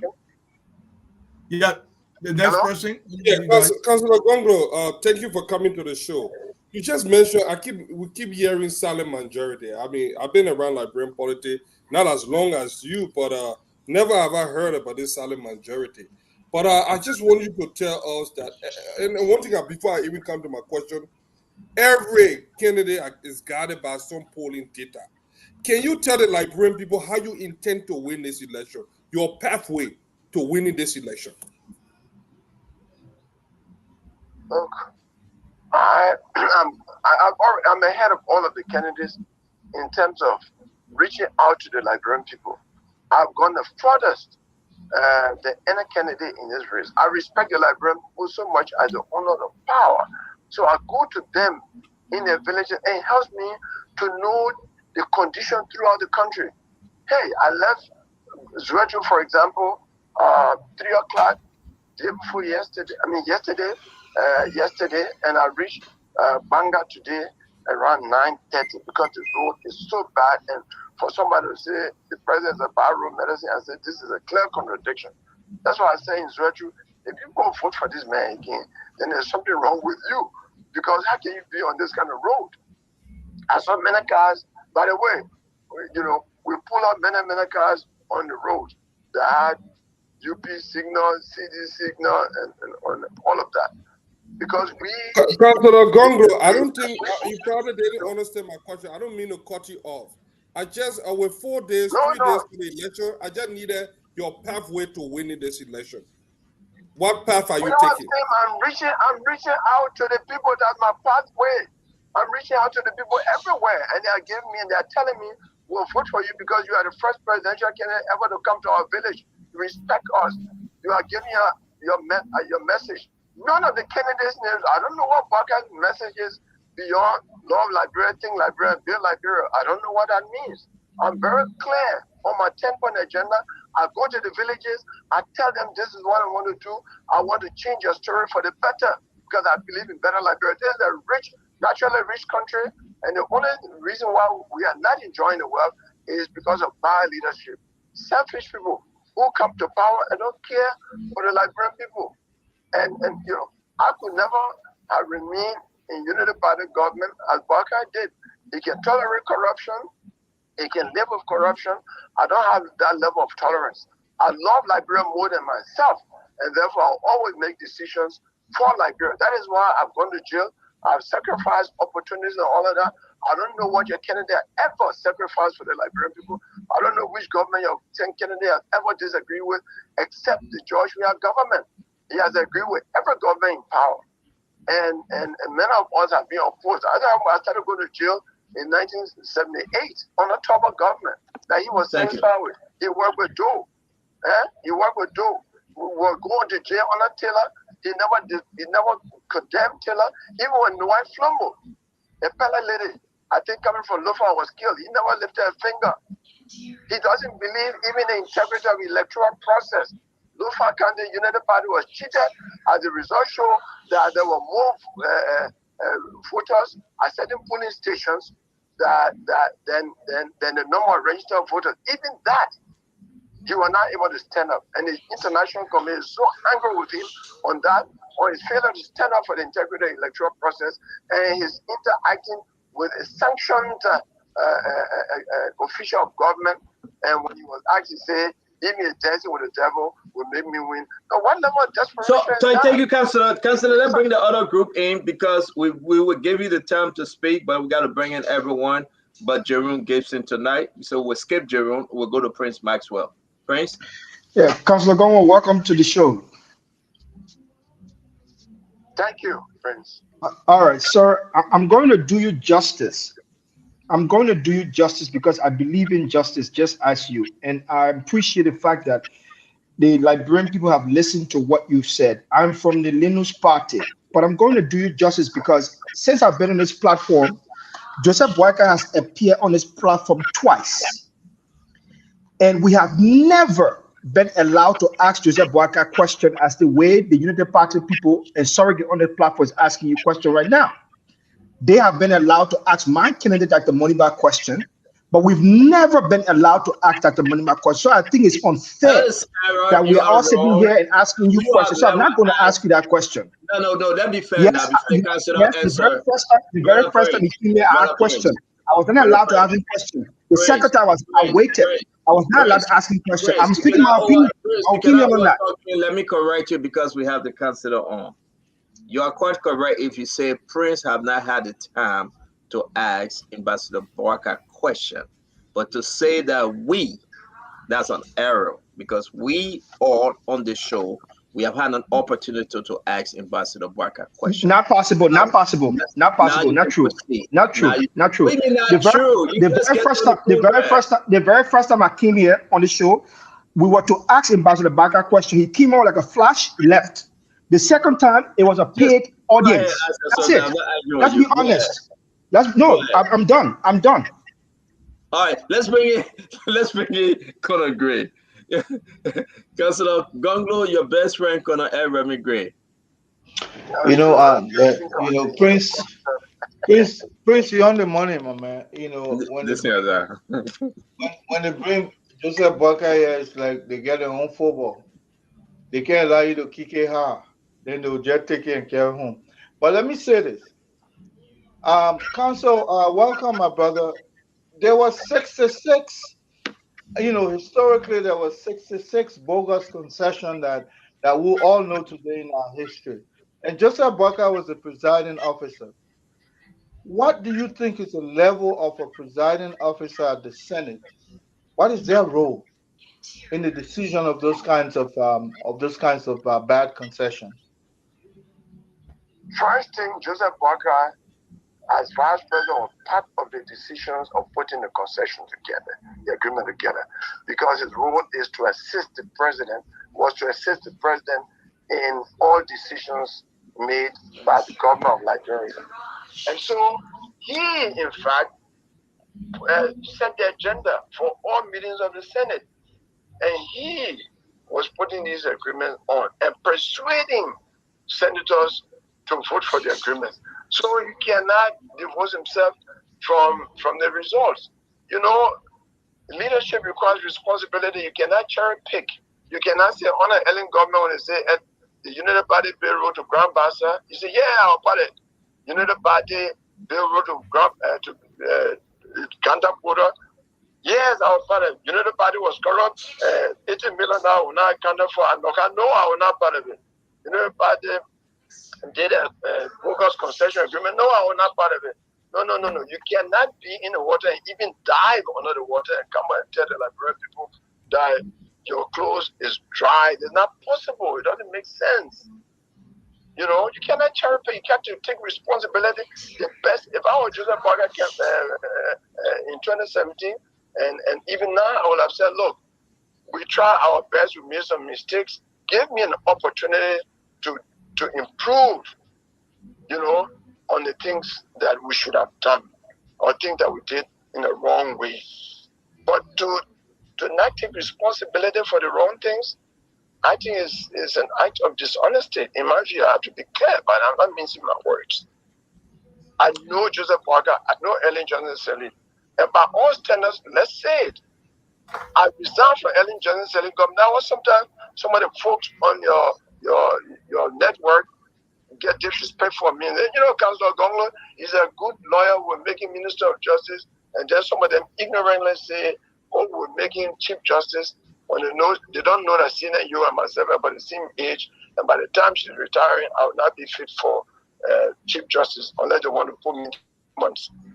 So it's wrong. And I don't want to be one of the recycled librarians who want to be minister in Taylor government, in Ellen government, and this government, all that. No. I believe that other librarians should have opportunity. I work as executive assistant President Sawyer. I work as Solicitor General. I work as minister. I don't want any ministerial job. Even you say, Gonglo be minister will pay you $1 million a month, I will not take it because I'll be denying other librarians opportunity. I'm teaching the law school. We are teaching students to be lawyers and to work in the field tomorrow. Why should I deny them their chance? So Remy, you asked a good question. Joseph Parker must take responsibility. If you want people to even vote for him, he has to be someone who can take responsibility. And that's one mark of leadership, And Ellen Johnson Sirleaf said, look, we said we have zero tolerance for corruption, and corruption was public enemy number one. But on our government, corruption became a vampire. So why Joseph Parker call himself rescue team when he did not rescue us corruption? Joseph Parker is the reason why CPP failed. Remy, from what is happening now, I see. Because anytime, the thing is that the party want to be the opposition. If you want to be the opposition, then you must show your ability to organize and bring people together. It doesn't happen automatically. The CPP survived under ALP, Liberty Party, and ANC. As soon as Unity Party took over, it scattered into pieces. He did not rescue CPP. Why should Liberia trust him that he can rescue Liberia? Thank you. We're talking about, right now, he cannot even go to CDC airport. I challenge George, we have to go to Unity Party airport or Joe Parker to go to CDC. I have done it. I'm a politician without borders. I help everybody. I'm the one-man peacekeeper in this country. When you were in trouble the other day, your CEO told you that I was helping, not for fee. You got a lot of money, but didn't ask for fee to give legal advice. I've done it to everybody, including the CDC folks. Just like Moba Molu telling an Italian woman, oh, this man and this councilor is the lawyer that you should help us when you're opposition. Councilor Gonglo, your office still on Ashburn Street. I said, oh yeah, you don't have reason to do it here, right? Because you're not at the police station or at the magistrate court. I have good relationship with everybody, and because I deal with people on the business of honesty. When Joe Parker was in the hospital, I went to visit him. I can visit him again at any time before, after the election. I'm a unifier. I'm a peacemaker in this election. That's why I go everywhere. Why you think as a man, thank you, Councilor Gongo. Let's bring in the last caller, please. Councilor, let me squeeze one more. No question. I beg you, Ed. We got to go. It's after 8. It's after 12. Fagon, can you come in, please? Well, thank you. And the councilor can take 10 more questions. The councilor can take 10 more questions. You go ahead and ask more questions. I'm sure. Thank you, Gibson. Councilor Gonglo, you wouldn't mind. I was appointed by Ambassador Joseph Numa Boakai as a consultant and a senior strategist of his campaign, as well as a communications person. Having said that, you made lots of charges here, and I would like for you to respond to them as you see fit after I'm done going through them for at least a minute, 30 seconds. Councilor Gonglo, you said that Ambassador Barker have not ever attacked you, but his surrogates have done so. And you made mention of the 2% relative to the LPP, the Liberian People's Party. Well, Councilor Gonglo, you are on here because we are discussing electoral fraud and electoral malpractice that has been alleged against your party. That's why you are here. So we come here to discuss these things. Doesn't necessarily mean that because we put it up against the LPP, that means we have attacked you. Secondly, you said the 2%, Joseph Boakai surrogate took you to court. The individual, I'm sure you are a learned counselor, you will agree with me that the individual took you to court. It was not the Unity Party and her alliance. I'm sure you can differentiate between the individual and the institution. You then said that we did not go to a debate because we don't respect the Liberian people. I don't think that is the case. We have debated our case already to the Liberian people, and they have accepted it. So there's no point in going to debate whether Joseph Boakai was, Ambassador Joseph Boakai was with LPMC, LPRC, Vice President, Agriculture Minister. I don't think that's something we want to debate. His records are clear. And Honorable, you said that Honorable Boakai said he squandered opportunities. Sir, there's a difference between he and we. Ambassador Boakai said we had lots of opportunity, meaning he was in the government. He could not distance himself from the government he served in. So it's unfair to change we to he. We as in a collective effort, sir, and I think you're being unfair to him again. You said that the Constitution says the VP shall assist the president, meaning it's a mandate. But again, you forgot what the Constitution said. It is the president's prerogative to accept it or reject it. And I'm sure you were not there, and Ellen did not tell you that Ambassador Boakai offered to help or assist, and she said no, or that Ambassador Boakai did not offer at all. We have not heard that. Having said that, you said, I don't know what Ambassador Boakai means when he says, think Liberia, love Liberia, and build Liberia. Sir, you may not know, but the Liberian people know. And that is why they have accepted to think about Liberia, to love their country, and to build their country. And so his message is resonating with his people. Compared to your broom, you say you will sweep corruption, but you will only sweep corruption if you have demonstrated it. I'm sure you will agree. Having said that, you went on to say you want to change the Liberian people's story. I'm quoting you. I want to change your story compared to Ambassador Boakai's message. How are you going to change their story after 67 years? How is it? And I think they want to know how you would do it rather than telling them that you are going to do it. And that's why the Liberian people, Boakai, have said how he will do it. You said JMB is the reason why the CPP failed. But you were not in the CPP. Your party was not in the CPP. But you want to praise the CPP for being an organization that you were not a part of. How can you criticize them or criticize JMB for not keeping it together? Why didn't you join it so that you could help keep it together? I'm sure you will have to address that. You went on to say that he did not stand up for the party when it was being shattered. I'm sure you know the role he played. But again, you being a constitutional expert, a constitutional lawyer, you and I know about the freedom of association. It would be foolhardy for me to come and lecture a law professor on what the law says about the freedom of association. Therefore, those parties had the right to go wherever they wanted to go.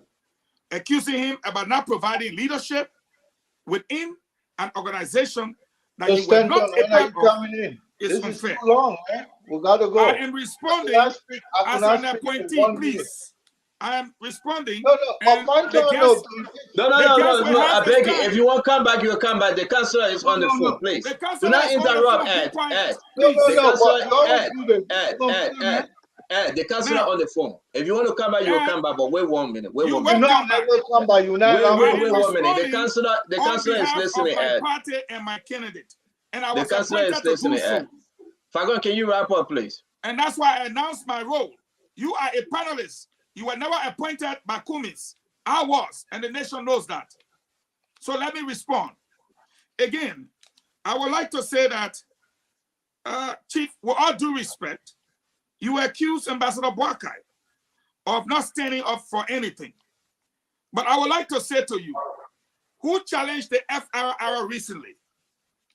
Who went to court when the numbers were increased instead of decreasing as a result of the something, the word is slipping, duplication?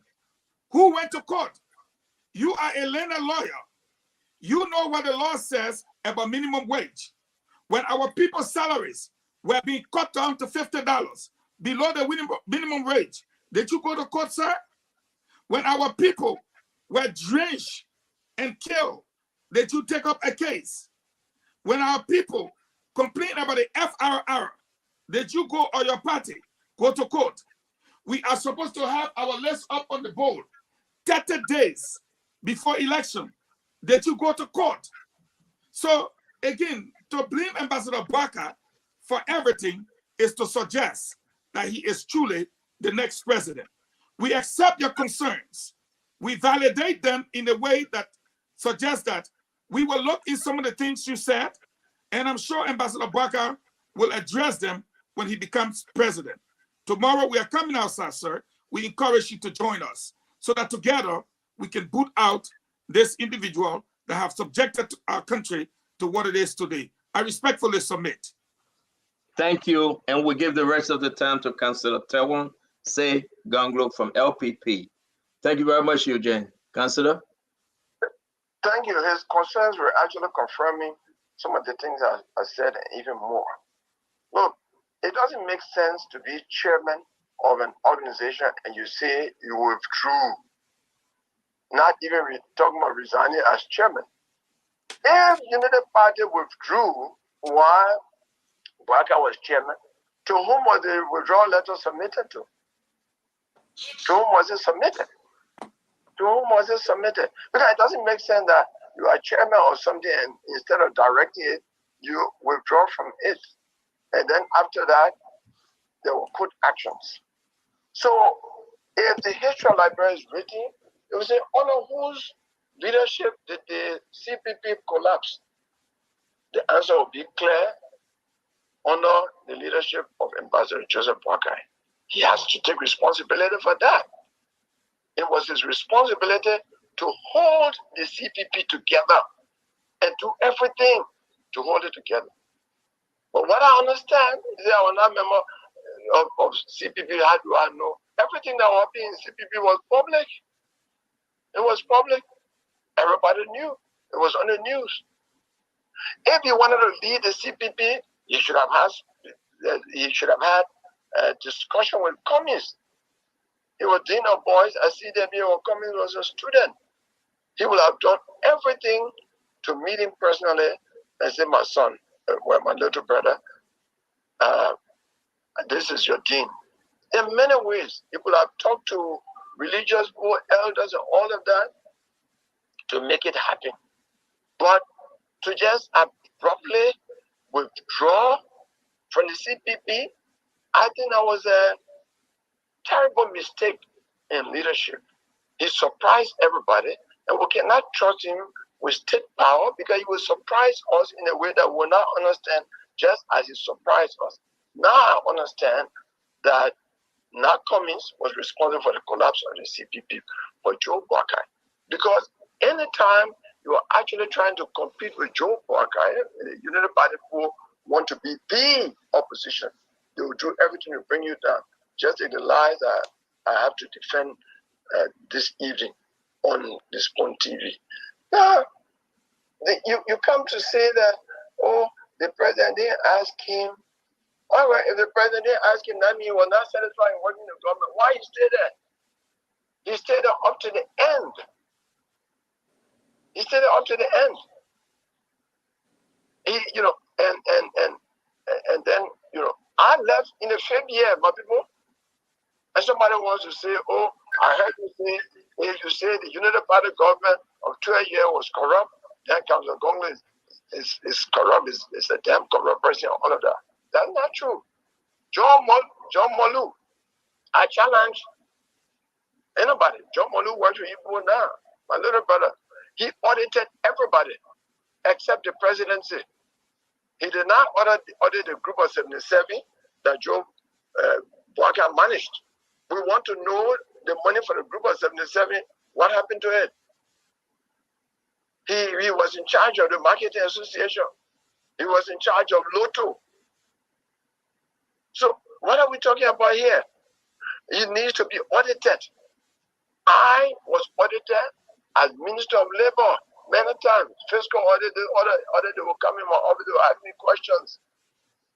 Look, if you care for accountability, nobody, you should have, even if you think you were thinking about this day, you should have asked to be audited. Come audit, you gave me, government gave me money, public money for group of 77.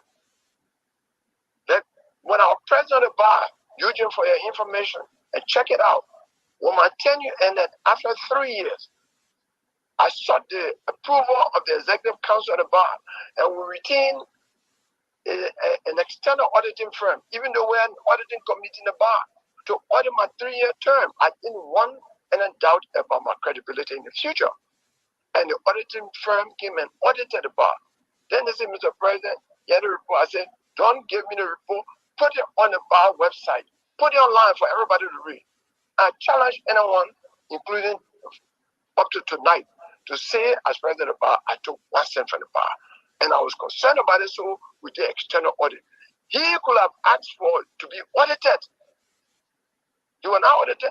Joe Barker and myself are serving government.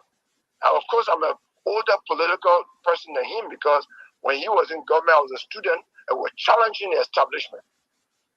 You know, so like I used to tell earlier, Madam, I'm an older political person than you because you were deputy minister, we're challenging our co-chairman intellectual discourse and a member of the editorial team of Universal Spokesman, and we're criticizing the Tree Party government. And I went to jail before you. You went to jail in 1984 because she used to say, Gonglo, that government for you and myself. You bunch of scary people here. Now only you and myself went to jail. Even though that did not it did not honor my objectivity to do what I did later on, because she and I had several conversations about fighting corruption. 1 week before she dismissed Ambula Johnson, I said, Madam President, there are corrupt people in your government, your friends and family members that you brought into government. You have met yourself the bargain. What stopped you from punishing them for the level of corruption engagement? The people down Waterside know that people in your government are corrupt. And then she said, oh, and next week you're here. I'll get rid of one of them. I said, you suspended Swazi Genesis, assistant minister of postal affairs, for collecting money from the neighbors for giving them electricity. Yeah, that's corruption. But that's not what I'm concerned about. There are big people in your government. Councillor. You know, and so when she didn't listen to me, she's my friend till today. When she didn't listen to me, I said I had to choose between my relationship with Madam Salif and my concern for the Liberian people. And in the interest of the Liberian people, I resigned from our government so she can change, and take a different direction. She did not. We got an official spokesman. Councillor, we got one call coming in. We will apologize. Please consider it. But before that call come in, Councillor Tewon Sekonglo, you make mention of JMB, Jose Yema Boaka ambassador, that he's in bed with Prince Yeru Johnson. I just want you to speak to the same Prince Yeru Johnson that worked all this time with Madam Salif while you were in the government at that time, correct? And because you were in Gibson, you want to say something? You're shaking your head. I want to ask my question. I want to ask my question, Gibson. Can I? Thank you. And please correct me. Maybe Gibson's saying I'm wrong, but please correct me if I am. Prince Johnson work. We know his history. That's your country boy, like we say in Liberia, from Nimba. He worked with Madam Salif. He kept the peace. Madam Salif said it. He contributed to the Madam Salif government, the government you work in. Did you ask Madam Salif to distance herself from Prince Johnson? Did you ask Madam Salif it was troublesome for her to work along with Mr. Johnson? Is that a question? Yes, sir. Have you concluded? Yes, sir. I'm done, Councillor. That one. Second. Number one, and this is a question of law. Prince Johnson did not work with President Madam Selig. He was a senator. And at that time, 2005, 2006 to 2010, before I left government, it was in, I think, 2011 election that Prince Johnson shifted from supporting, from being part of, because they agreed, I think, in Ghana, that the opposition will hold together if they go second round. And then he changed his mind and shifted to President Selig. We had all kind of rumors about money changing hands. But by that time, I had left government. When did you resign from government? November 2010. When was Prince Johnson first elected? 2005 election. I'm saying senator. So Councillor, and I just like to say in a very simple way, because I want Councillor. It was not sanctioned. Councillor. It was not at that time. So your argument was prior to him becoming a sanctioned senator, so therefore everybody should leave him hanging now because he's under the United States sanction. Is that your argument? The world is a global village, and the chief of that global village clearly is the United States. And if anybody knows American history, they do not take disrespect and defiance of especially smaller countries like ours lightly. The American ambassador before departing said, anyone who does business with any of the sanctioned person should know that there will be consequences.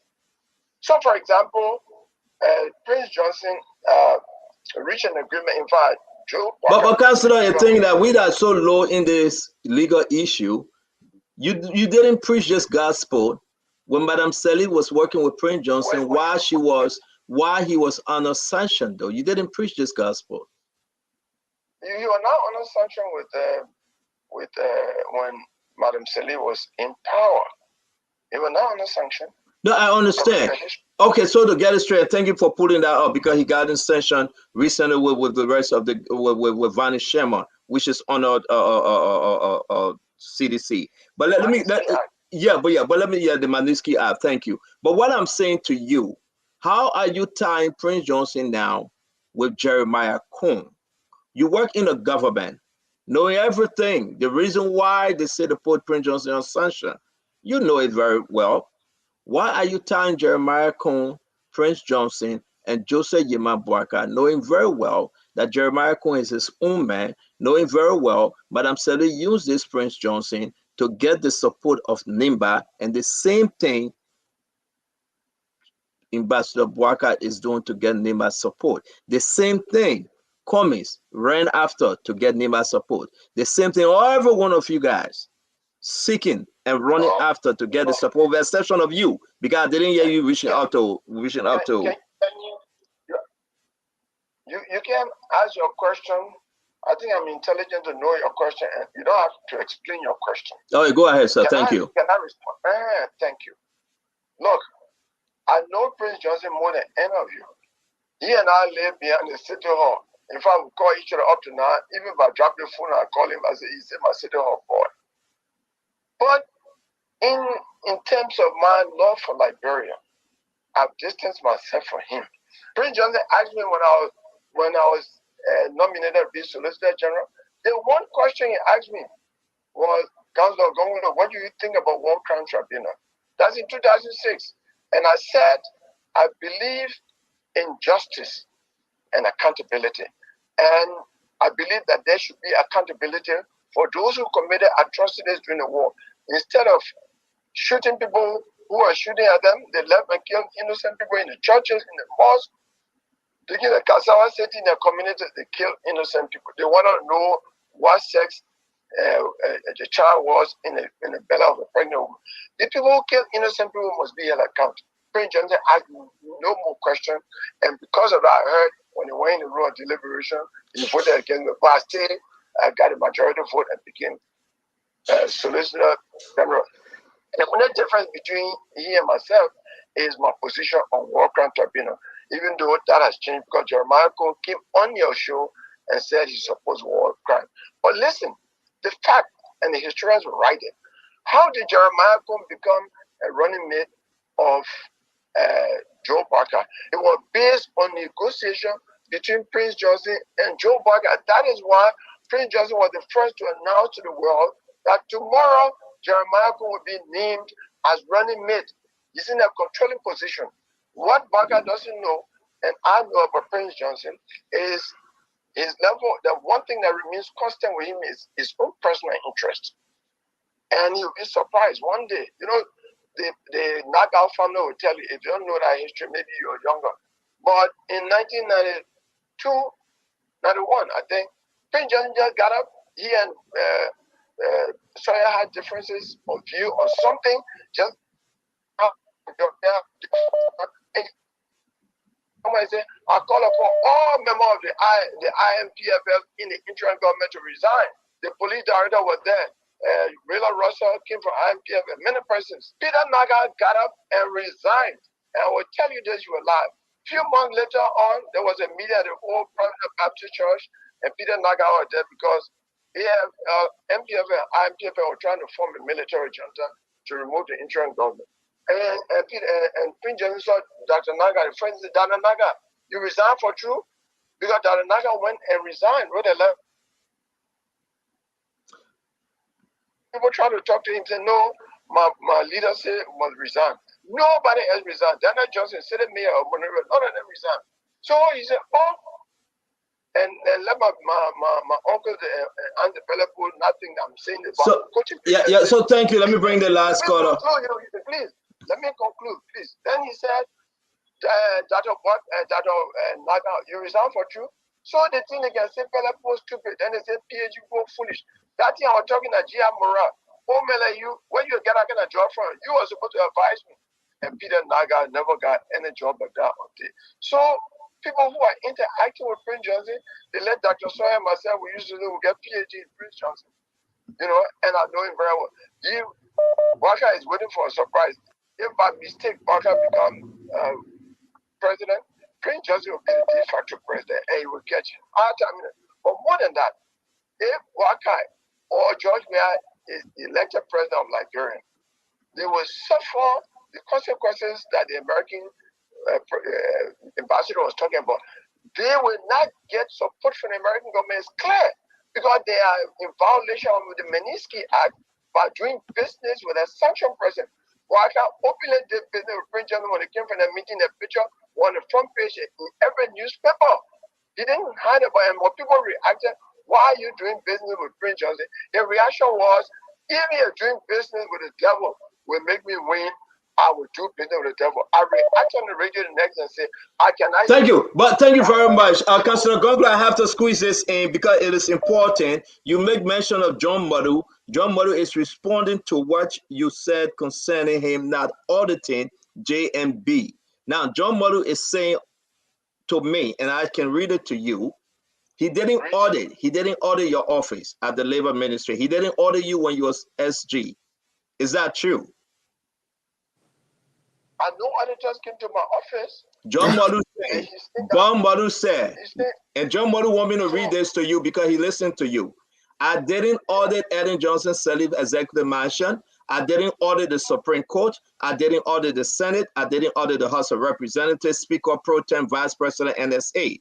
If I had audited any one of these, it had to start with Madam Sirleaf Executive Mansion, and she could not understand an audit, or no, she could not withstand an audit. EU, USA, AU, ECOWAS, IMF, ADB, and World Bank all agreed for me not to audit the named areas. Now he continued, but I also didn't audit Gonglo at Labor or Solicitor General. I didn't audit him.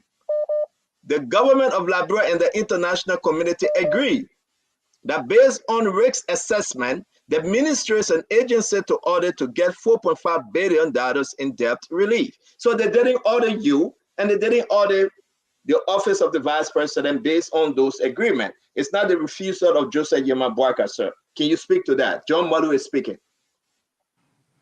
I'm just getting that information from him.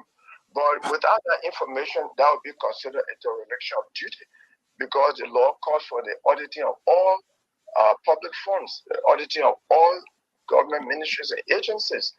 And I know when our Minister of Labor came to my office and said they give a GAC, one of them is a magistrate right now, and they came to my office and said auditing. Yeah, so that's what I'm so. All right, we got the it just confirmed the fact that GMB was not audited. But if I were him, I would even ask for an extent for some kind of private auditing firm. If I had this DA coming to audit the group of 77 and all of that. Yeah, but thank God we got the clarity that he didn't audit the office of the vice president because it was an agreement due to Rick's assessment. But yet still he didn't audit you as Solicitor General and as Labor Minister. At least we got that quick. Go ahead, ask the last question. Fadika, please bring in the person. We do have the official spokesman for the Unity Party, Mo Ali, on the line, and he wants to address some of those allegations. Mo, go ahead. Yeah, thank you. Councillor Gonglo, good evening. And I've been listening to you from start to end. And there are several contradictory statements you've made and outright lies that I need to respond to in a succinct manner, beginning with the CPP. You asked the question, who did he write to withdraw from the CPP?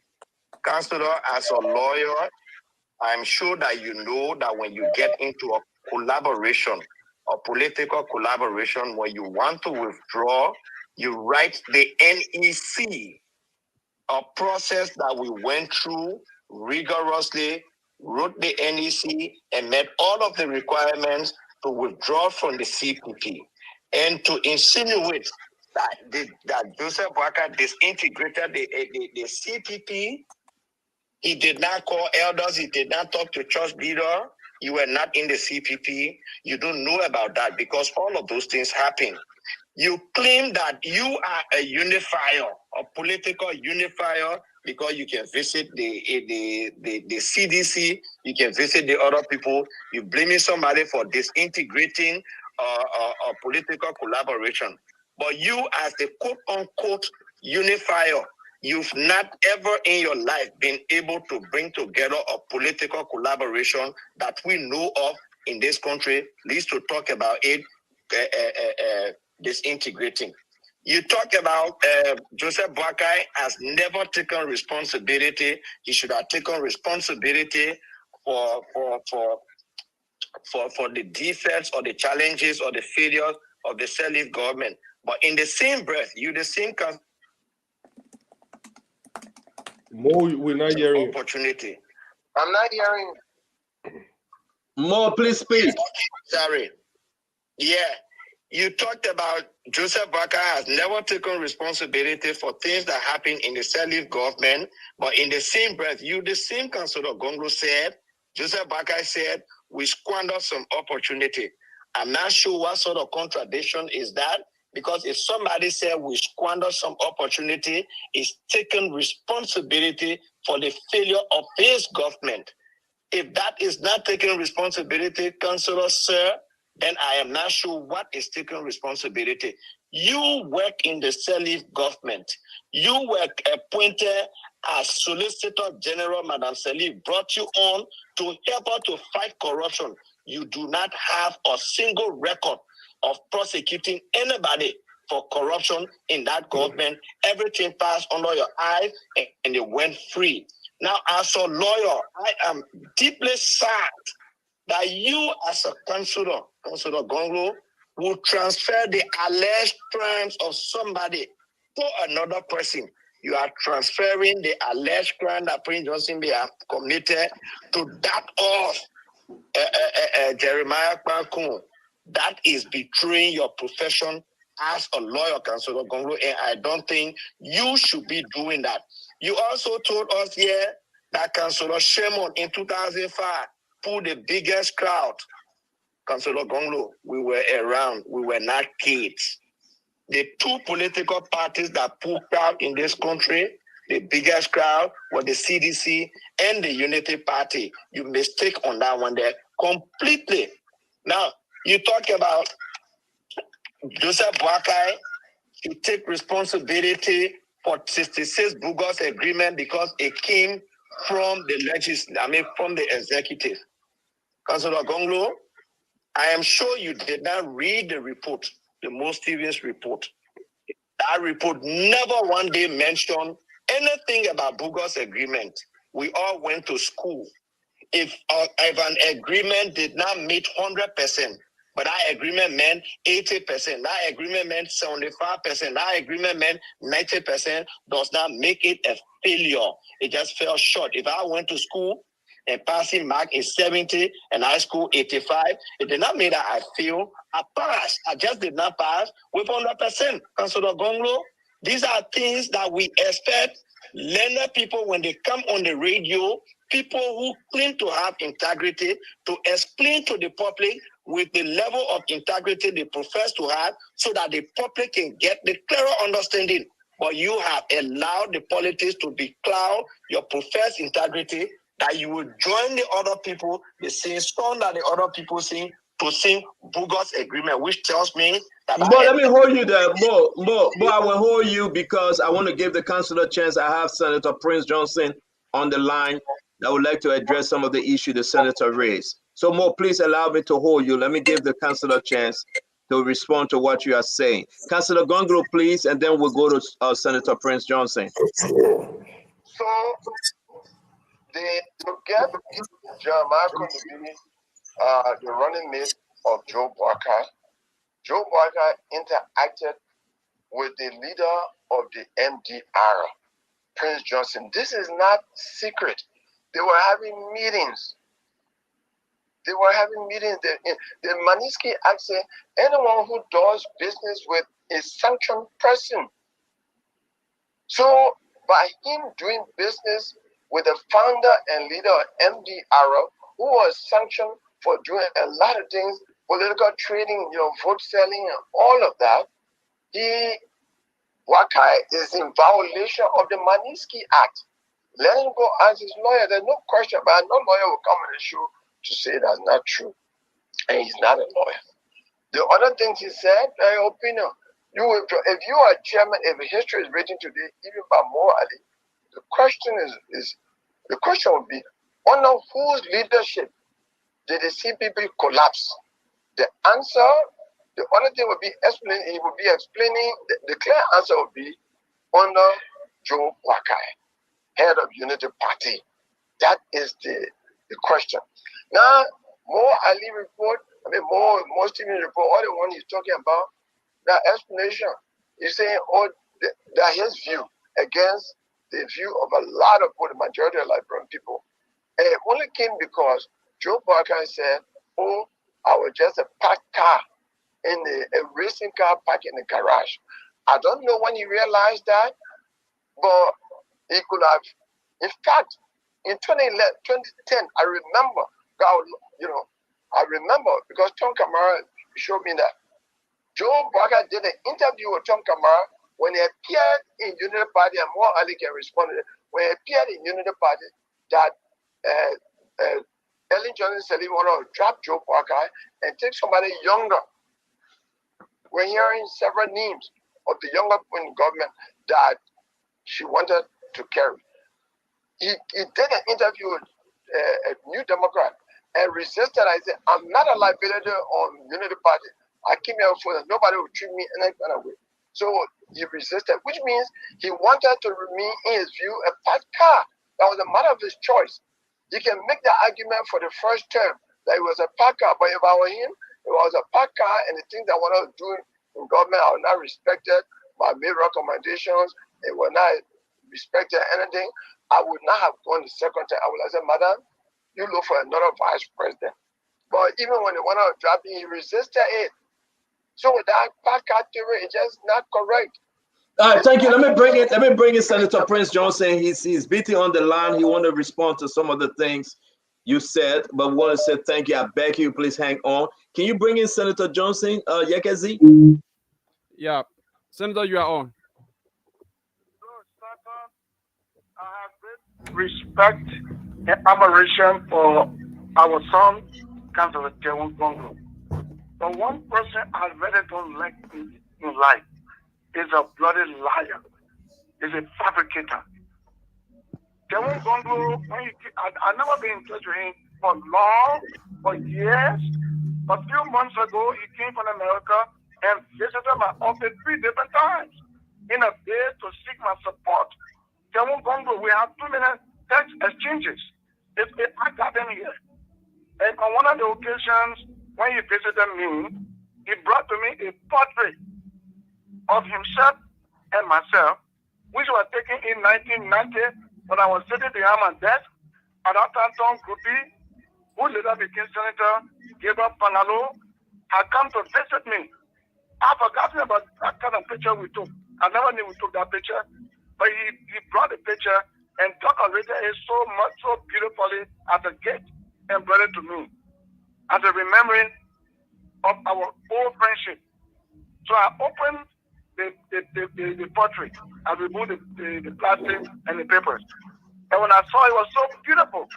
I said to Tiawon Gonglo, Councilor Gonglo, but you've been preaching for World Cup Coast, I killed this, I killed that, but you came to my base, get me in full military uniform with grenades and my pistol on my side. I'm embracing you. I did not kill you. Why are you fabricating lies on me? He just lies, oh, let's do that one of politics. I said, but not that alone. When we defeated your sister in the 2017 election and Jeremiah Kun became senator, you took us to election commission. During the hearing before the hearing officer, you told them that I carried arms men and disturbed the polling center. Therefore, you wanted rerun in that area. You told the same lie to the Supreme Court and told the Supreme Court that I brought arms. And you showed some kind of old photograph of my action in 1990 when I was in uniform with soldiers of the army. And Associate Justice Kabah asked you, are you seeing that this Prince Senator Johnson sitting here, he brought arms men to disturb the polling center? Yes, he did. But how did you get a picture? You say from the internet. Who did it? You say a photographer. That was an old picture. Kevin Gonglo, if you know that I will honor Maniski put me on a sanction. Why did you come to my office begging me? No, stand down, all those who listen to me tonight, let me let you know that Kevin is very angry with me. He expressed that anger when he came to my office last 2 months ago. He said that I put Gary in his office, saying in his Gary, meaning he was sure of getting Nimba 100%. But putting Jeremiah forward, he had disturbing, he had embarrassing, and he will never make it to get a number he would have wanted to get. So Tiawon Gonglo, you are lying. You know I'm a sanction person, and you came to my office. You even came to my house 2 times, to my office 3 times. I got text exchanges. You texted me. I did a thing to you, begging me to support you. So stop the lie. You are too honorable. I respect your intelligence. I respect you. You are our son.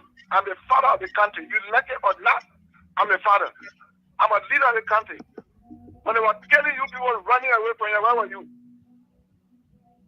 After we laid down our life to redeem this country and this country, you come here and say, war crime. I say, bring your war crime.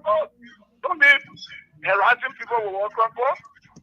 Look, every soldier in a battle has a rule of engagement and a mission to accomplish a target. When that is accomplished, it's over.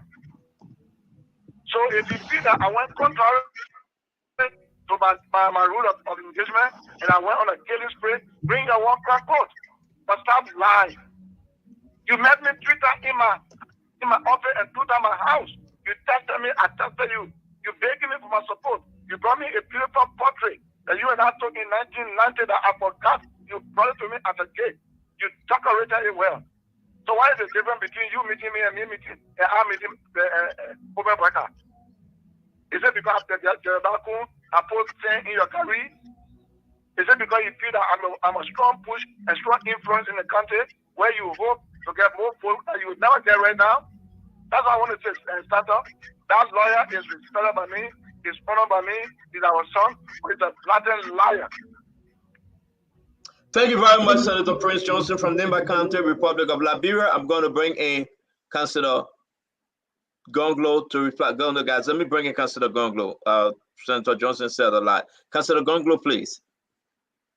So let me use his word, but let me add an adjective. President Sawyer used to say, when Prince Johnson used to speak some things about him, how he stole his money and that from the central bank, he said, this man is a pathological liar. I have not been to Prince Johnson's house since 2009, when President Salif said, oh, you got to talk to the senators in your county because you have to lobby to be confirmed as labor minister.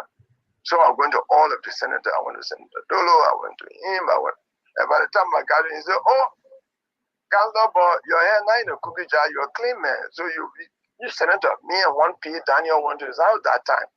Since 2009, I have not been to Prince Johnson's house. That is a clear lie, and that makes, many of the things he's saying. I've been in his house. No. And the thing he's saying about, what is it? Yeah, I carry a picture to him. That is true. Because somebody came to my office, I think Nanima Kwadum heard somebody and said, what happened to you and Prince Johnson? I said, me and Prince Johnson have nothing personal. The only thing Prince Johnson is against me for is I speak about war crimes tribunal. And it's good for him because all these accusations that were made in the TRC requires a hearing. You don't want to die today and tomorrow the story is carried that you're a war criminal. So just a dear Bamba of DRC went to the ICC and got clear. It's good for him to go to the tribunal. Just as Babo went to the tribunal and got clear, it's good for all the people who are named in the TRC report to also go there.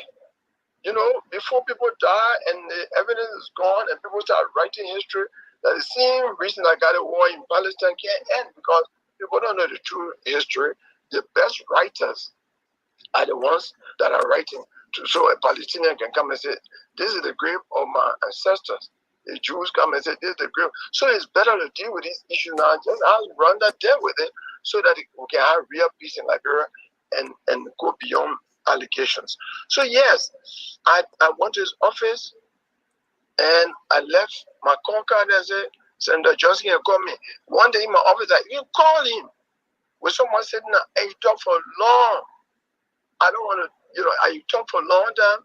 And then he said, oh, my senior brother, you, Kwame Clement, and the rest of us, I said, oh, we need to get together something. I said, yeah, one of those days. But I didn't see him that time. He and I have not talked since I came from America. The way America were concerned about personal problem. I said, we don't have any personal problem. We live here in the city hall. And we have never had personal problem. Yes. I don't want to go to the fact that he didn't kill me. Yeah, he almost killed me. If Ecomo had not been involved, I would have died. Did you ever ask for Prince Johnson's support, Councillor? Never. Not for... Never. I've never. That's why I say he's a lie. I've never asked him for support. Look, I'm a son of Nimba. The only thing that Prince Johnson tells Nimba people is I killed him. Unlike Prince Johnson, I grew up in Nimba. I went to JWPS in Kanta, kindergarten. I went to Mela Public School, Lower Nimba. I went to Tapata. I graduated from San Nicolas. Prince Johnson knows I have childhood friends in Nimba.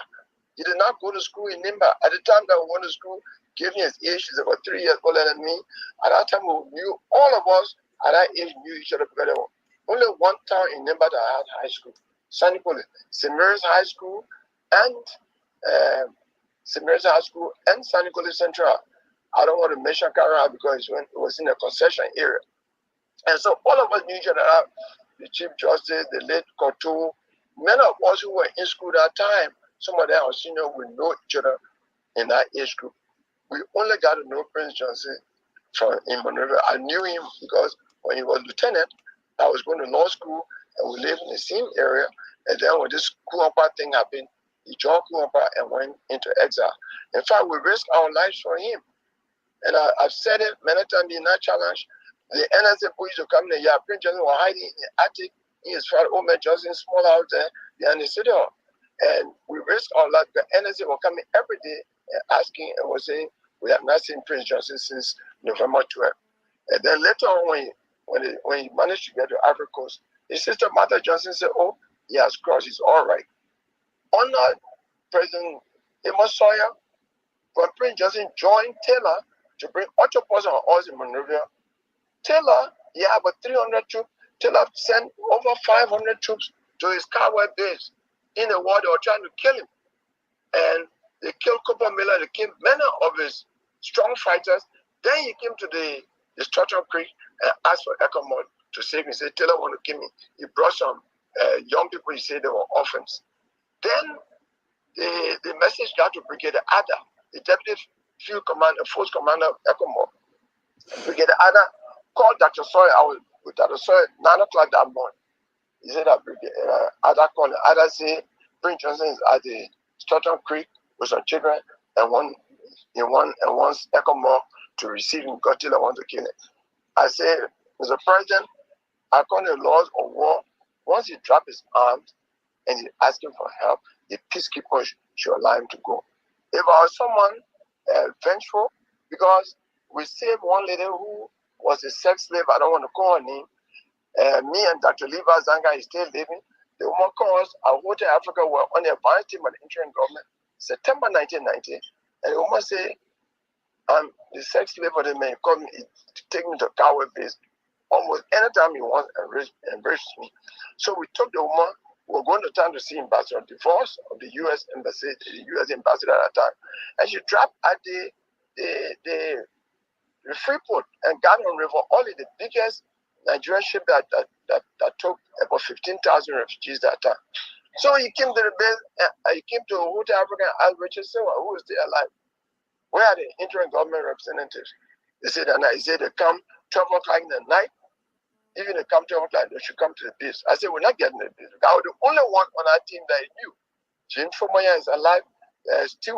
John Stewart is alive. And then, so I told them, we're not going to the base. The place when you go and you see him being scored and all that, the checkpoint and bridge, our place will go in the night. Let Prince Johnson come and kill us here. At least it will be better than to say we should have known better. Councilor, thank you very much. So no, don't cut me off. So this is important. So we went to the base the next day with Brigadier Ada, Brigadier Iwiz, the Chief of Staff of ECOMOD, and the CMIO from Gambia. This is Liberian history. We got there around 5. Prince Johnson said, he called the woman. Where is the woman? Everybody look at me because I was the only one who knew the delegation when I arrived at the front. They said, oh, I want my city of born. So everybody felt relaxed. So I got up, everybody look at me, defend us. The eyes will show. I got up and said, look, 2 days ago, we were going to see Ambassador DeVos. Dedele asked us for labor. We got her free push drop. We don't know where she is. She doesn't cook for us. We don't see her every day. He said, you're taking him to the commando jail. In fact, you're taking him out of here. And they were taking me to the St. Paul River. When they take you there, they kill you. Then Brigadier Ada said, Prince, you're bringing back. That's my friend. You're taking the commando jail. They took me to jail, took off my shoes and everything. Around 11:30, what I heard was a Brigadier Iwizi said, you buggers, I'm not begging you again. If by 12 o'clock midnight tonight, the beagle will blow and my boys will come here. When they come here, tomorrow it will be said in Liberia, there used to be a man called Prince Johnson and there used to be a group called IMPFL. He sent John Yomi for me quickly. We'll bring you quickly. When I came back, I tried to shake his hand. He didn't shake my hand. In the morning, I can take risks. I told let's go to the base. We went to the base. We got there. You had a group of boys that were going to fight. We got there. You almost had an accident. He came running to me, hugged me. He turned around, hugged me, said, hey, thank God for ECOMOD. I'm going to kill you 2 o'clock in the morning. Then what I'm going to tell my city hall people when the war is over? Thank God for ECOMOD. At 2 o'clock, I can kill people. You don't come to my base again in the afternoon. In the morning, I can be all right. In the afternoon, I can tell all kind of things. By 12 o'clock, in the while I can kill people in the afternoon. I don't know. So don't ever you come to my base. But I didn't hold it against him. I'm saying this because when the octopus came and he asked for help, I was instrumental in keeping him alive. And that is, I said this thing on Ganta Radio, and one caller from his account, you brought the trouble here. Prince Johnson should have been killed by Taylor, then we would not have had this trouble. I said no. Thank you, Councillor. Even if occasion there now, I would do it. I would never be responsible. With 4 minutes we got left, we want to say, Councillor Gonglo, we had you here for almost an hour. We appreciate you. And then guys, listen, we'll still get Councillor on. Councillor, we say thank you very much, and we hope to talk to you again. Whatever you're doing out there, hold on 1 minute, Gibson, please. Your political leader is on. I'm begging you. I want to ask questions. Gibson. The last time I checked, Councillor Gonslow gave you money for the network. You didn't give it to me. So don't do this. That's not true, man. That's not true. That's not true, Santa. Thank you, Councillor Gonglo. We appreciate having you on, sir. Thanks a lot. Santa, we got to respond. We got a question. Yeah, but you got to respond. The councillor will not be on for you to respond. I mean, you can respond. The people hearing you. What you able to say to Councillor Gonglo? You want for you to tear Prince Johnson apart? You're brave, eh? Thank you. Also laying top for 10 more minutes. Yeah, getting 2 hours, it won't change the political dynamic. It's not about cheating. It's not about cheating. It's about exposing the pathological liar. It's about exposing the pathological liar. But you got somebody on the phone, Gibson. Let the person speak. Go ahead, okay. Fadiga, thank you. We are not hearing him. Bring him closer. I will start by responding to what Councillor Gonglo said about Ellen thought of dropping JNB. Councillor Gonglo, again, you said my thoughts are, or my expressions are opinion. No, they are not opinions, they are facts. Because I am an insider and you are an outsider, yours are opinion. Here is the thing. In 2011, JNB, this story was narrated by Councillor Shemo himself. Walked to Councillor Shemo and say, in agreement with the merger agreement, you are supposed to be running it. It was Councillor Shemo who looked at him and said, look, we cannot distort the ticket. That is the fact. You don't have that fact. Councillor Gonglo, you were Solicitor General on some of the quote-unquote bogus agreement parts. As Solicitor General, as a legal person in the government, what legal advice did you give to the executive at the time to say these agreements are bogus, don't pass them? You didn't do it. That was a failure on your part. Councillor Gonglo, you did not resign from Ellen Johnson Sirleaf government because of corruption. No, you wanted to stay on. Something happened. President Sirleaf was about to sack you. You went and said instead of sacking you, you wanted to resign. That's how President Sirleaf allowed you to resign. You can't call somebody a pathological liar when you yourself take the airway and lie. And that is not integrity, Councillor Gonglo. When you speak of integrity, integrity should be backed by facts. They should not be backed by lie. Somebody who lies does not have integrity. You said JNB did not request for audit. Did you request for audit? Were you ever audited as Solicitor General? Were you ever audited as Minister of Labor? Have you ever been audited throughout when you work in government? The answer is no. You said the UP government was corrupt, but you were there, you were not corrupt. But Joseph Waka was there, he was corrupt. What a contradiction, Councillor Gonglo. You need to sit and think about some of these contradictory statements that you made tonight and recalibrate your thought. You will not win any election in this country. And you say JNB cannot deal with PYJ. JNB will be senator. JNB will deal with the senator, will be president. He will deal with the senator. Allow Gibson to talk to Ambassador that way. This is unfair to the land council. Well, the mayor is the official spokesperson. No. I am also. There were a lot of allegations. No. You can't do this. There were a lot of allegations. Allow Gibson to talk to Ambassador Boyka that way. Man, you're not nobody. I will talk like that. Don't worry. Don't worry. I will talk like that. Don't worry. So guys, hold on 1 minute. Prince Johnson got to respond.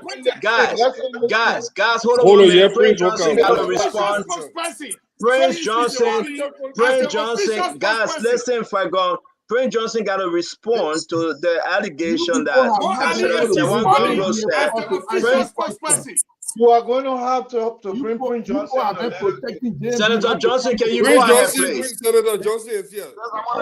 Yes, you are live. Go ahead. One thing, look, Councillor Gonglo is still lying.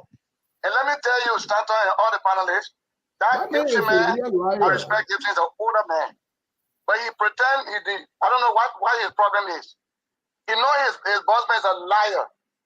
You want to tell me, Councillor Gonglo, you brought ECOMO to my base to speak to me, and before the ECOMO, I arrested you, you lied.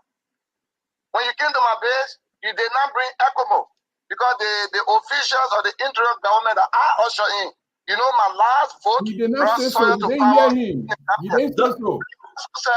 Don't interrupt him now, Gibson. Gibson, please. Gibson, no. We show respect to Tawan Gonglo. Gibson. Guys, you not do this. We show respect to Councillor Gonglo. Let's show respect to Senator Johnson, please. Gibson always attack me over there. Gibson always insult me over there. I don't have anything to say about him. I respect all people. But I'm telling you that Councillor Gonglo is lying. He never brought ECOMO to my base for me to grab him before ECOMO and jail him. You lied. What did you do to me to jail you? A lot of people came. Gabriel Fangalo was there. Tom Grupi was there. The pager, the time you came, the cameraman you brought. You brought a press man. That's the press boy you brought. Maybe you thought I would harm you. Maybe speculation was when you go to Prince Johnson Bay, he will kill you. So you brought only press people. And I didn't know that you even took picture. You brought that picture to me. There was no ECOMO. There was only Gabriel Fangalo on the picture, in the picture, and Tom Grupi. So you lie. I never ordered to arrest you. We did not take you to the water side. That's a lie. Look, stop this lie. God is alive and he sees everything. You lie on me. You came to my office. Look, if we are not close, I will tell Stanton, send your spoon people to my office. Ask all the staffers. They were there when you came to my office about, let me say, 5 to 6 months ago. You went there. Not to my house. Hello? You went to my office first. You brought a picture to me at my office. So you lie. And the text you sent me, the one I sent you, it's not old text, that recent text. Why are you lying? I will send some of the text to Stanton. I will call my children to send it to Stanton. You lie on me. And I will send a picture. The picture is in the archive of the University of PYJ. It's there. Because I told all my professors, this man tell people every day that I'm a killer. I'm a killer. He bring in War Cranko. I'm a killer. But he came to my base with the grenades all on me, with my pistol on my side. I did not kill him. Here is the picture. In that picture, you are there, I'm there, Gabriel Fangalo there, and Tom Grupi. And you lie. You went to my office. Openly, everybody saw you. I gave you seat. You came into my office. You gave me the picture. You gave me your call card. I have your call card. Then you say that many here, 90209. You lie. That's what I want to say. I have the call card. That 209, you gave me the call card.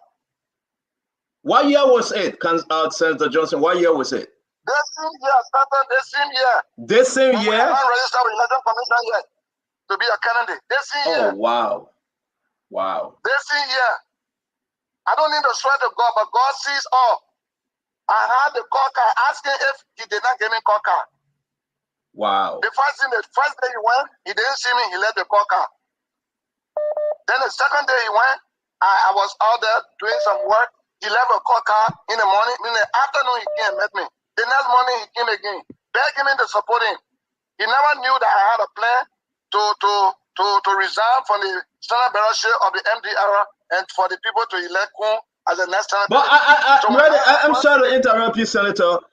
Councillor Tawan Gonglo said, since 2009, he never visited you, whether at your office or at your home. And you said this year? This year. Wow. This year, 4 to 5 months ago, this year, before we register as a candidate before we were cleared by NET as a candidate for the different positions we are now running for. He lied. He went to my office this year. He gave me the call card this year. I had the call card. He left the call card 2 times. One, he went, he didn't see me, he left it. The other day, the next day, he went, he didn't see me, he left it. He lied. Thank you very much, Senator PYJ. I know I will talk to you again thereafter. I appreciate your call in on Spoon. Thank you, sir. Yeah, thank you. I will text to you all the texts he sent to me. Thank you very much. Now he lied. Thank you, sir. God Thank bless you. Thank you. So, folks, listen, man. If y'all want to do the thing, it's 9 o'clock. It's 1 o'clock a.m. in Liberia. I'm done. I'm tired. I'm hungry. Listen, you can do it. We don't want to respond. We'll respond to Bob. Listen, we'll respond to Bob, man. I'm done. I'm serious. I'm hungry. Get it. This is disgraceful. Prince, thank you for your patience, and you're so observant. You're patient. I said thank you, Fagon. Thank you very much. My dear brother, Casey Jerry, thank you. Let me just say quickly. I said thank you. Fadiga, thank you. We done. Your political leader that spoke. I am not going there. I am so hungry. I'm so tired. And listen, guys. Yes, a bad thing here. Yes, a bad thing here, guys. We have just entered into the other program of Midnight Politics, and those people are paying for the show. I cannot stay on. The people paying for the show. I can't do that. That's not my show. But I want to say thank you, Conor Gray, as always. I appreciate you. I appreciate you, my dear Conor Gray. Thank you. And guys, on this note, I will de-associate myself from you guys. I will remove Prince Maxwell first because you always give me a hard time, and my crew brother. I will move Conor Gray because you always get hard time. I will move Gessin Jeru, and then I will keep Fagon and the other people.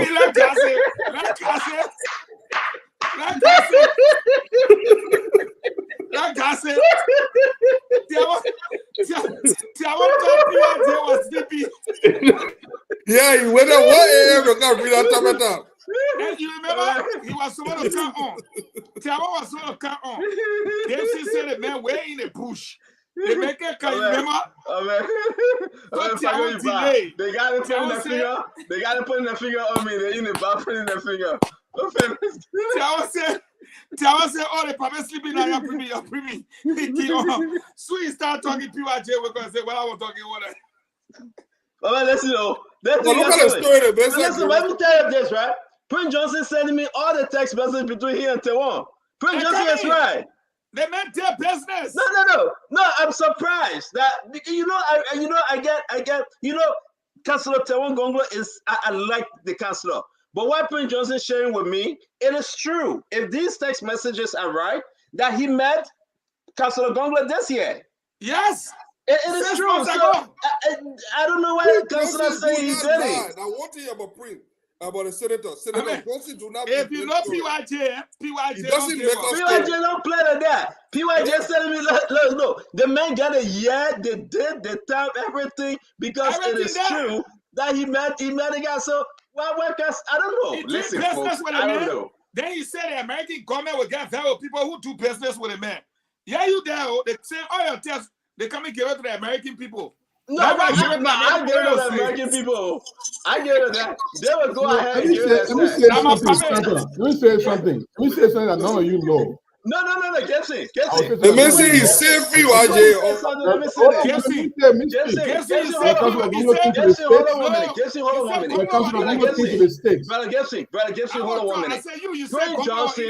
Prince Johnson sending me the messages between he and Councillor Gonglo to prove that he met Councillor Gonglo this year. We need a picture. I want to see the messages. PYJ, please send all the portrait. Let me speak. Are you guys afraid of information? For the first time, y'all let Prince Close a more on the platform. He never said a word because he was shocked. You know what is important. What is important about this is a very good friend of mine called Aaron. He's talking about I ever insulted him on the show. But we don't worry about you. Yes, you are insulting him. You always insulting Prince Johnson. You always insulting Prince Johnson. I did speak against Joseph Boakai. No, you always insulting Prince Johnson. I will do you hard. I will show you the clip. Against him now because you lied about me. No, you always insulting PYJ. Even after the election, I will still speak against him because he Yeah, lied but about Yeah, my but that, it's about None the of fact, Councillor gentlemen, Gonglo go begging. He the one I wanted to gentlemen, ask Councillor Gonglo to go and talk to you. gentlemen, I'm begging you. I why gotta you bring said in Gonglo wa in the Fagon, you elect this one. why Fagon, you you elect said the one. Gonglo wa in the Fagon, He is a pathological brother Fagon, liar. brother Fagon, I gotta bring in John Malu. John Malu said something Councillor Gonglo missed. And it is important, folks, because this is the same John Malu that did the auditing, right, Fagon? Yes. And John Malu is saying that, but Councillor Gonglo saying all day he forgot that I didn't audit his office, Labor Ministry. I didn't audit him when he was a SG. And now he's saying that. Let me bring in the auditor himself to see the wait, man. Mr. Malu, John, go ahead. You know, let him enjoy themselves. Yeah, John, go ahead, please. Okay, you know, I just wanted to come up and clarify what Gonglo was saying and what everybody is saying. Gonglo said directly, I may say this, maybe you heard it. JMB refused for you to audit his office. Is it true or false? False, 100% false.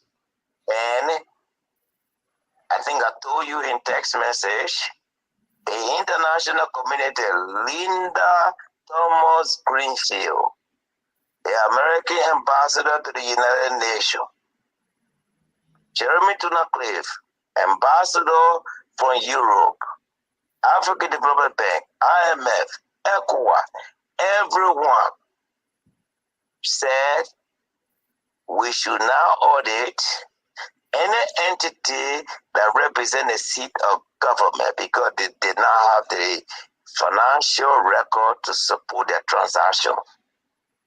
Johnny Lewis, may his soul rest in peace, said, if you're going to audit the Supreme Court, because Dr. Anthony Said wrote me a letter to audit the Supreme Court. This is how all the problems started.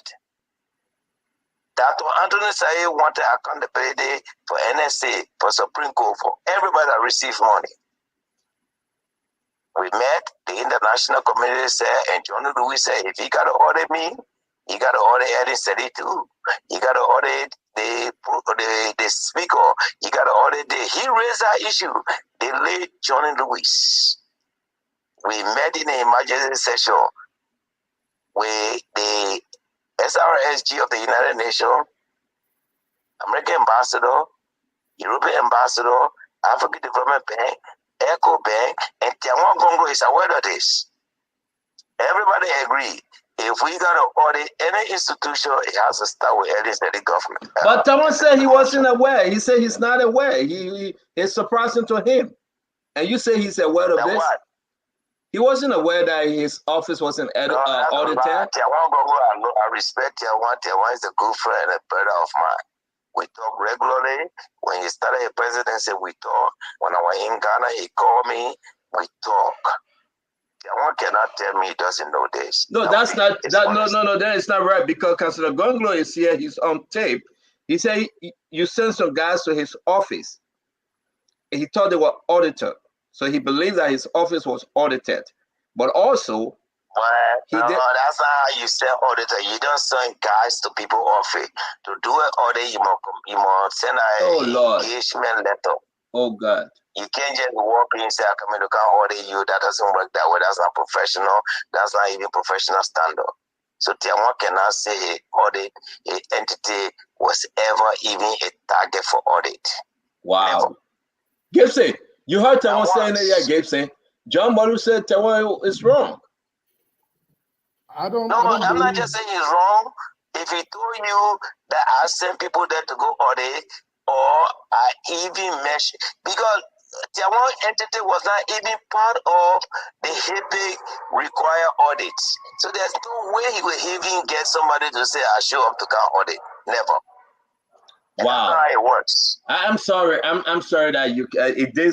We got to dig into this thing because Tiawan said people went to his office and he didn't know that Bouaka wasn't on the list to be audited, and he didn't know that he was not audited. Okay. The The vice president, guys, let's keep it simple. Let's keep it simple. There are over 90 institutions, over 150 programs in the Liberian government. You can't audit all. You got to risk-based the audit. The international community agreed based on the urgency. We had to get HIPAA. And part of the only major requirement for HIPAA is audit. And we couldn't audit all government agencies. We had to risk-based the audit. Ellen said it was there. SRSG were there. UN ambassador. We started in Eddie City Marshall, and we figured out based on audit which institutions should be audited. There one Gonglo Labor Ministry was never on the line at all. The institution that was selected were Labor Ministry, Public Works, Labor Rights, Finance Ministry, and the major ministry. There were about 5 of them. That's it. And I can't imagine what Tiawan Congo will even, Labor Ministry will even come close. So that's falsehood. Okay. John, thank you very much. Sorry that the dogs are backing and I had to run that. I appreciate this clarification on the show. I don't want to hold you too much because I know that it's 7:13. But again, that's wow. That's wow. Thank you. Yeah, Thank anyway. you. About stand up. People gotta be honest, right? And I think I texted you. The GAC under John Morrow was $458,000. The first budget to audit all government agencies. You know how much it cost me to do one audit in the US? It's almost $300,000. And you're giving me $458,000 to audit the entire HIPAA institution.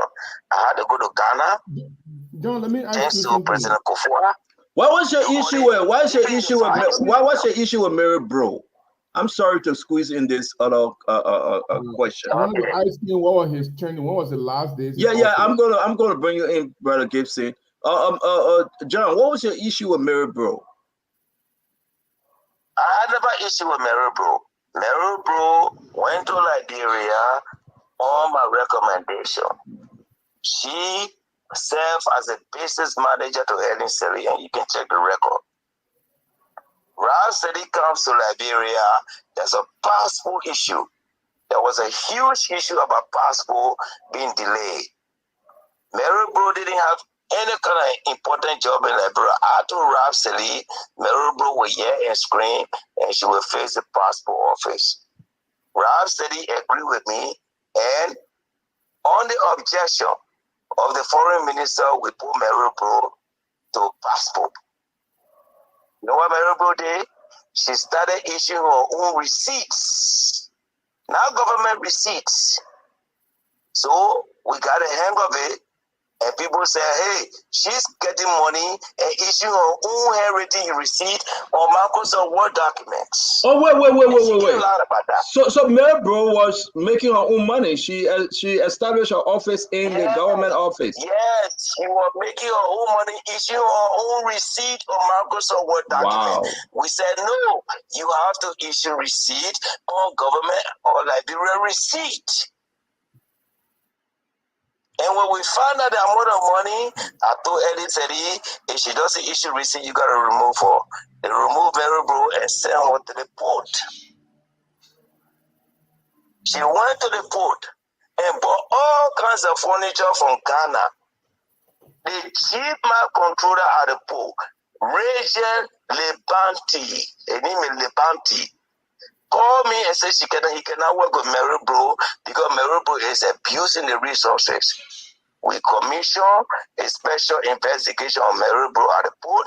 Eddie said he removed Mary Bro and protected her at City Hall. So that's Mary Bro problem with me. The reason why I brought her name up because Mary Bro reached out to me today. I was in the barber shop having my haircut, and she called me. I spoke to her. She sent me some messages. So I thought it was necessary to bring Mary Bro's story up. But I'm shocked, and Liberians are surprised that Mary Bro was issuing her own self-receipt. You do not know. And I sent Mary Bro to Liberia myself with my own dime. And I promoted Mary Bro to be passport. She misbehaved there financially. Wow. They sent her to the port. I followed her to the port because of GMA. I didn't wish on her. It was GMA controller that called me that she was using public resources to order and connive with Ghanaian company to bring furniture to her office, blah, blah, blah. So we investigated her. And they said they moved her again and sent her to City Hall. So every time we follow Mary Bro, they move her to a different position. And Mary Bro went and came to my office and almost disturbed the whole place, and my employees almost beat her up because she was angry that we're chasing her and witch hunting her. I said, no, we're not witch hunting you. You have to do the right thing. Just because you are a good mate, you are a good person, and you can go out and break people buildings and break down thatch houses and water side, you still need to be accountable and transparent. And that's the problem Mary Bro had with me. And if Mary Bro think I'm lying, she myself can appear. I will put out all the document about her issuing her own invoices. She said she wanted to face you. The message she sent to me. I'm ready to come. Because I'm ready to come. let me say something. You know, I used to call Auntie Bro because you know she's some Easterners. But the issue here is that when she reached out to me and she made mention of your name, then I like, no, I'm gonna ask you the question.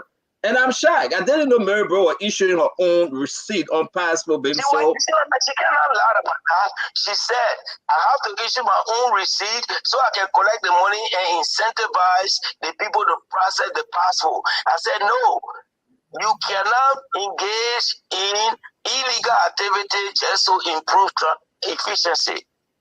You can't compromise transparency for efficiency. Yeah, you're giving the people passport to them in 2 hours, in 1 hour, but at what cost?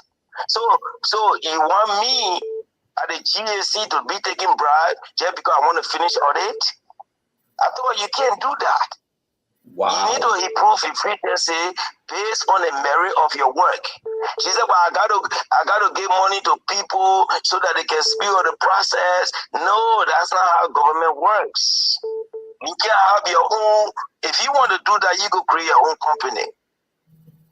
And that way, most of the time, I will tell you, most people who have problem with me believe that they are doing what they think is right, but it's actually wrong. You can't. If I get stamped on passport in 1 hour, doesn't mean I take the money, pocket it, and divide it on people.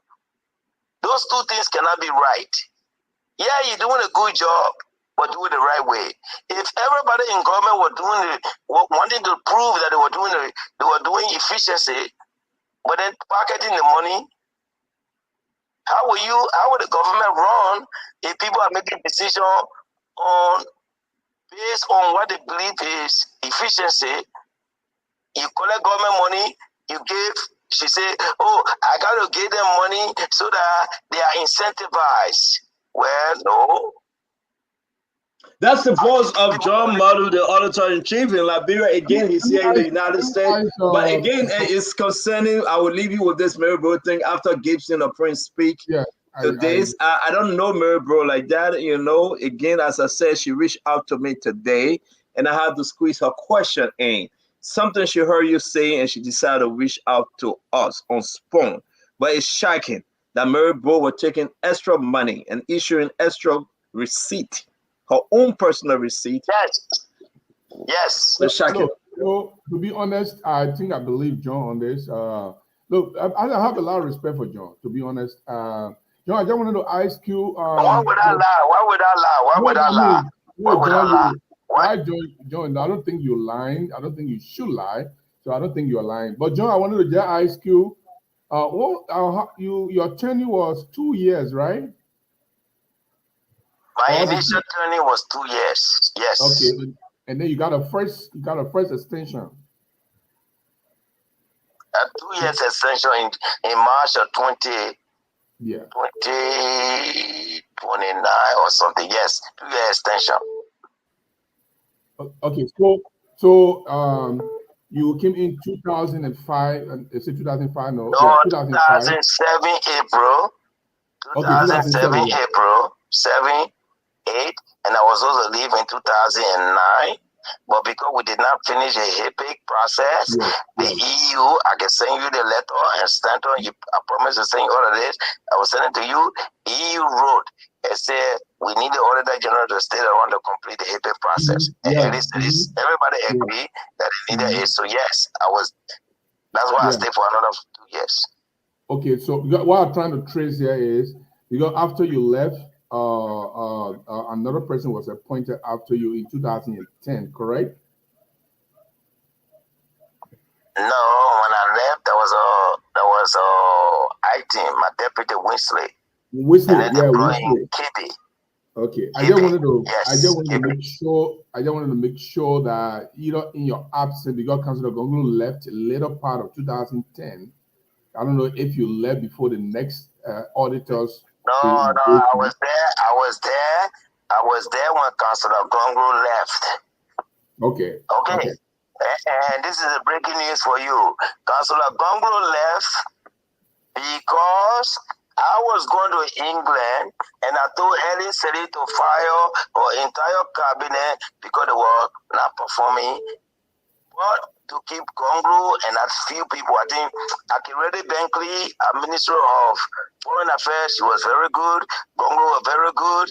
And the Americans were pushing Ellen to fire 18 people. You remember I told you that on the show the last time.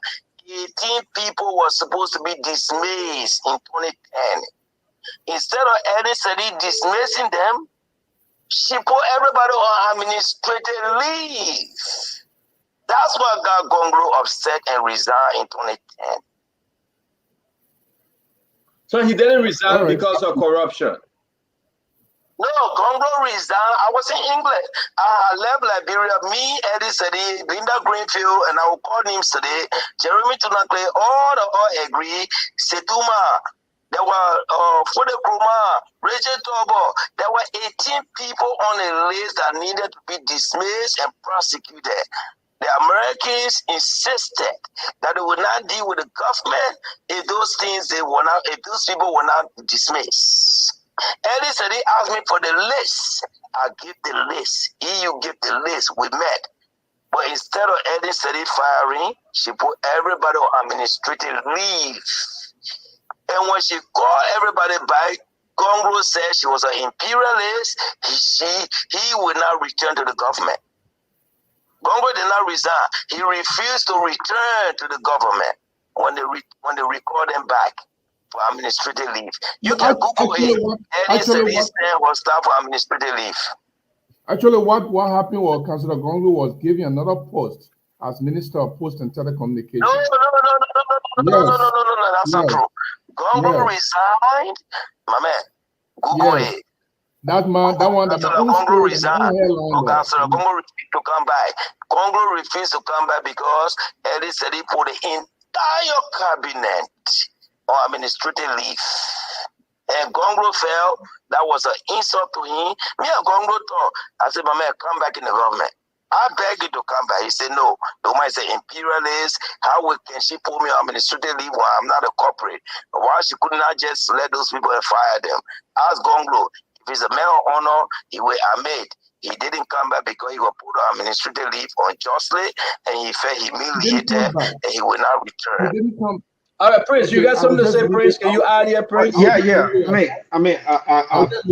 I've listened. For whatever you said and whatever you do. I mean, we still. No, I mean, you can Google it, though. You can Google it. You don't have to believe me. I've listened. I'm telling you the facts. I've listened to the back and forth. You because I have my reputation. Ask Gonglo. I'm saying that the executive marshal issued a press release appointing a few other people. They took this guy, Kofi Woods, and reinstated him. They reinstated Councillor Gonglo to the Minister of Post and Telecommunication. Because I know I published his story. That's what I'm saying. So they released him, but Councillor Gonglo refused. No, Gonglo did not come back after the administrative leave.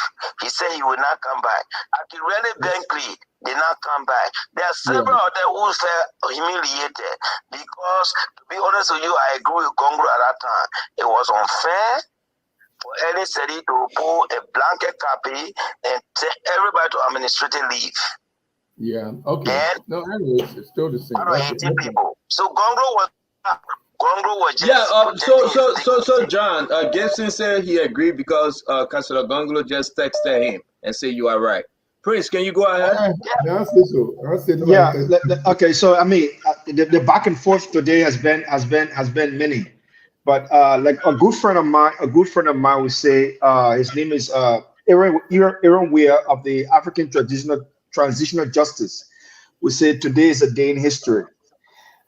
To hear the conversation, the reason why I was very quiet, Stanton, because I'm a student of history as well, and I support the War Crime Code 100%. The reason why I was quiet today was a day in history for Liberia, and today was a day in history for the listeners of Spoon TV. To have heard Prince Johnson come on air and speak, and to listen to the conversation between Prince Johnson and Councilor Gonglo, is a day in history for Liberia. Most of the things that were discussed today between the two of them, whether it was in argument or not, are things that I heard as a young boy growing up in Logan Town. So there are confirmation based on what they said.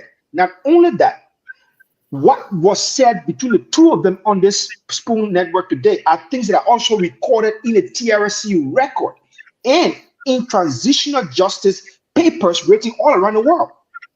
So what we heard today was not just anything, we're just hearing two players because they argue because of political parties. It's critical to Liberian history. This is the reason why Dr. Muniba is in the race, and this is the reason why Spoon TV youth and people it's very important to pay very honest attention to the ears and listen to what is being said.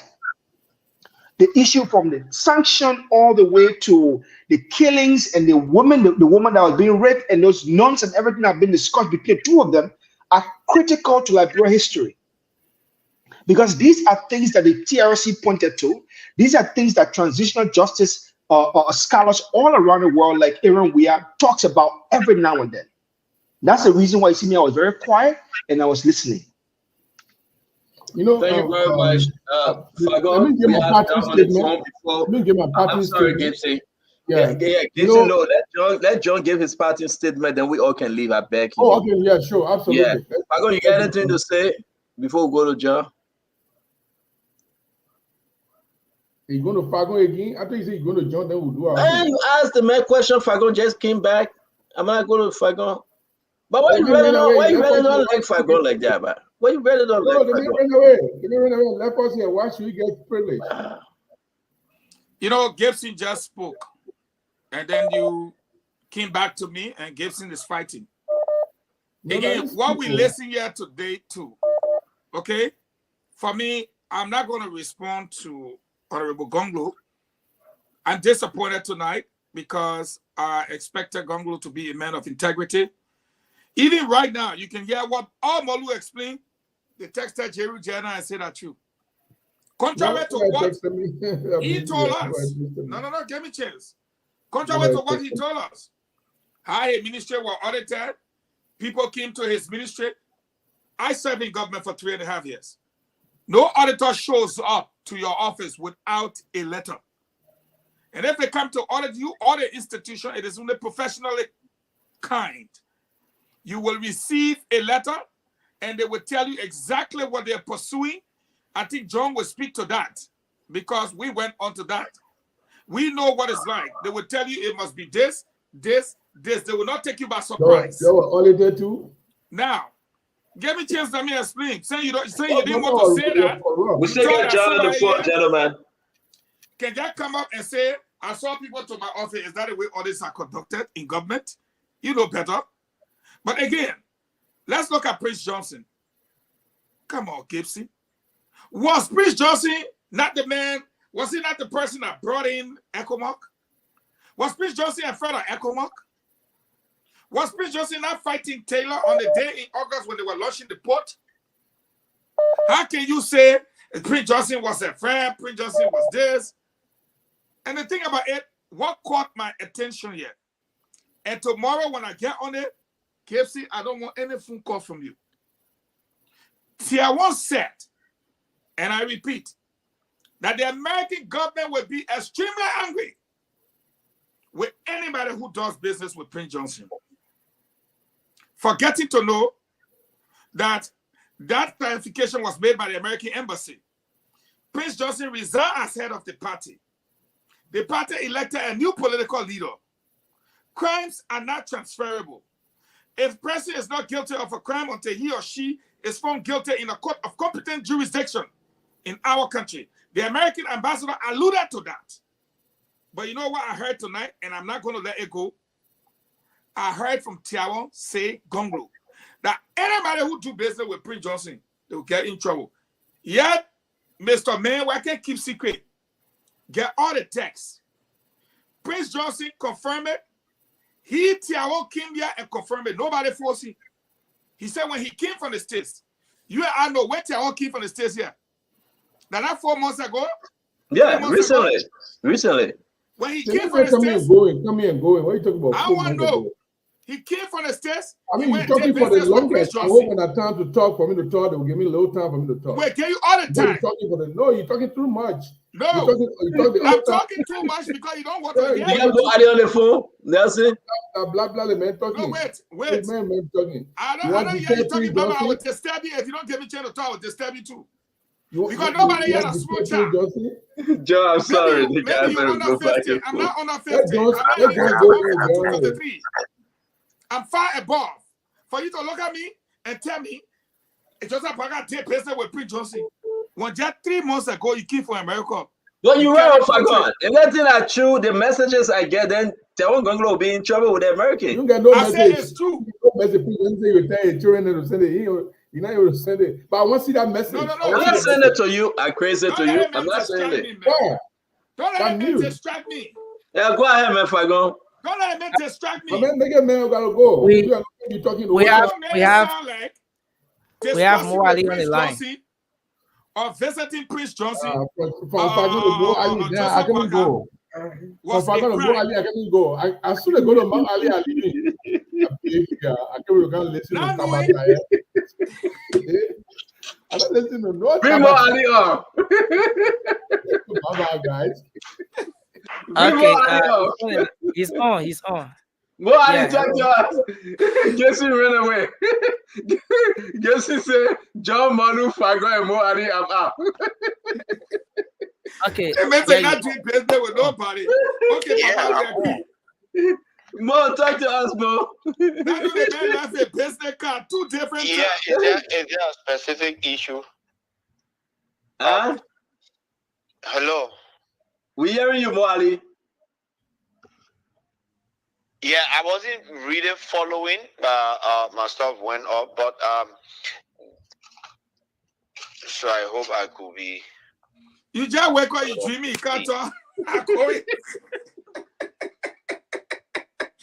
just Mo, wake go up. to bed, Mo. Mo, go to bed. We see you tomorrow. Go to bed. Gibson and I'm nasty on the whole. Mo, go to bed. The I man beg gave you, go one to hard bed. time until he was sleeping. Yeah, man. Y'all start waking Mo Ali up. Go to bed. Jesse, you gotta unmute. We're not hearing you. Hello, is this Spoon Oh, TV? John, I wasn't really following. Let me tell you what really. Let me tell you what really. Okay, let me pause 2 minutes, right? Or 1 second. Yeah, came to my office with a whole television. So I just want to show you. I made a. Go ahead, John. John, go ahead. Gibson will win. Go ahead. Okay, so I love Jason and Jerry. He's my friend. We've been in the struggle for a long time. And Prince, all of you guys. All I want to say, I will never lie to anybody or anybody. If I say something, I want people to know, take my reputation serious, and I respect Spoon TV. I won't put stuff out there that is wrong. Okay, I want Gonglo and I like brothers. Clarence Thomas, Clarence Moniba is like a GM brother to me. We live in the same house in US. He knows that. Everyone will understand at the end of the day, I am not a reckless human being. I was given a job to do that was quite difficult. Never done before. I got pressure from Liberian government, pressure from international community, EU, and I've tried to be balanced. And Stanton, anytime there's clarification, I'm available. When I'm sleeping, I will try to wake up and give the clarification. And I think Diamongongo and I, we agree. When me and Mary Bro meet, I can show you 100% Mary Bro and I will agree. Because it will not be about you say, y'all say, become more accountant. I believe in numbers. I believe in evidence.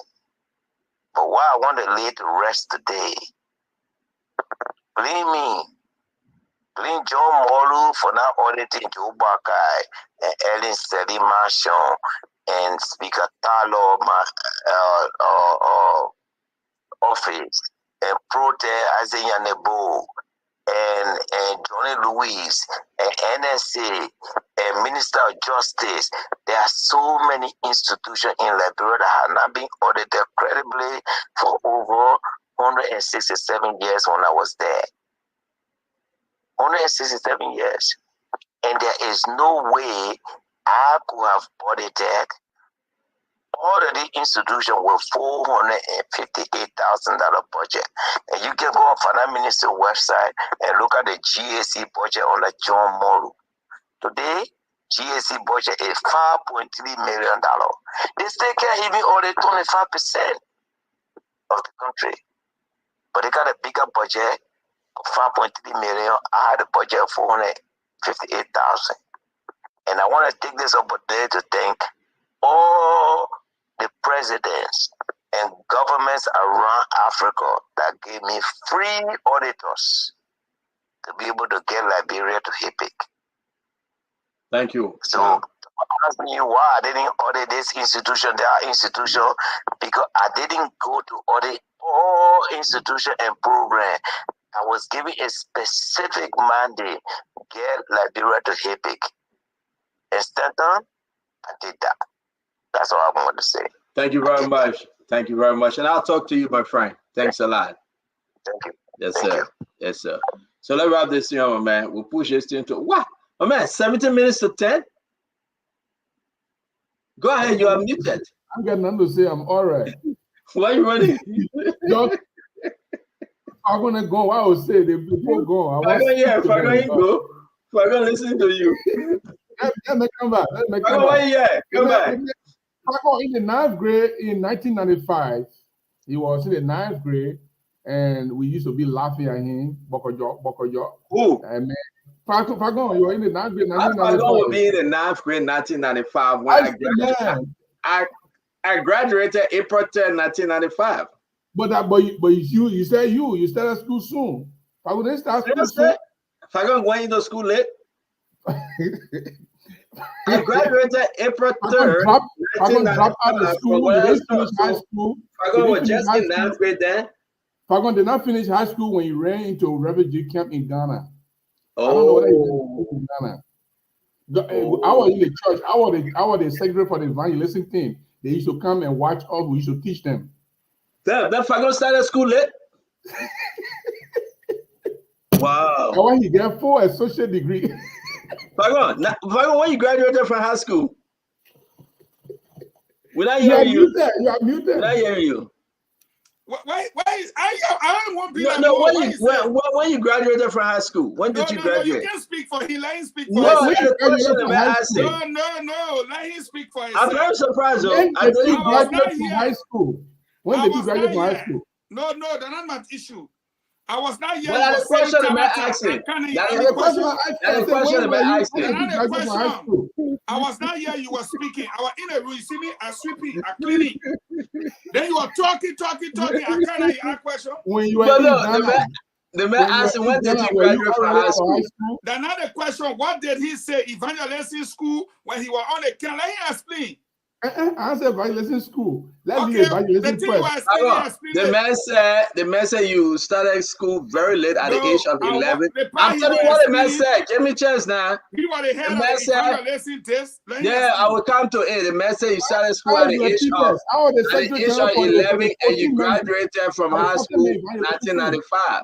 So he said you graduated from high school 1995. Then I asked, no, you were in 9th grade 1995. And I said, no, it can't be because I graduated April 3rd, 1995 from high school. How if I gonna be in 9th grade while I'm like 3 years ahead of him? If I go, your brother said that.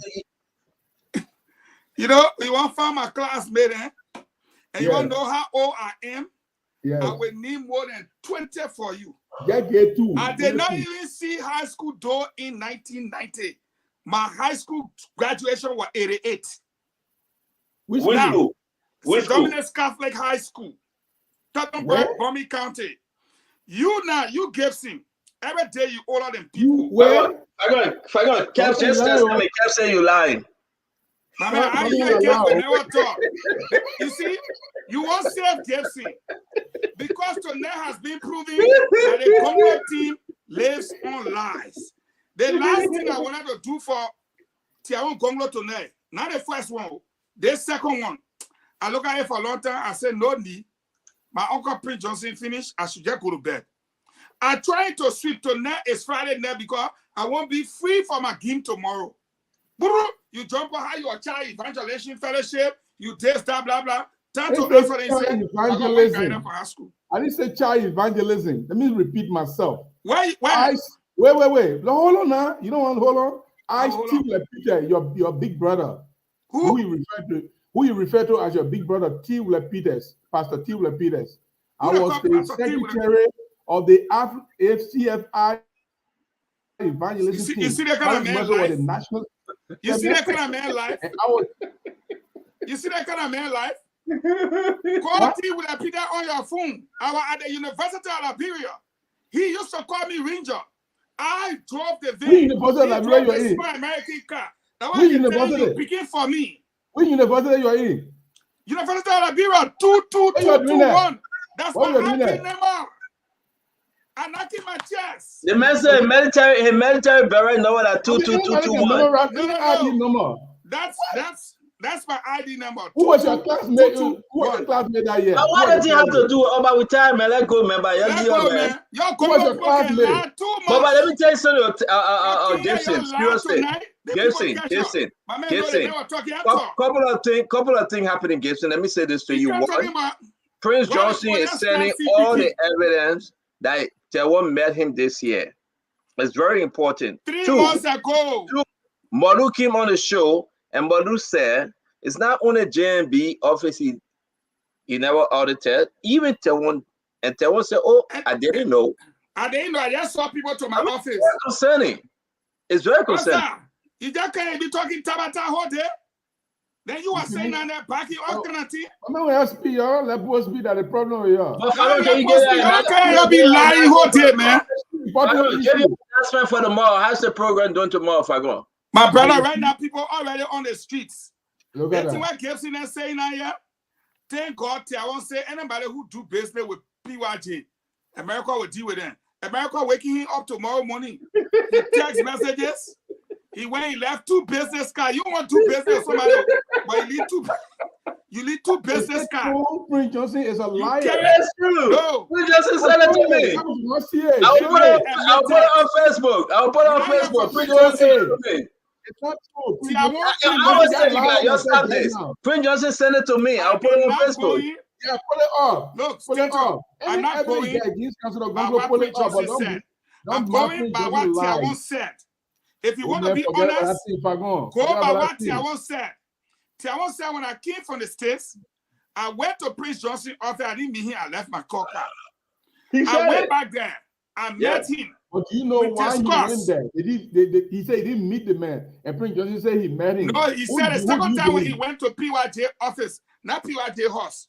Okay. He said since 2009, he never been to PYJ house. But the office, he went there. PYJ told long, according to him, the second time. He gave a business card.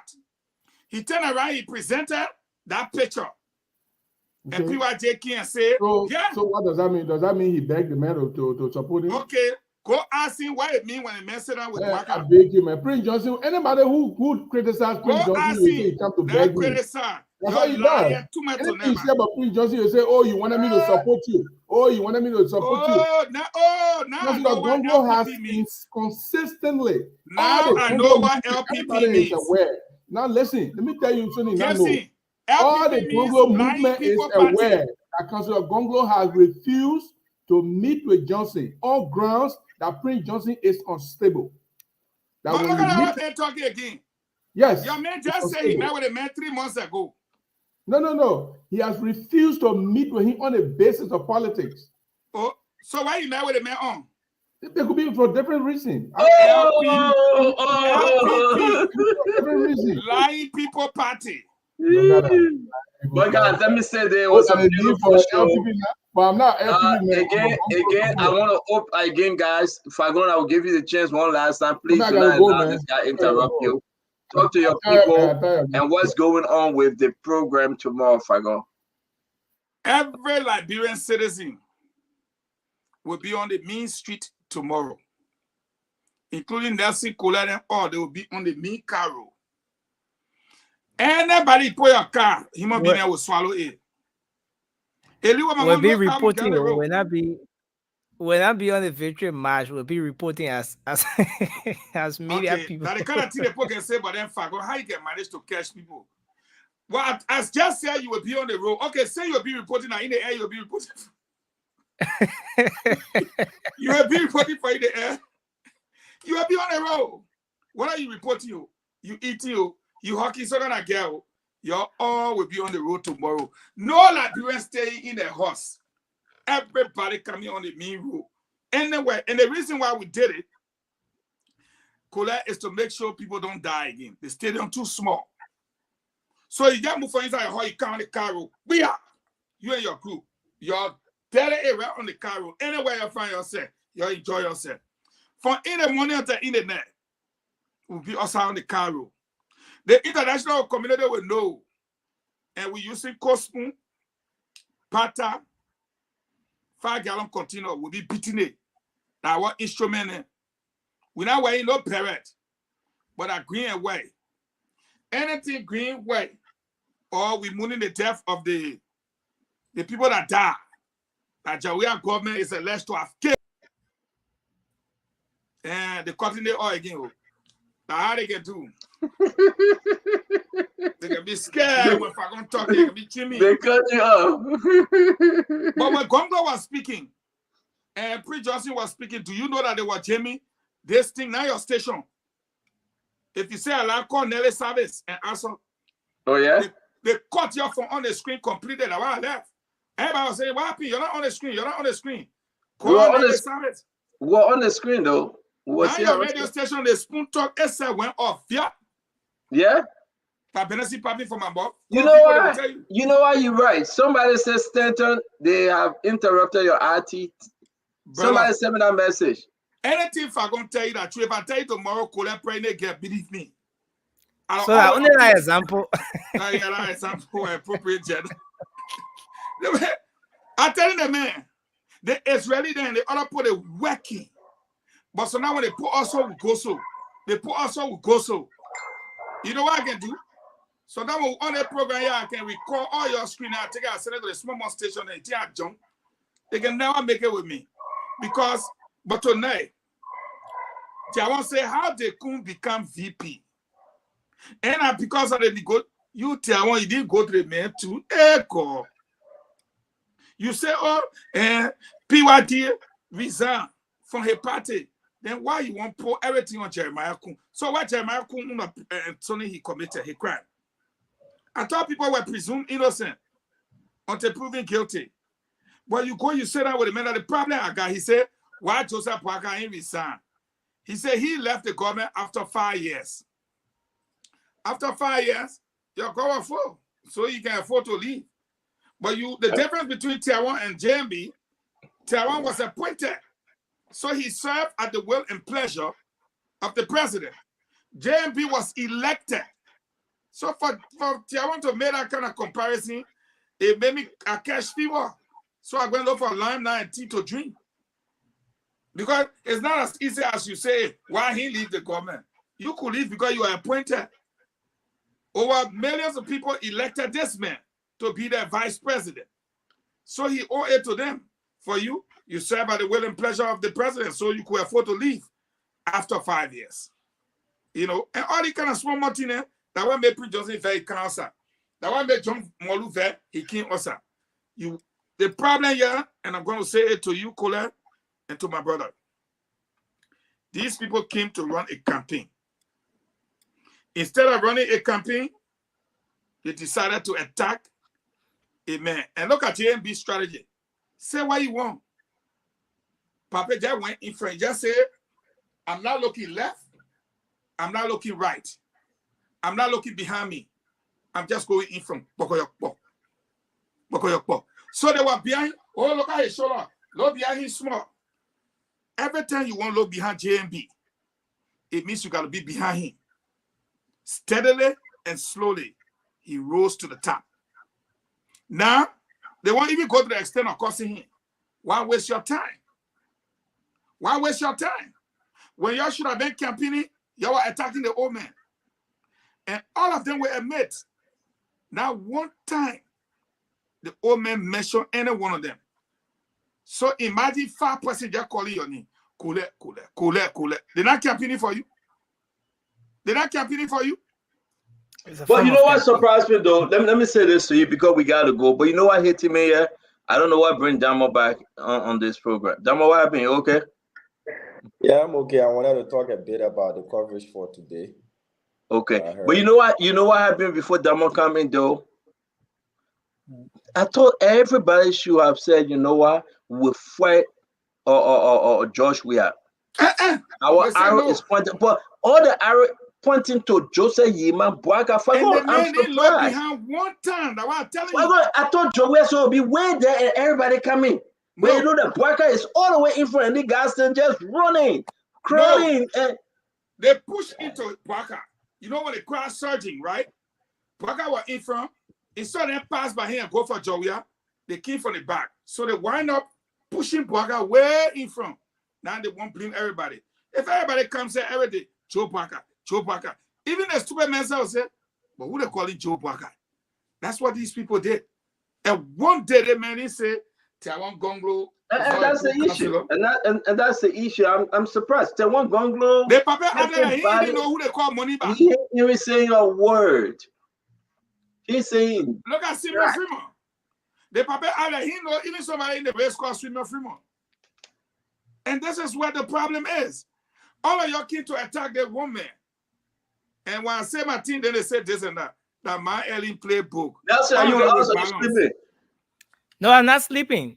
So Damo, real quick, we gotta go, man. It's 10 o'clock, Damo, which is of course 2 o'clock in Liberia. But Damo said just wake you up. Yeah, somebody said Damo go wash your face. Damo was sleeping. The man, they put cream on the man's face for tomorrow so he can shine. So what's the plan, Damo? I'm a fish and he got to do the program today. Because I want to be clear. Yeah, so the plan is to do more of the same as what we did during the campaign launch, not just for the Unity Party, but for the CDC as well, and other parties that reached out to us. And from what I've gathered, tomorrow is going to be more of a march around from ERW Junction to what we call around the world. And so we'll provide the same 360 panoramic view. We'll also be live in the studio. Nelson, Yakazi, Lorena, and Cyrus Hammond. They're going to be this crew in the studio, and we'll dispatch our crew members at various intersections and junctions, the important ones.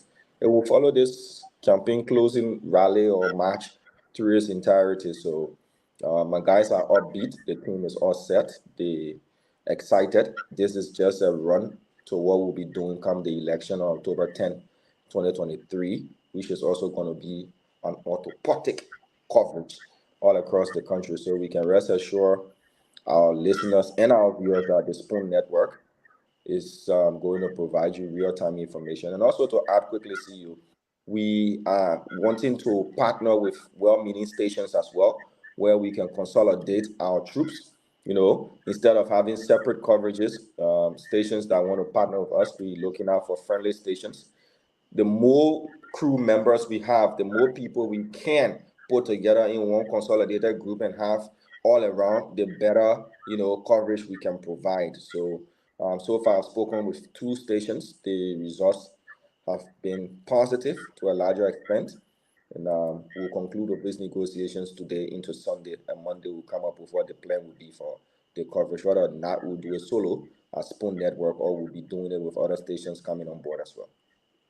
Well, I know you guys would ready to do what you guys would usually do best. And again, thank you very much, Diamond. And I know you are in conversation with the CEO, Madam Titi Cannon, and I will be watching. I don't know when we're coming on tomorrow, but I left for Fagon. If all is well, Fagon will signal me and the rest of the team, and we'll be on tomorrow to join you guys. Again, I said thank you. You guys doing extremely well. Thank you, Chief. And as you said, thank you to everybody. We said thank you to the team as well. Teamwork makes it work. All right. I'll see you. Thank you. Fagon, let's see that. I want us to open the phone line, Fagon, because I know we got to go. Whoever up, whoever will. Let's see whether take 10 calls. Let's see whether this 10 caller will be at the program tomorrow, and what are the preparation before I leave. I got 1 more minute with you. Take 10 calls just in Liberia. See who are up and who up right now getting ready, and why are they up getting ready this early, 2 a.m. in the morning? Okay, so 0555-101075. We take this person. Hello. Yeah, gentlemen, how are you? Hello. Yeah, how are you? Yeah, fine. Let's hear you. Your name and where you calling from? Well, this is Sandro Mo calling from Douala. Okay, so well, we are all beat. We can't wait. Thank you. The long awaited day to close the campaign. The campaign is very historic for our life. It's about life-teaching moment for us. We are not joking with it. So tomorrow, our people are in high gear to come out. We got to stop what is happening in the country. No job. People are passing hungry, angry, and we cannot wait for any other thing to change the government. Thank you. So GMB is the way, is the truth, is the light. There is a moment. All other parties are criticizing. We say to you, wait for your turn. There's a time for everything. This is Joseph Bokaita. Thank you. Let's go you there and take this person. Hello. Hello. Okay, you live. Your name and where you calling from? I'm calling from Equity Committee. Okay, go ahead. Why are you up? Me, my shoes, my slippers, and things I using tomorrow. We will prove for Jeru that we are for the Unity Party and we're going to win the election with us in it, doubt. So that Jeru just pass and go sleep. We're going to do it and we'll do it. Okay. Take the 10 call. The question is, why are they up? Yeah, why are you up? Firstly, your name and where you calling from? This is Abdullah X. Sorry, calling from District 2 to Tekene District. Sorry, why are you up? Right now we are jubilating and wait on for tomorrow for Liberians people to know that we are there for Joseph Boakai for next change. Okay. Wow. Thank you. Take caller number 4. Okay. So this one. Hello. Hello. Wow. Okay.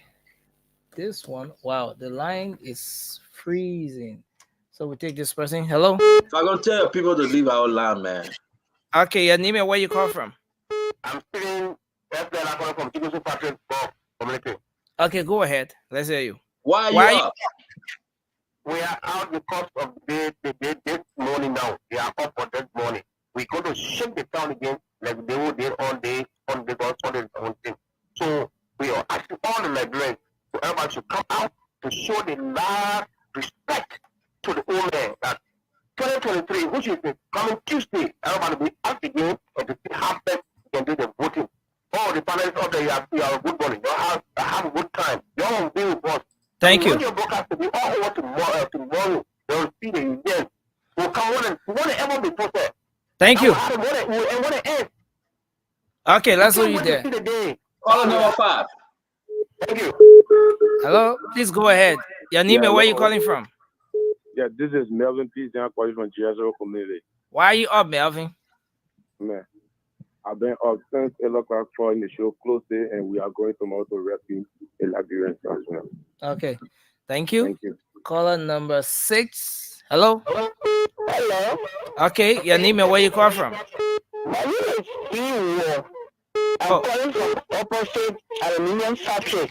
I'm up because I'm anxious. I want to get in the street now because we need our peace and we need peace. And I want to say thank you to the radio station for bringing us the news every day. Thank you and God bless you in Jesus' name. Thank you, my D-Wall. Thanks a lot. We take this person, caller number 8. Hello. Yes. Good morning. Morning. Your I'm name and so where you calling excited from? for Spoon Radio. You are the best Liberian they ever offered to Liberian people. I'm all excited tonight. Every night I don't sleep up in this, and we can assure that tomorrow I'm already set. We'll be shaking down tomorrow. And Mr. Southern Waterspoon, if you had never been blessed before, if no one had never praised you, if God had never thought of blessing you, this network is a movement for you. Your life will ever prosper in Jesus' name. Amen. Thank you. We take the 9th call. Hello. Hello. Good morning. Morning. Okay, I'm calling from Cannonfield. Okay, why are you up? I mean, there's a song say, just call my name. I'll be there. I'm just going to be there. I'm there already. Thank you. Thank you. Hey, gotta get traffic. Hello. Okay, your name and where you calling from? For security reasons, I will not call my name, but I work for CDC. Even though I'm not a civilian, I'm a security personnel. So I'll be ready tomorrow because I asked my boss that tomorrow I'll be doing one or two things. He said, if you absent tomorrow, $20 will be cut off from your salary. Even though I'm not making, $20 per day, need $50. But because of tomorrow's day, I'm willing so that my money will be picked up. Okay. Wow. Thank you. Thanks a lot. And then when he put it down on paper, he cut it with cut a job. Yeah, but they may boss already recognize the voice. Hello. Hello, you live. Let's hear you. Thank God so much, my name Marco calling for this now. Okay. PR for the Mera Kanaka for the United Party. Why are you up? Thank God to UG Falcon. Why are you up? I honor pressing my t-shirt and the great Liberian God being complete control. Liberian wake up. They will get a lot of respect. They all day. Yeah, the council may say shame to them. Joseph Wanga, that the old man will want. So before the country, thank you to Mr. School. Yeah, for open door for anyone people, the Liberian people. Take what you do for God. Every going to be open. Thank you. We behind the old man, open door for every Liberian. Tomorrow, we're going and going to be complete control with every Liberian. Thank you so much. Thank you. Thank you. So that announces, thank you. And I will announce this again, Fagon. A lot of people reaching out to me now. Yes, indeed. Everything was freezing. I don't know how the guys are doing their stuff. People couldn't go through. We will go in our IT room and we'll find a way. Fagon, it's true. You guys are attacking. They're attacking. And if you cannot find us on Spoon, go on Super or Fabric. Okay, we will give you new information that you can join our app because they will not even attack our personal pages. Once the program come on, share it, and we will get these guys there. There's a way to do it, and we will be fine. Delson, I will leave you in Fagon with this one. Fagon, we gotta find that man $20, so the message will call you 20 to call your money. I will leave you with this. Just make sure you do that same thing for you so you can hold. You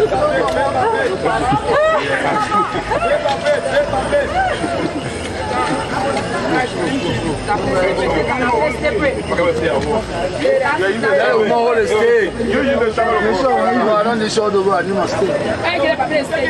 You need to ask. We're going to junior not before. 17. You're right. I wanted to play this. I wanted to play this and I forgot. 2017, Joe Weah was walking in the mud. Yeah, on the left side of the screen. All right. You saw Joe Weah say, I need a stick. I need a stick. Yeah. He was asking for the stick to walk in the mud. 2017. 2023, Joe Weah cannot walk in the mud no more. He flying. We'll play this tomorrow. And the Liberian people will hear it. They will come outside and they will hear this. 2017, the man said, I need a stick. I need a stick. You heard him asking for it. To go through the mud, to go to Sano, to go to Greenville, to go to Sastan, to go back to his people. He need a stick.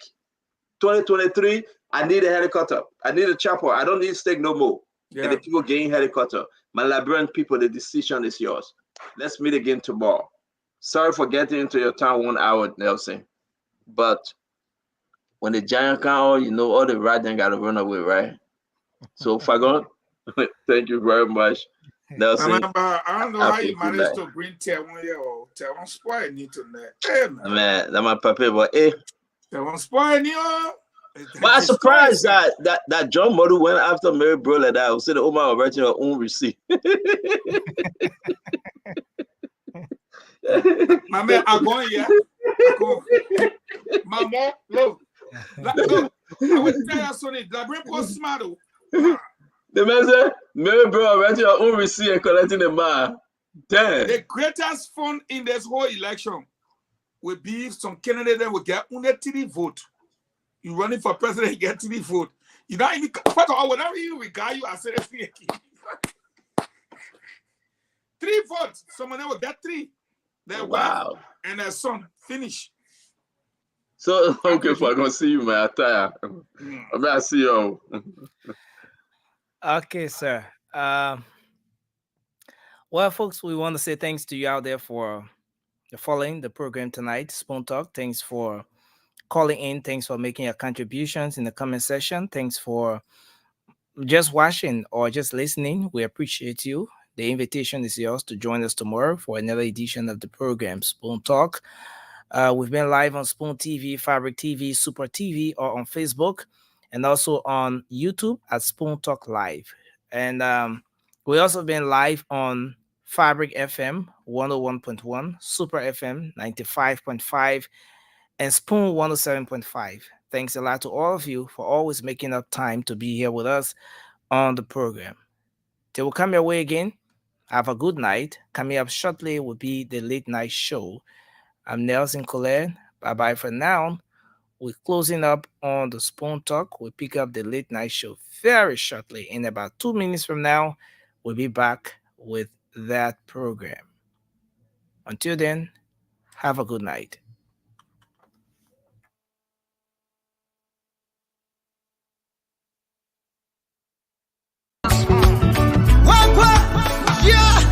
Rastafari, kilibamba, kilibamba, kilibamba, kilibamba, kilibamba, kilibamba. What I want? Yes, what you got today? Spoon TV. Yes, what you got today? Spoon TV. Spoon. Bara bara bara. Skibidi bidi dabado.